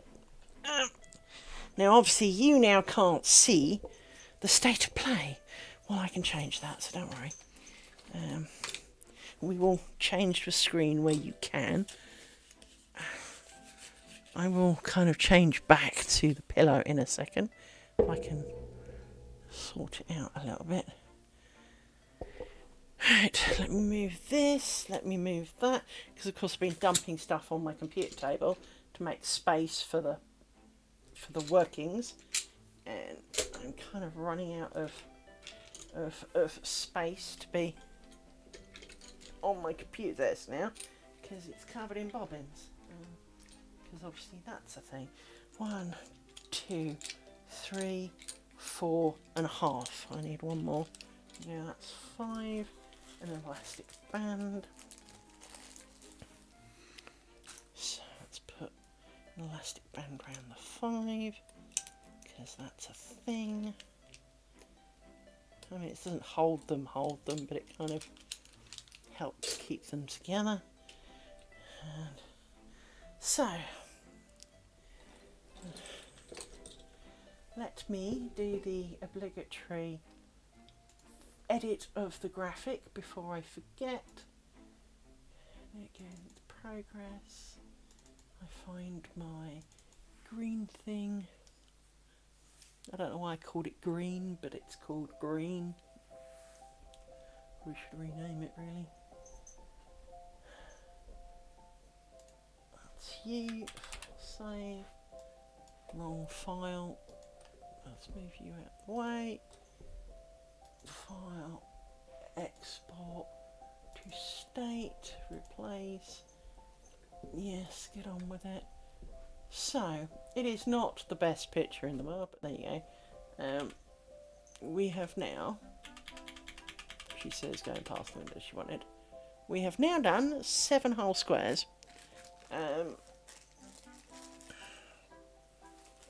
Let's tie up a few more pairs of bobbins. So yes, 1, 2, 3, 4, 5. Group the bobbins, throw them up there. See how many you've got left. 1, 2, 3, 4, 5. I thought I had an even number of bobbins. I thought it was like 46 or 48. Yeah, fine. But there we go, that's that sorted. I'll put those back in my pack of rather gaudy elastic bands. So there we are, my friends. That will be me. You probably won't see much of me over the weekend, due to the joys of Monsters and Memories, for which I am now going to have a good scratch, chase the dog around the garden twice, and then I shall log into I should probably log into Monsters and Memories first and then run around the garden, but we should be doing a bit of that. So, speaking of which, I am going to see if Zuka's up. There we go.